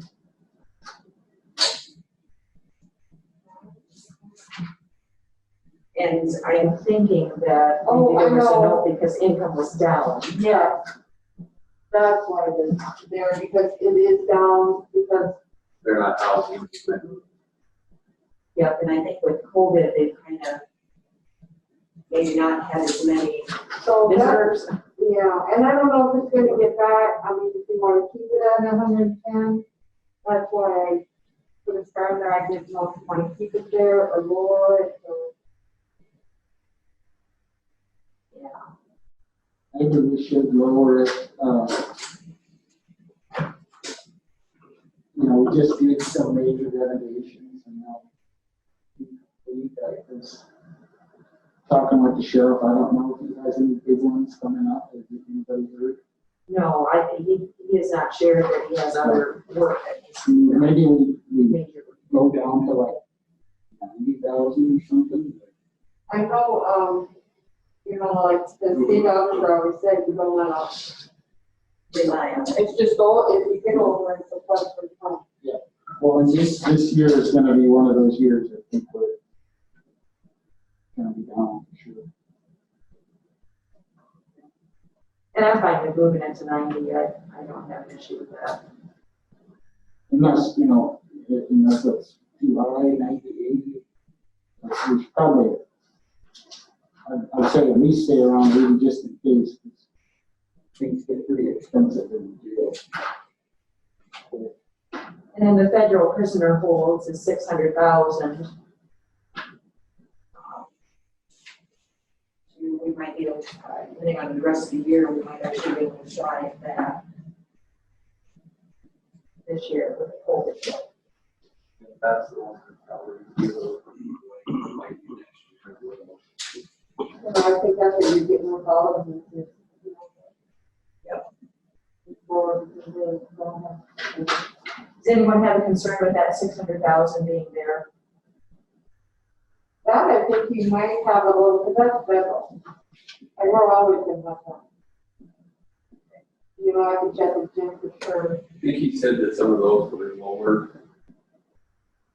But if you look, I think we were 2019 actual.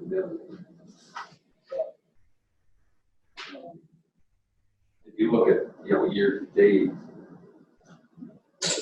against our 600,000, this is year to date, end of April. So we're gonna be pretty close this year. Next year, I think, I'm fine with it. Okay. All right, so next page, unless anyone has more questions on the second page. All right, third page, we continue revenues. What is that, at the very top, what is that other revenue?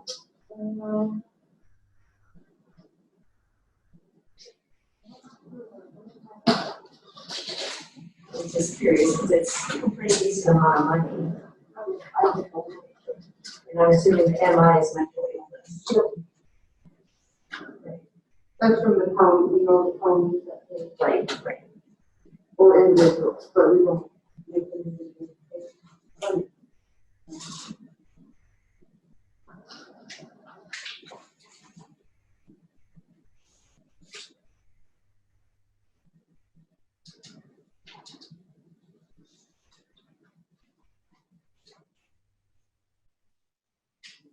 I think I'd leave it at 750. I think our calls are gonna be down. But hopefully we're recapturing a high percentage as well. Hope so. I think 750 is realistic. Better be surprised than disappointed.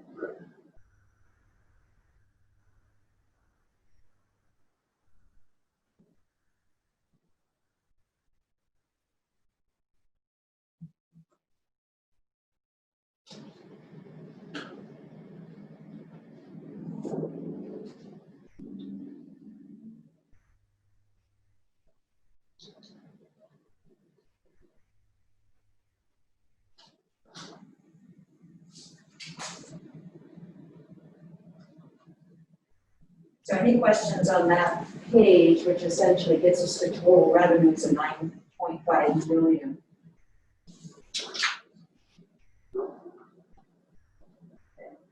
The next page is road and bridge. That very top is current property tax for secondary roads. That has to do with, Tim, we said Tim. And I was kept, make sure we see up to the government. So I would have that for our next meeting. So we have mainly the secondary road property tax and then the wheel tax. Every dollar goes into the road and bridge fund, has to be spent on highways.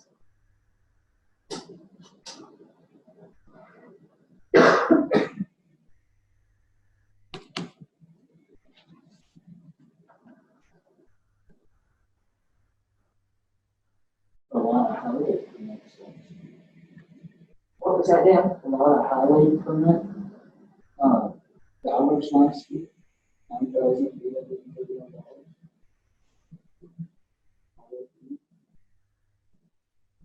Yeah, I see that. I don't know what. That must, I guess that's probably as a result from, right of ways and stuff. But, you know, I guess that's a good thing in the way that, you know, we did increase those fees, but, it's definitely not a slowdown in the applications, and it is being reflected in that. So maybe we could, I guess we can wait. 2019 might be an outlier. We could maybe raise that $3,500 up, but we could wait to see what next year. Thank you.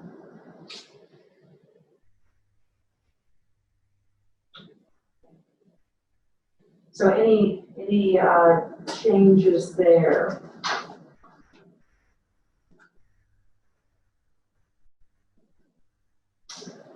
And then there's a little bit there for it on the second page as well.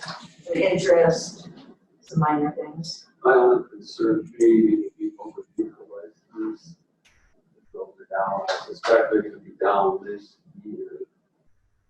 Did they not, isn't that waived, temporarily, motor vehicle? It's extended, but all of these will have to be paid before the end of the year. I don't think they've extended them into 2021. Are you talking about like year to date? Yeah, year to date. Yeah. If you multiply that by 3, you're at 1.5 million. Now historically, it's, 171718. Just fewer purposes. Yeah. You know, the title transfer.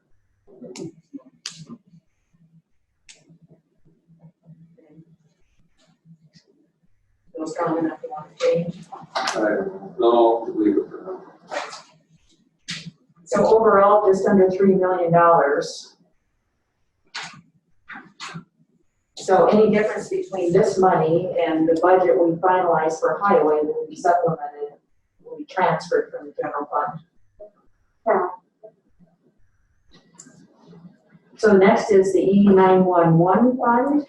So we have 911 remittances there. I got one question, if we back up, on miscellaneous revenue interest, where's that interest coming from? That's from the bank. So there's a highway fund out there that might have $1 million or $2 million sitting in it, so that'd be interest on that money. Well. Or you talk about bank franchise tax. No, that's all. Every month from what we pay interest to the bank is distributed to major funds like the general, highway, any major fund. You get a portion. Allocated to each. Yeah, it's every month, yeah. Well, and I guess, I know we talked about this before, and I guess I never followed through. It'd be nice to go ahead and look at the interest rates we're getting paid from the banks. I mean, we have millions of dollars in there, and I know I have talked to Patty Larva about, some of the funds we have, and especially, with I think that Bank Core Trust is we have really bad interest rates that we are getting for our funds. That might be something we could look into, is getting a more competitive interest rate for the county, for the funds that we have there. The money is sitting there, something to look into. I have no idea about how difficult that is.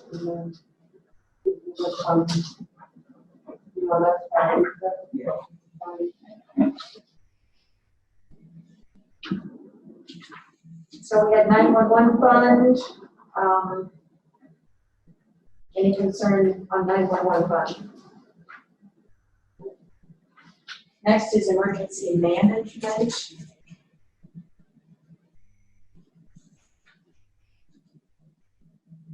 That's just the salary reimbursement for that top line, or the second one.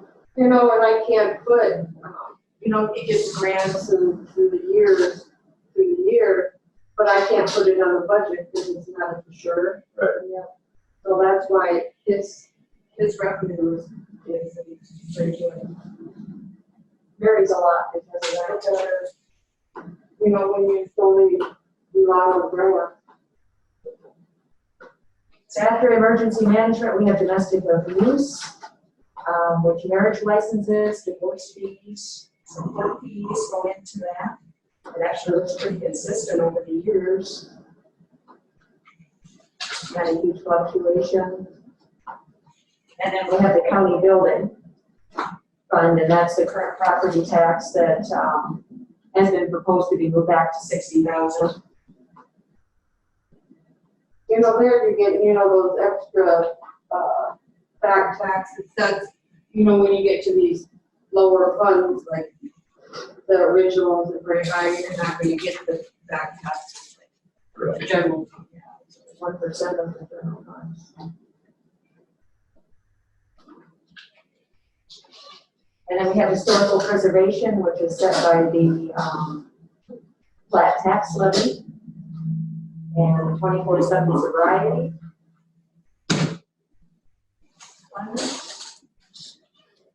And the modernization and preservation of ground fund. Yep, I just want to make sure I got those words right. Oh, I always have to stop and think. So that's budgeted, and then debt service, which we talked about on the safety center, and then the Napa junction. And that's the last meeting. And Napa, the Napa junction will have that tax. Right. So at this point, when can we get maybe a peek at what Don was alluding to is putting the two together? We've got income, we've got expenditures, and how positive or how negative are we at the end? I could do as of, do you want to do as of April or as of now, as of today's date? Or as, when did I do it? Okay. I can do from last year, I can do that. Say the July revenue report, expenditure report, or if you want to do this May, then I can run a new report for this year at the end of May. So it should matter. Because we're not sure we've done with July, and we still so long, so I can do June. June makes sense, it'd be 6 months. 6 months. Window, that's everything. And I'll have a report for you for the next meeting or for whichever. I'd say the end of June would be good, because that, then you just double it, Right. estimate where you're gonna be at year's end. So, some things I have that we probably need to, for one, talk about today, and there's a reason for it. So we have to decide salaries, probably not today. Capital purchases, probably not today. The discretionary funding, which we're going to hear from the library tonight, and we'll hear from some more at the next meeting. Wheel tax and road levy and secondary road levy. The reason the levies we need to discuss today is July 15th. Oh, I shut my mic off, sorry. July 15th is the statutory deadline if you are going to pass any type of a levy. And that is next week. So we probably need to decide today if majority of the board is in favor of doing something like that.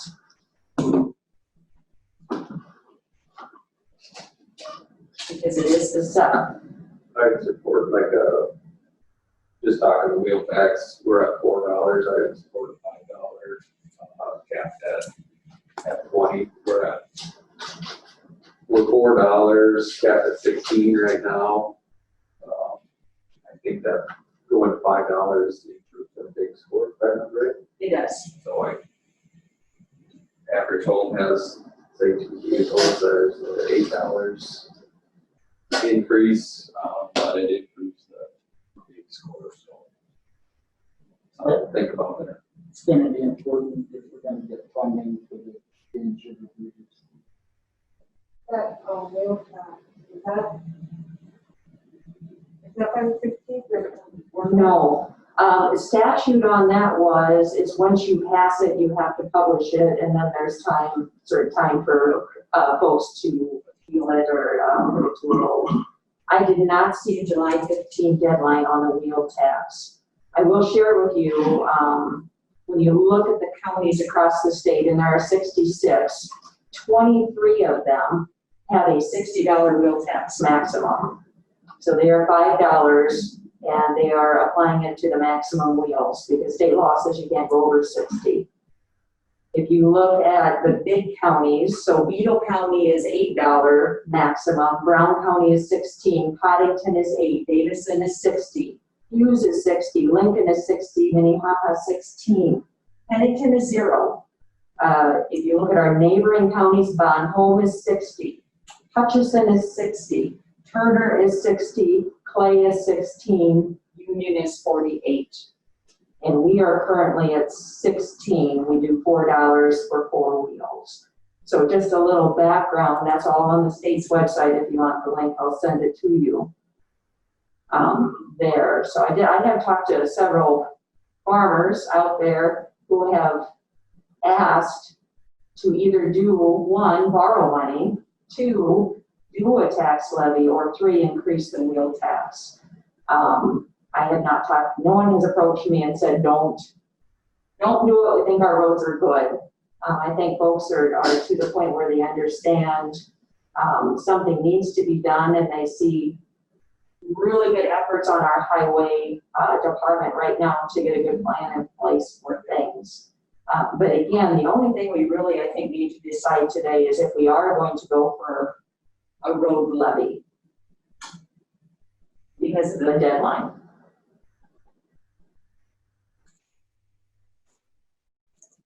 So I'll open it up to other commissioners who want to give their opinions on this.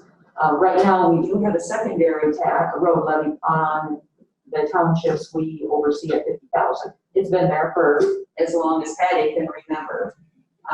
There was some concern with the damage that we seen last year from the flooding that maybe we need to try and increase that to recover some of the money that was spent on that as well. So just some things. So if anyone has an opinion, certainly share it. Because I don't know if we can actually pass a levy today because it's not on the agenda. So we can't pass anything today, but certainly we need to discuss it, because if we are going to pass it, we have a very quick deadline. Well, I'm in favor of the levy, because I don't see where we're gonna come close to a balanced budget, with expenses and revenues without significant cuts in expenditures. And it takes quite a while to grow the revenue side of this thing. So it's at least a year later before the taxes come in. So I would support that.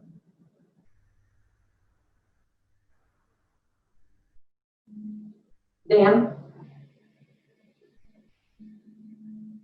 I guess we had since January to, discuss an increased tax levy, and, here we are a week out, now we're talking about it. I can see Don's point. I see Joe's point with the wheel tax. I feel personally that, and I'm undecided at this point, but I feel the wheel tax is a more fair way to go if we were going to do it. A tax levy increase at this point, in my opinion, it's a lot to ask. We had a pool opt-out, we had a school opt-out, we have a global pandemic. People are hurting right now, and to add another tax onto them, there's not a lot of time for notification. I don't know if that's the best approach, in my opinion. For the people I talk to, they say it's not that I don't want to pay more taxes. They say I can't afford it right now. So I would be interested, I could look into a wheel tax, but I, at this time, am not in favor of a tax levy increase. Here. I think you're going to play 3 items of public comment. And one was no more new taxes. You can't keep on taxing these people. Like I said, there's people out of work, there's businesses closed, country's on fire, 2 floods last year, pandemic. What's going to happen next year?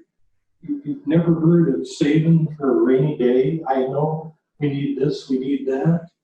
But when I managed companies, the first thing you cut was payroll, and then you went on from there. Try to cut expenses wherever you could. And they're already talking about giving 2.5%, 3%. They're all begging for it. All the county employees are going to hate me, but I don't care. I'm working for the people of Yankton County, the people out there working at Walmart, and Casey's, barely scratching living from paycheck to paycheck. Not you people that are getting the monthly check. I think you need some skin in the game. because you don't understand, and we don't seem to have any empathy whatsoever for the people of Yankton County. We took an oath to protect the people in the property of Yankton County. And where people comes first. I'm not in favor of raising any taxes. We're gonna have to cut spending. Thank you. Well, you gotta remember, Gary, that, I don't remember anything from you, Don. All I remember is that you threw away $1 million from the Fleet Bridge Fund, if you want to remember that, when you gave it to the city of Yankton, when you sold West City Limits Road back before these commissioners came along. And your friends, the Fantastic Four, including you, were booted out. And that's not my idea. My dad didn't teach me when I sold something, I got money for it. I didn't kick in $1 million like you and the Fantastic Four did. That's the worst business deal I've ever heard of. I think you're out of the question here for somebody that gives away $1 million of money that was put in there by other commissioners, not you. But of course, you're a banker, so you like to spend money. you have no idea what you're talking about. You never managed any company before your life.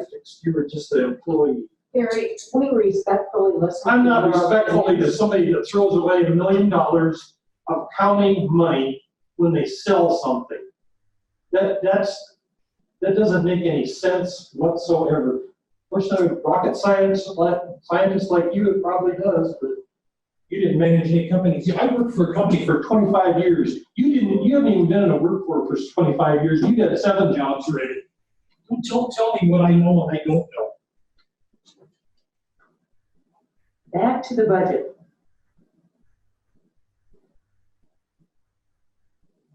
So if we look at a wheel tax, and if we are simply looking at increasing $1 on 4 wheels, I estimate it'll be $100,000 or less. Because right now, in 2019, we had almost 475,000. Now you have to remember, some trailers have 2 wheels. So you're not gonna get an extra $4 for all of those trailers. So that's probably the best guess we have right now, is $1 on 4 wheels is about $100,000. That's the maximum wheels You can go up to $60, which is 12 wheels. I thought it was higher than that. I thought when I talked about it, it was 72. I could be wrong. Well, there are no counties at $72. Okay, but I know there may not be any there, but I believe state law allows it to go to 72. And I don't know what that would, that be 16 wheels at $5? Not sure what that would be. But I'm not sure. What does state law allow us to do? State law allows $60, and if you give me a second, I'll pull the law up. You know, I think the discussion of dollars for roads, how we get there, I don't know.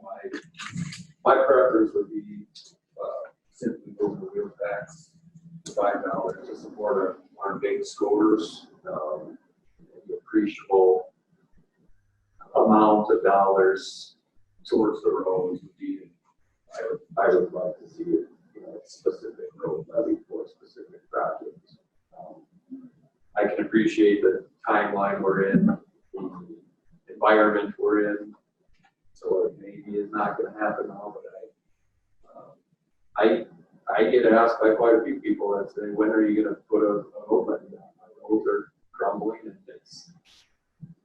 now's the time, get them fixed, we're ready. I hear that more often than I hear lower my taxes. I hear spend money wisely and get these roads fixed. Well, in the wheel tax, you know, is definitely a measurable deal. It goes to people with own vehicles. If it goes on as an opt-out, it would be on valuation of properties. Am I correct? Yes, absolutely, it goes to everybody. Okay. So a number of those people, I don't know how many, but a number of those people that work at Casey's and the other stores, and won't be changed to debt. Because a lot of them don't own property. Okay, so Don, I'm gonna stop just a second. Patty just said it doesn't go to the city, a road levy. Anybody that's in secondary. Oh, that's for secondary road. I think Don's talking about an overall tax, Oh, an overall. levy. Okay, go ahead, Don. Sorry to cut you off. Okay. I'm sorry, Doc. So my point is just, it's gonna affect people, that own property far more than people that don't own property. And I'm not sure, who of those, but I talked to a lot of people and they want the roads fixed. Yeah, Don, And a wheel tax, it does, I don't know what that, $60 maximum, would do as far as income, but the 100,000 doesn't even start. That won't even do 1 mile of overlay. I think it is a start. I mean, that right there would go toward, the county's, equipment replacement plan for the highway department. I mean, it's a small step, but it is a step in the right direction. And we couldn't even get a contractor to come in to do 1 mile of overlay. Yeah, I agree, but it's a small step, but it's a step in the right direction. I mean, we have to remember, any tax opt-out that we've had, we have to have buy-in from the entire community on that. That's true. And if we do move forward, I want to be successful at this.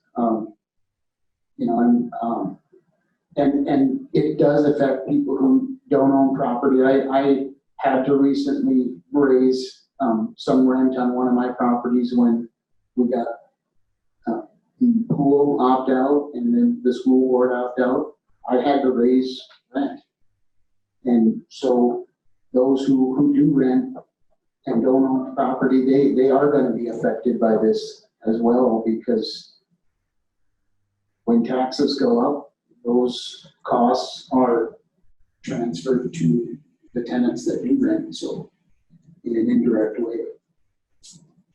When is a good time to go for a tax opt-out?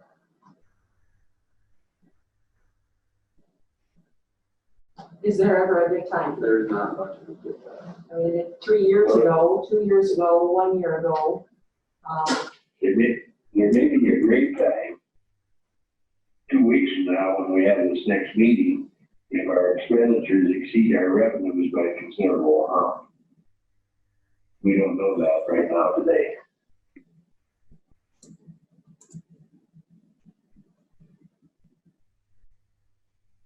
I guess, one of the concerns I have is we've had since January where we could have discussed this if we were going to go down the road of a tax opt-out. And, we're a week away and now we're talking about it. It's because during all of those discussions, we said we'll put it off and talk about it during budget. And this is our budget meeting. I don't know if the public is going to see it that way. If I was sitting at home and I saw this, as I hadn't heard anything about it, and now a week ahead of the deadline, the commission is now talking about an opt-out. I think some people, might feel that they wish they would have. Well, yeah, I know, but some people might feel that they. Now we have the program going ahead and we know what kind of revenues we need to have come in. We didn't know that in January, February, March, or April. So if we put this off, talk about it seriously over the next year, and we pass an opt-out, that those monies are not gonna come into our possession or be usable for a year and a half from now, 2 years.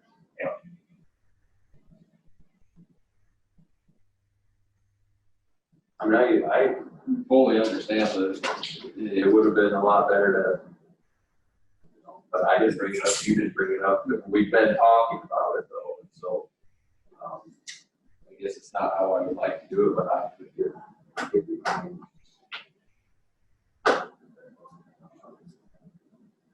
something with the, read the price project as a, let's try it out, and hopefully have success when we do it again.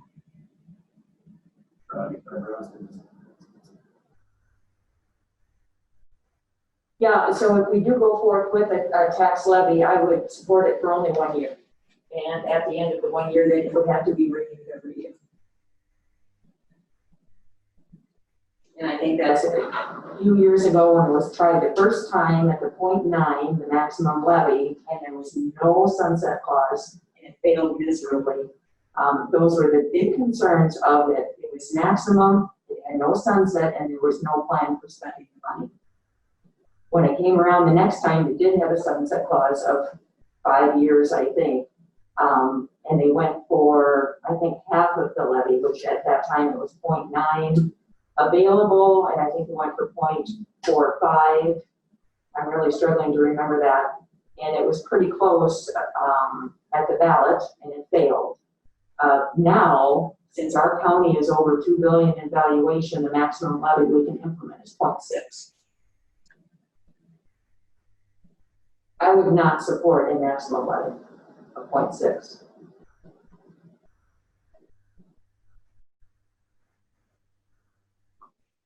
So if we, Well, we gotta find out what kind of funds we need. We don't know that yet. Well, and we probably won't know that until after the July 15th deadline. And that was. Yeah, that's true. Well, and the way I look at it, Don, is I think what's been presented, at least from my stance, what's been presented, we've gotta make this work. And any opt-out is going to be for a true improvement to road versus just our daily operation within the county. Yeah, so. I agree with you. Yep, so if you look at a $2 billion valuation and you went for a 0.1 levy, that's $200,000. And if we did the dollar on the wheels for 4 wheels, say that's another 100, so you're at $300,000 for a special project. And it would have to be identified. And Mike really wants to do this leveling mat that he's going to try on Old 50 this year. But I believe, if I remember correctly, that's about $75,000 a mile. John, you can correct me. I think you're right, 75 to 80. So if it's 75 a mile at 300,000, we can do 4 miles. Now, within the budget, can we find some other dollars? I know he's got some budgeted to do the next 4, I think, or 3 in the current budget that he just presented. So that gives us about twice what he was planning to do next year. If we can afford what we want to do. If we can afford what he wants to do, and that, as Don has said, is still up in the air at this point. One other question, and we got the final status on the 4 or 6 or 10 townships that want to exit the county? Yes, they have missed the deadline to put petitions in for this year, and so if they feel they really want to do it, they have 2 more years before they can put it to a vote. And I maintain that to put that to rest permanently, we should have a project in the northeast corner of the county. And maybe that's a road that we're going to grind up and reclaim, and then use that money to do the overlay that Mike wants to do. Yeah, that could be decided down the road. Yeah, and that overlay won't happen until 2024, I think, because of the Highway 46 work. So that road's got a few years before we will return back to, return that one back to paved. So, and again, by 2025, our debt service will be gone after 2025. And if everybody looks at your tax statement, it's listed there how much you pay for debt service every year.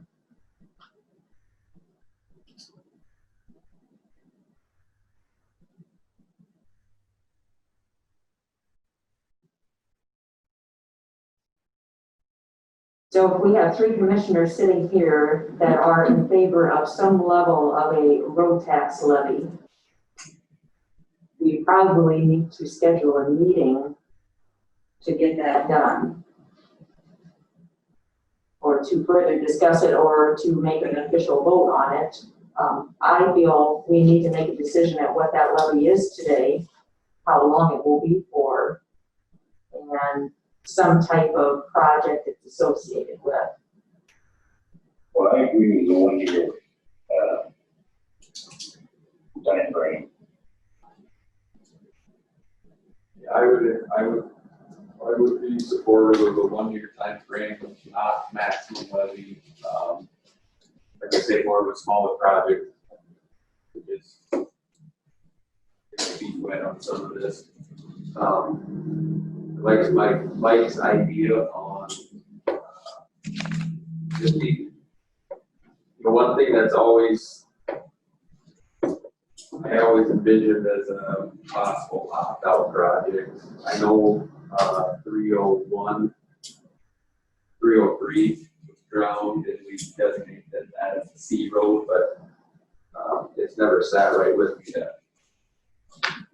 The people living along there were kind of told, I don't think they voiced their disconcern or discontent as much as they would have had they known it was going to be. Oh, you shoot around at the time, Joe, they were wasted. Well, I think more of them along 301 did.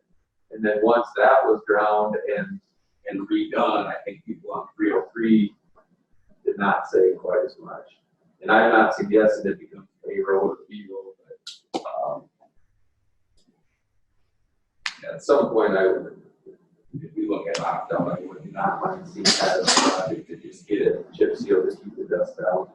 And I know there's people that built new homes along there and probably would have moved the home off of the highway had it been gravel. So, and that could be for a different day, but different discussion, but something that down the road I would look to find money for outside of our normal operating budget.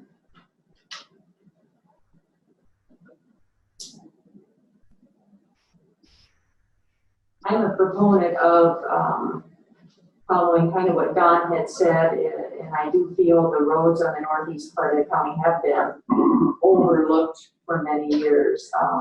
And to kind of tie in with Mike's vision of upgrading Highway 50 is to look at the Washtown Road. The Highway Task Force recommended that road. If there was any tax levy that was sought, that the money would go there first. And whether you start at the north end of the county or the south end and work your way through that road for a couple of years, I do not believe we can do all of 18 miles at one time. I don't think that's realistic at all. But to maybe chunk that road into thirds and do a third 2021, a third 2022, etc. But I am a proponent of a trial period on this tax levy, and if folks like the results of it, then they will allow us to renew it the next year. To do that, you're looking at 18 miles in thirds. My math is correct, that's 6 miles a year.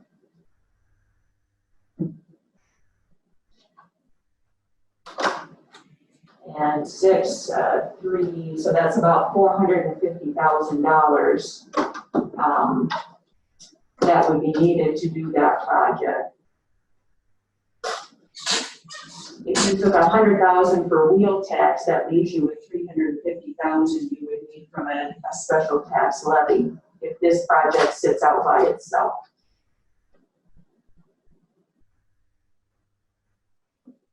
And then I just say 1% was 200,000 or a 0.1.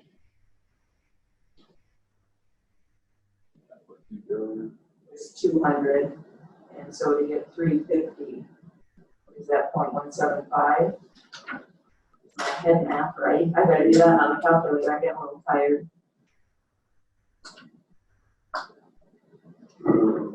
And while you're doing that, then tell us what that 2% opt-out would, how it would affect the average homeowner, prime real estate owner per 100,000 valuation.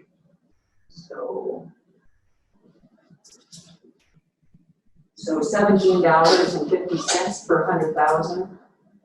Is that right? What is the school opt-out that just went through? Is there gonna be hit with that too at the same time? So Yeah, and what's the that's good school for opt-out? 5 years, I think. What is the school opt-out? Anybody know? Because there's 2 million. Yeah, I don't know what the levy was though. 40 cents for ag. It was about the same for non-ag and $1.90 for commercial. So I mean, this is gonna be quite a shock to people. And I think we need to be prepared for that if they're gonna move forward. I'm all for discussing this, but my concern is that we didn't have any of this on the agenda. We've been here since 9.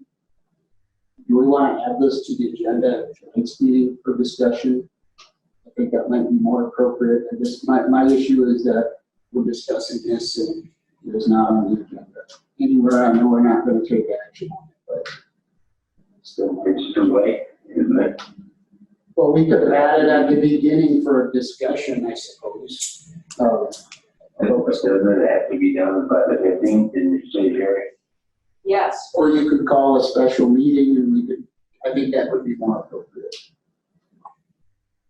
I think this is a good discussion to have, but by us not having it on the agenda and having it not noticed, I don't think the public is getting their opportunity to have input on this. So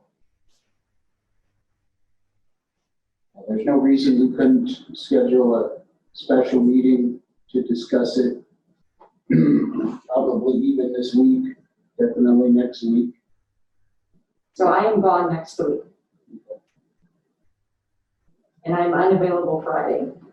So if we're going, and that's one reason is we needed to have this pre-discussion to see if we even needed a meeting to do it.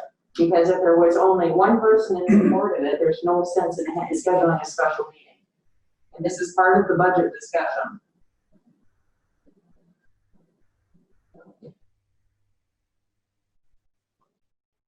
Because I feel it should be on the agenda.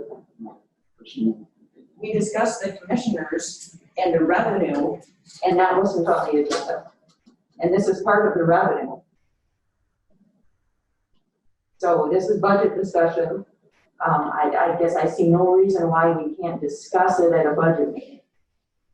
Now, we've all agreed we cannot act on any of it because it's not on the agenda. But this is budget hearing.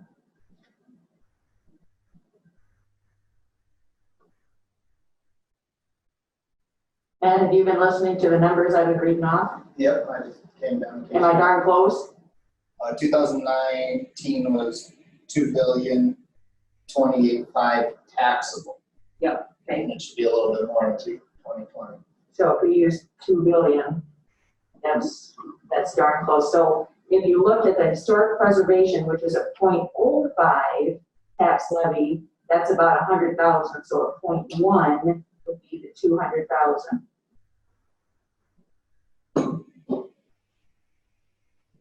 So essentially, if we went for a tax levy of 350,000, it would equal about half of what you're paying for the county's debt service, which is about 620,000. So everybody's tax bill, if you're at home, pull your tax bill, it's a line item that says debt service. So this, this would be about half of what you're paying for debt service, just to give you a ballpark idea. And I forgot to grab all of the tickets that I had at home, because I was gonna share that. And I'm not trying to be a smart ass, but even if we would do this, remember that it wasn't 4 miles. It would only take us 60 years to do all our asphalt roads in the county. Yep, Don, but this is a trial, we have to start with baby steps somewhere. Yep. And That's what I agree. And I keep circling back, when that debt service is done, whoever is on this commission needs to transfer that money to roads and bridges. Because we're already paying those tax dollars. At that point, it's an easier transition. But the sad thing is, I do not believe our roads can wait that long. And Mike's doing his best with his 1 gallon of paint to paint the whole house. And then we didn't give him any money for the roof. That's how he feels at this point. And we should have had this discussion last year before a pool and before a school, but we did not. Because nobody wanted to have the discussion last year. I don't want my taxes raised either. And that's why it's for 1 year, and if it fails miserably, we aren't gonna do this again. Now, that's my opinion, and I'm only 1 of 5 votes.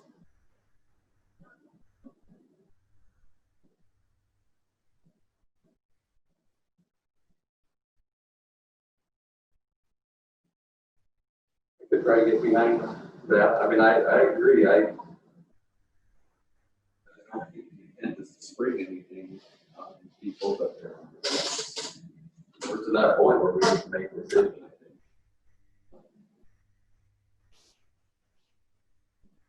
And all along, whenever I'm interviewed about budget, I always say we need to discuss a tax levy. And we've said it all along at many meetings, and that is why we get pushed back, because we are taxing pools. So I guess I just don't see that as this as a surprise to anybody. Did you say you're gonna be gone Friday? Yep. I'll be gone Friday and I'll be gone next week.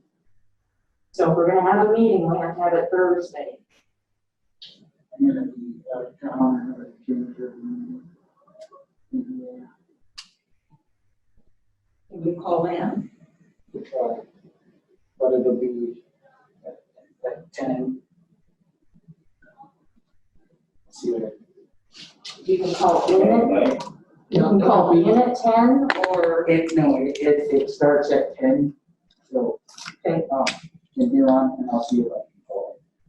Okay, she said we can get outside of the window of your other meeting. If you need it at 2 in the afternoon or 3 or 9 o'clock or It whatever. would need to be probably afternoon, depending on how, I'd say to be safe, it needs to be after. Start at 1 o'clock. Be safe. Is anybody else available 1 o'clock on Thursday? Yeah. I am. Okay. So we don't need to do the wheel tax that same day. It probably would be good for transparency to do it all at one time. But to decide if you're going to do a road levy and what the amount is, and to do a wheel tax increase. And any deadlines associated with them. Can we estimate, between now and then, if you put that $60 limit on? Because big trucks are what cause most of our damage. Yep. So they have paid. I really like that idea. I understand, the farmers, but I think if we're saying this money's going to rural roads, that shuts up the city people. Yep, and I had asked Patty Barbara, and she contacted the state, and they did not get an answer back before this meeting. I wanted to have an answer for that question, but I don't. I have an estimate for just adding $1 to 4 but I can't tell you how many vehicles we've got that have 2 wheels or 18.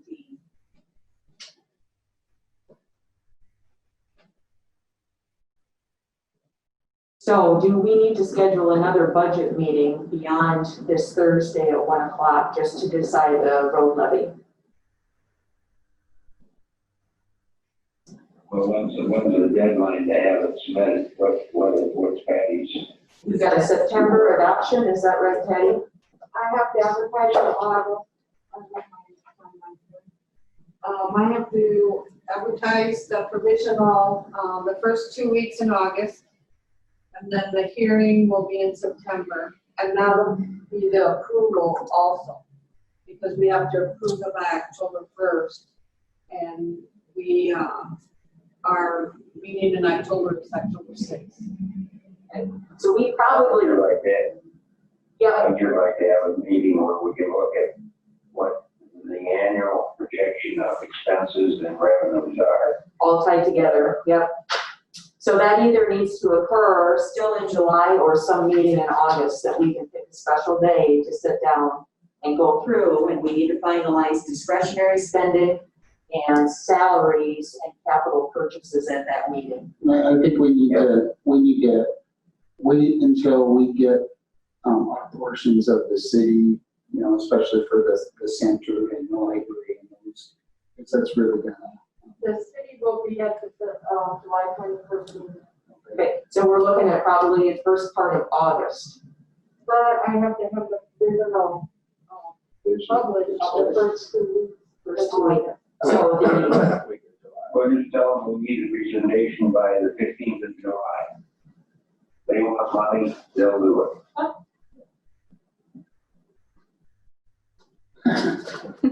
so our meeting in July is, so our meeting in July is on the 21st. We can meet anytime the rest of that week or the last week in July, because our first meeting in August is the 4th.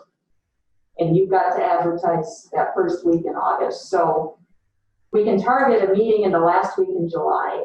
Would that work for everyone? It does for me. Yeah. Okay, are Tuesday mornings good for everyone? So let's target July 28th at 9 o'clock for the final budget meeting to get a provisional in place for Patty to advertise in August. And then in September, we will have to adopt it. Is there a day that week that does work for you?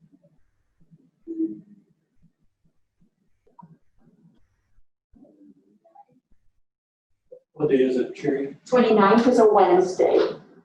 Doesn't work for me either. I could do earlier than that. I could do the 22nd, 23rd, 24th. Okay, so those are Wednesday, Thursday, and Friday. Any of those days not work for someone? Friday doesn't work. Friday doesn't work, so does a Wednesday work for you, Gary? Wednesday will work. Wednesday, the 22nd at 9. You know, I have so many people who watch this on TV and they go, half your meetings are spent on people that are not prepared. They don't have any figures. They have to go back. Oh, I'll get back with you. And I agree. People don't come prepared with any figures and facts. And, oh, I don't know. I'll get back to you. You know, I get complaints like that all the time. You know, why don't you come prepared with all your facts and figures instead of wasting everybody's time and running this thing for hours and hours. And I thought you were a school teacher. Don't you come prepared, or you just read out of the book? I guess you're not a school teacher. So we are looking at a meeting on the 9th at 9 o'clock to discuss a road levy, possibly a wheel tax. So those two need to be on that agenda. And then we need a budget agenda for July 22nd at 9 a.m. as well. I thought you said I had one, but I had to put that in for advertising. Oh, at 1, I'm sorry. Thank you. Thank you, Gary. Thank you, Patty. There you go. See, I had it written down and I had it in my head different. Okay, Don, go ahead. The ninth is your adequate time for advertisement. We just need one day for special. 24 hours. Okay, good. Okay, so again, July 9th, 1 o'clock, Wednesday, July 22nd at 9.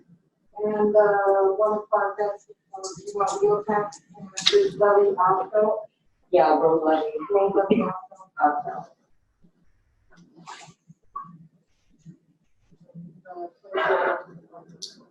Yes. Other comments? Patty, would you send an email out to all of us with those dates on it, I will. please? You can't send it to me because you took away my email privileges, remember?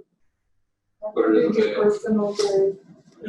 Why do you send my personal email to me? I'm not granted any county email because four people, don't interrupt me, Mr. Banker. You took away my email privileges, plus you didn't even, I asked to be remotely hooked up again with the executive session, and you didn't connect me today again either, just like the last time. On a special meeting, I guess you just a little bit biased, aren't you? John, why don't you write a check out for $1 million for that movie you took from Lee Bridge? You can collect the other $750,000 from Epp and Woods and Bodenstadt. So at this You're no time, banker. I know it's not on the agenda. Would anyone like to make a public comment? Oh, it is. Great. No public comment. Public comment is closed. I'd entertain a motion to adjourn. Second. I have a motion and a second to adjourn. Further discussion? All in favor say aye. Aye. All opposed nay. Motion carries. We are adjourned.